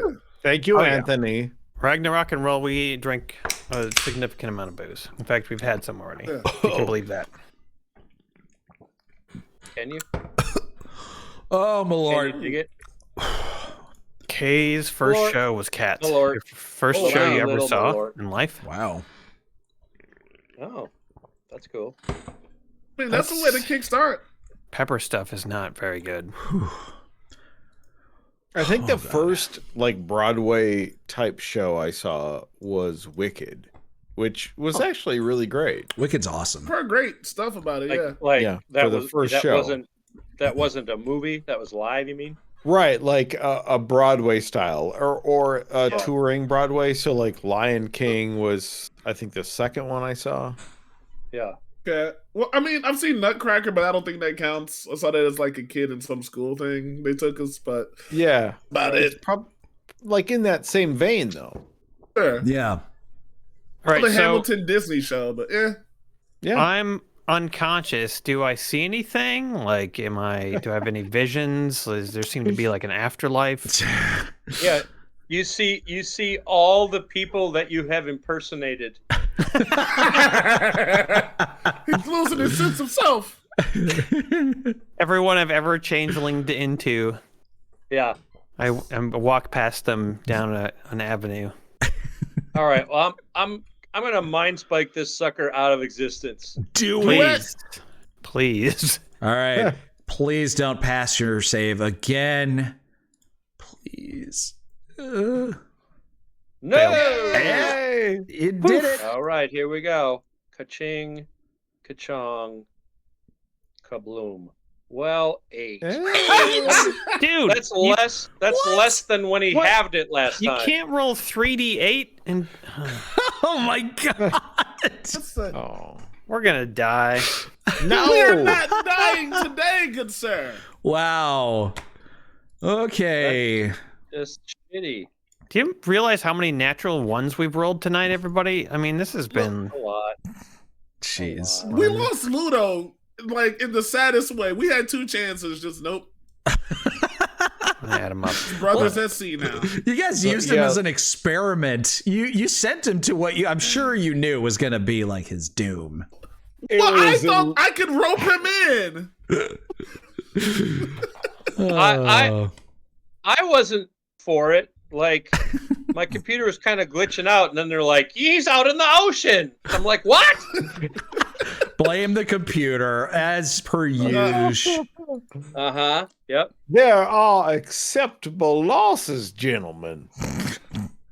Wow. The cold-hearted rabbit, Mr. Jefferson. That ain't your name. Lemurian, it is your turn. Please fuck up these remaining prawnies. I am going to whip the dog snizzle out of this crab thing person prawn. All right. First off, it goes, oh, Lord. Uh-huh. All right. Wow. And then we're going to use the 1d6. Let's put a little extra sauce on that. Uh-huh. Skadoosh. Oh, then, of course, you know what comes after oh, Lord. Oh, he coming, baby. Unless he's already dead. Oh, no. No. I thought I was coming. Dude, wow. Okay, well, that first hit did a tremendous amount of damage. This prawny is basically limping at this point. It's on the verge of death. That second attack would have finished it off, no question. But you got a little too cocky, and your whip hits one of the barrels, causing a crack to form on it. You've ruined that barrel. My hubris once again. It is time for that prawny to go. Now, this prawny, it begins whimpering, and it begins to climb over the barrels, feeling around, trying to get to the opening. I hope he didn't do that, because that provokes my single attack of opportunity, baby. He's trying to leave. He's trying to get out. Oh. He's provoking. Now, when I say he coming, I mean he coming. I said he coming. Wow, there we go. Yes. Oh, my Lord. Boy. That brings us That's up to 20. 8 natural 20s and 7 natural 1s tonight. So we are now on the plus side. But beware. Showing absolutely no mercy to these prawnies. Lemurian sniffed. You kill the second prawny of the night. You are definitely ahead on the kill count. Good work. Hey, there we go, boys. Next up is Yolanda, who is going to use another healing word on Debrickashaw. Yeah, what does she say this time? She can't be very happy. It's rough when you basically heal people with your damage spells. Like I roll like -4. Oh, man. All right, so that is 5 points of healing, and she says, honey, I can't do this all day. And I'm like, Ragnarok and Roll says, I'm so confused. So the characters are a priest, a sea captain, a southern gentleman, and who? Southern gentleman, colonel. We are, what are we? All right, so Jesper Quickload is a rabbit person. I am a time-traveling cyborg. Right. I'm a Dorgar dwarf. And I am a changeling smurf. Yeah. And Yolanda Yanda is a DM NPC that exists just to heal them because none of them wanted to be a healer. Exactly. No, I'm a changeling rogue, to be totally honest. You're right. I'm a Dorgar Rune Knight. Thank you, Jay White. Let me get it together. Okay, next up is Colonel Jesper Quickload. Oh, dear God, who is remaining, who is alive, who should not be? Well, you can hear this Prawny over here, but you can't quite see him because of the fog cloud. Okay, well, let's see here. I can't quite see him. We'll find. Use your hop. Right. Well, I can't quite use my hop, but I'm gonna use that. Can I see him from where I am right now? Yes, indeed. Moved forward. Let's see. Leora says they killed a friendly sea captain earlier. LOL. That's true. We didn't kill him. We just sent him off. Killing's a stretch. Yeah, we just kind of made sure that he would get killed on accident. Would he have been alive if he never met us? Who's to say? Yeah, one of those natural ones that was rolled was a rescue attempt. So, come on, be fair. Colonel Jesper Quickload has lately been learning the art of roasting. And he's picked up a few tips from an old book that he found. It was The Art of Roasting by Race the Roaster. And he yells out to this Prawny, your father stunk of lobster and your mother reeked of ocean berries. Ocean berries. Oh, goodness. Okay, wisdom save. Here we go. Come on. A 5! Oh, yes. Wow. Nice. Holy shit. The vicious mockery. So vicious. So you do, 4 psychic damage? Yeah. Okay, it is still alive, but you can tell that it is very upset by what you just said about its mother. And it's got disadvantage on its next attacks until its turn? Yeah. Is it going to fucking attack me again? No. It got disadvantage, though. It is going... was just insulted. Come on. It is going after the rabbit that just said that its father and or mother smelled like ocean berries. Yeah. So it climbs over these boxes and it perches itself on top of these crates, and it reaches its long, shrimpy arms towards you to double punch Colonel Jesper Quickload. Yes. Shouldn't you sound like Bugs Bunny? Hey, that's Porky Pig. Yeah. I suddenly can't remember what Bugs sounds like. So. What's up, shrimp? Ooh, that's good. Oh, oh, Jesus. Goodbye. Advantage. Goodbye, Jesper, forever. Oh, it doesn't matter. It does not matter. God. Okay, so the first punch hits you, dealing 9 points of damage, which knocks you unconscious. Yowzers. The second punch hits your unconscious body, causing you to fail 2 death saving throws, because that's how that works, because it's an automatic critical hit. Dear God. Don't worry, you still have one more. I'm sure you'll be fine. I'll be fine. Jeez. Wait! You're also confused. The disadvantage didn't matter, because the disadvantage is only on the first attack, right?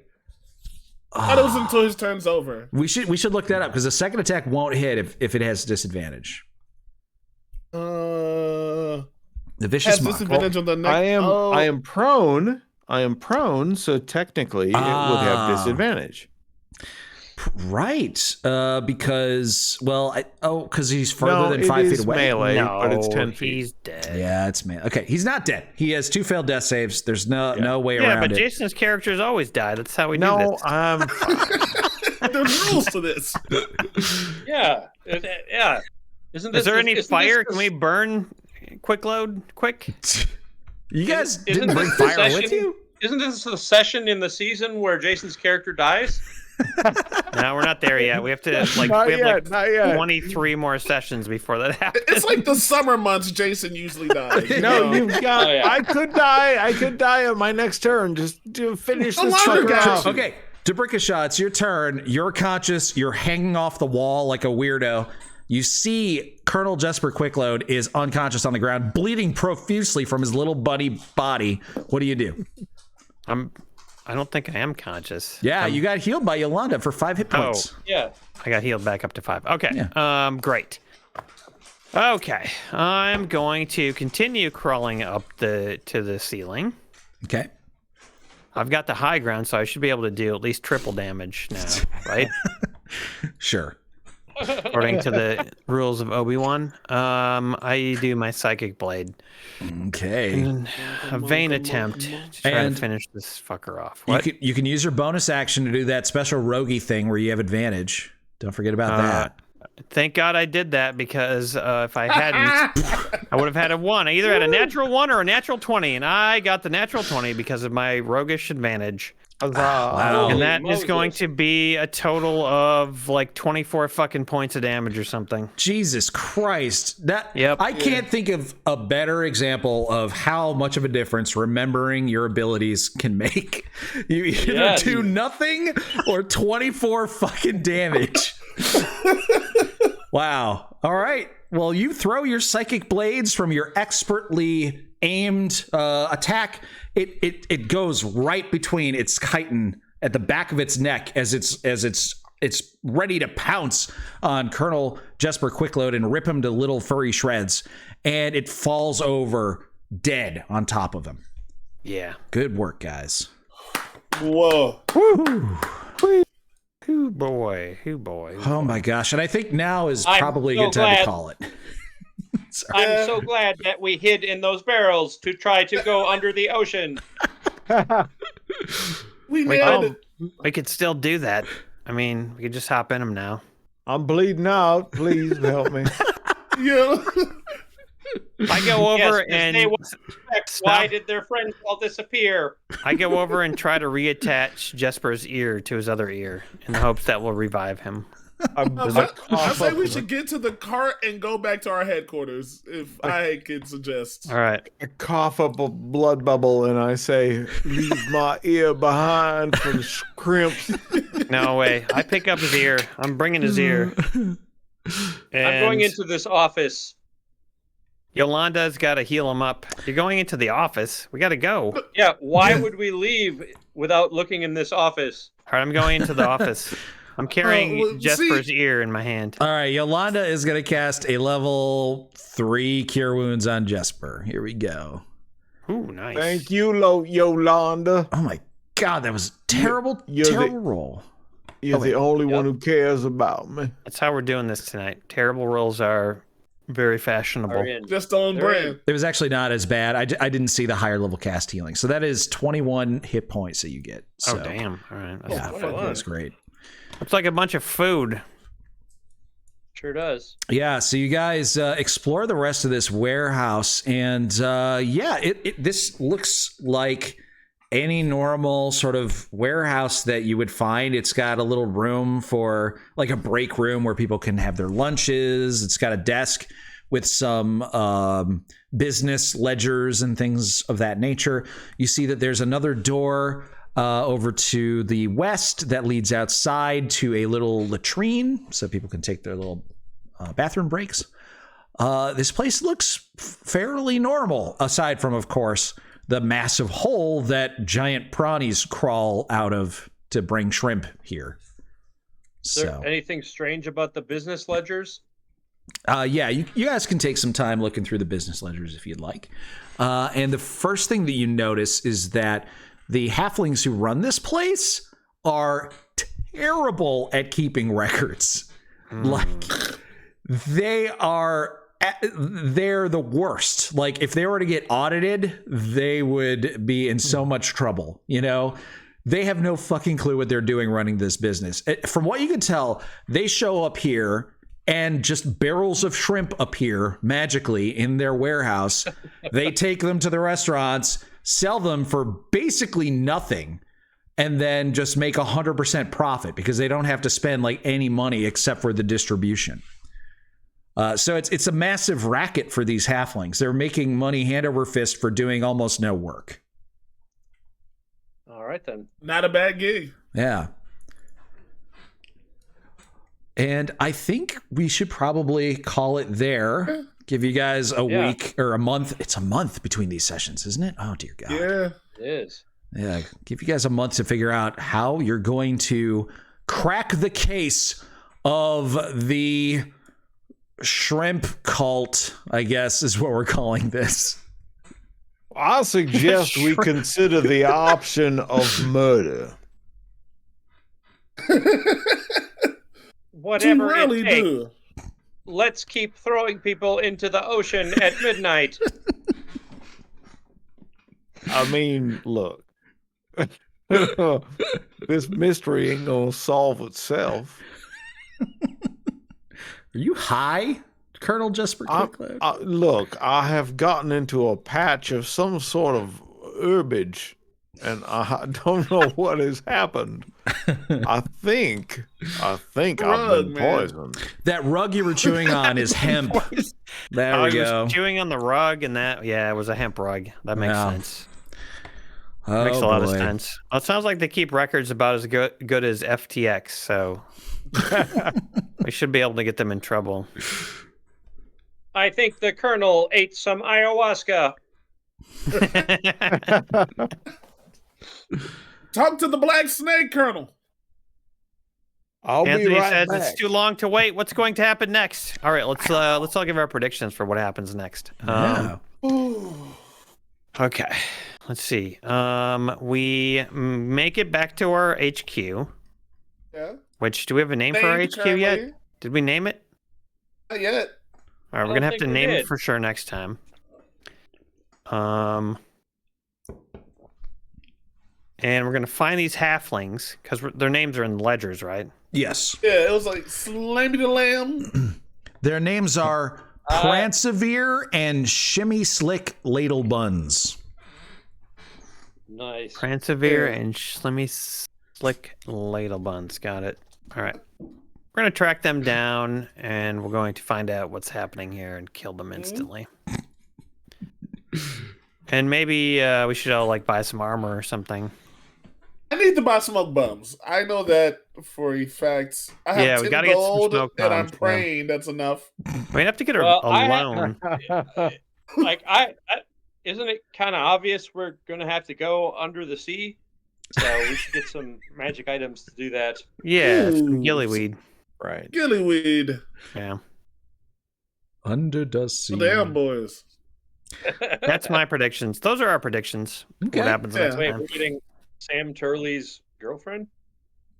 Any wild theories as to why these Prawnies are kidnapping people and dragging them under the ocean?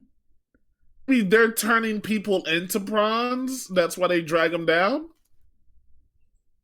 Could be. I have a feeling that it's because their community is so small and sort of like inward pointing that they need other genetic material, right? To like build outside of their community. Okay. Yeah, but supposedly they don't normally act like this. They're normally not like this. So there's some. I feel like there's whoever is in charge here has Are we sure the Arby's meat is coming from bees? Yeah.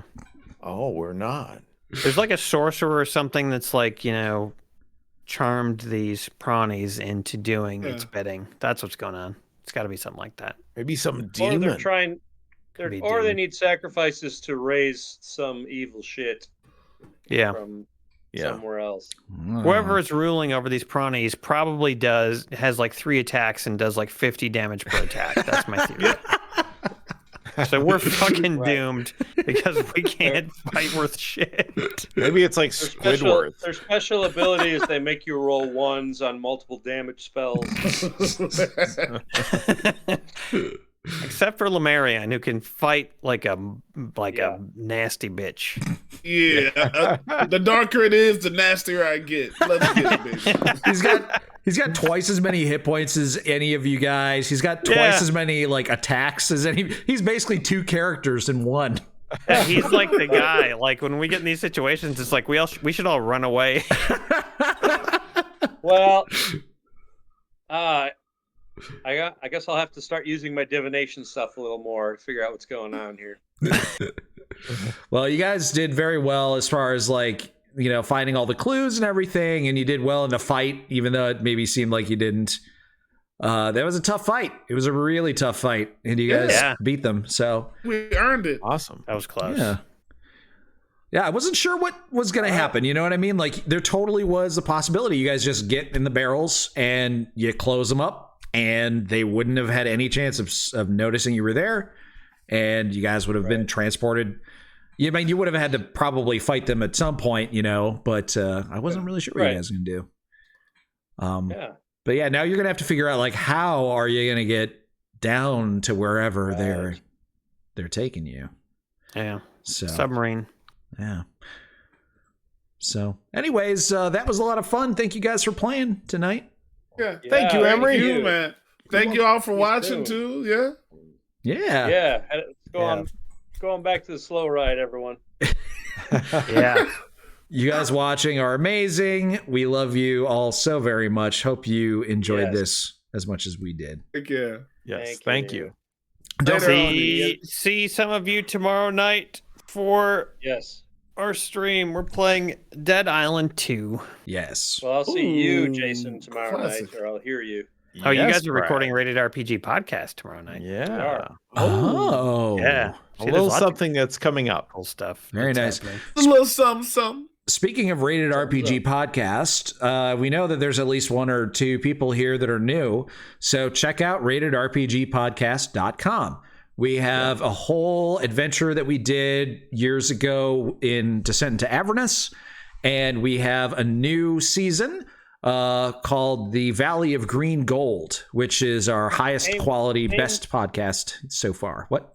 Yeah. It's the same world as this one, but different characters, different story. Exactly. It's a lot of fun. You should check it out because, like, it's basically all of us just doing different characters, and it's a podcast. So, but it's equally as entertaining. We're just not drunk the whole time. That's all. Yeah. Yeah. Tell all your friends too, guys. If you're watching, that's how podcasts really spread, is by word of mouth. So let all of your D&D buddies, all your gamer buddies, everybody that you're related to, let them all know. We appreciate it a lot. Spread it like an STD. Yeah.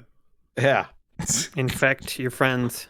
Don't sleep with someone without giving them Rated RPG podcast. Yeah, at least give them Rated RPG podcast. Yep. Like it follows. Everyone takes it to another person. Yeah. Just like Clubhead and his spores. Oh, good. Good night, everybody. Good night. Good night, everybody. Bye. Heck yeah.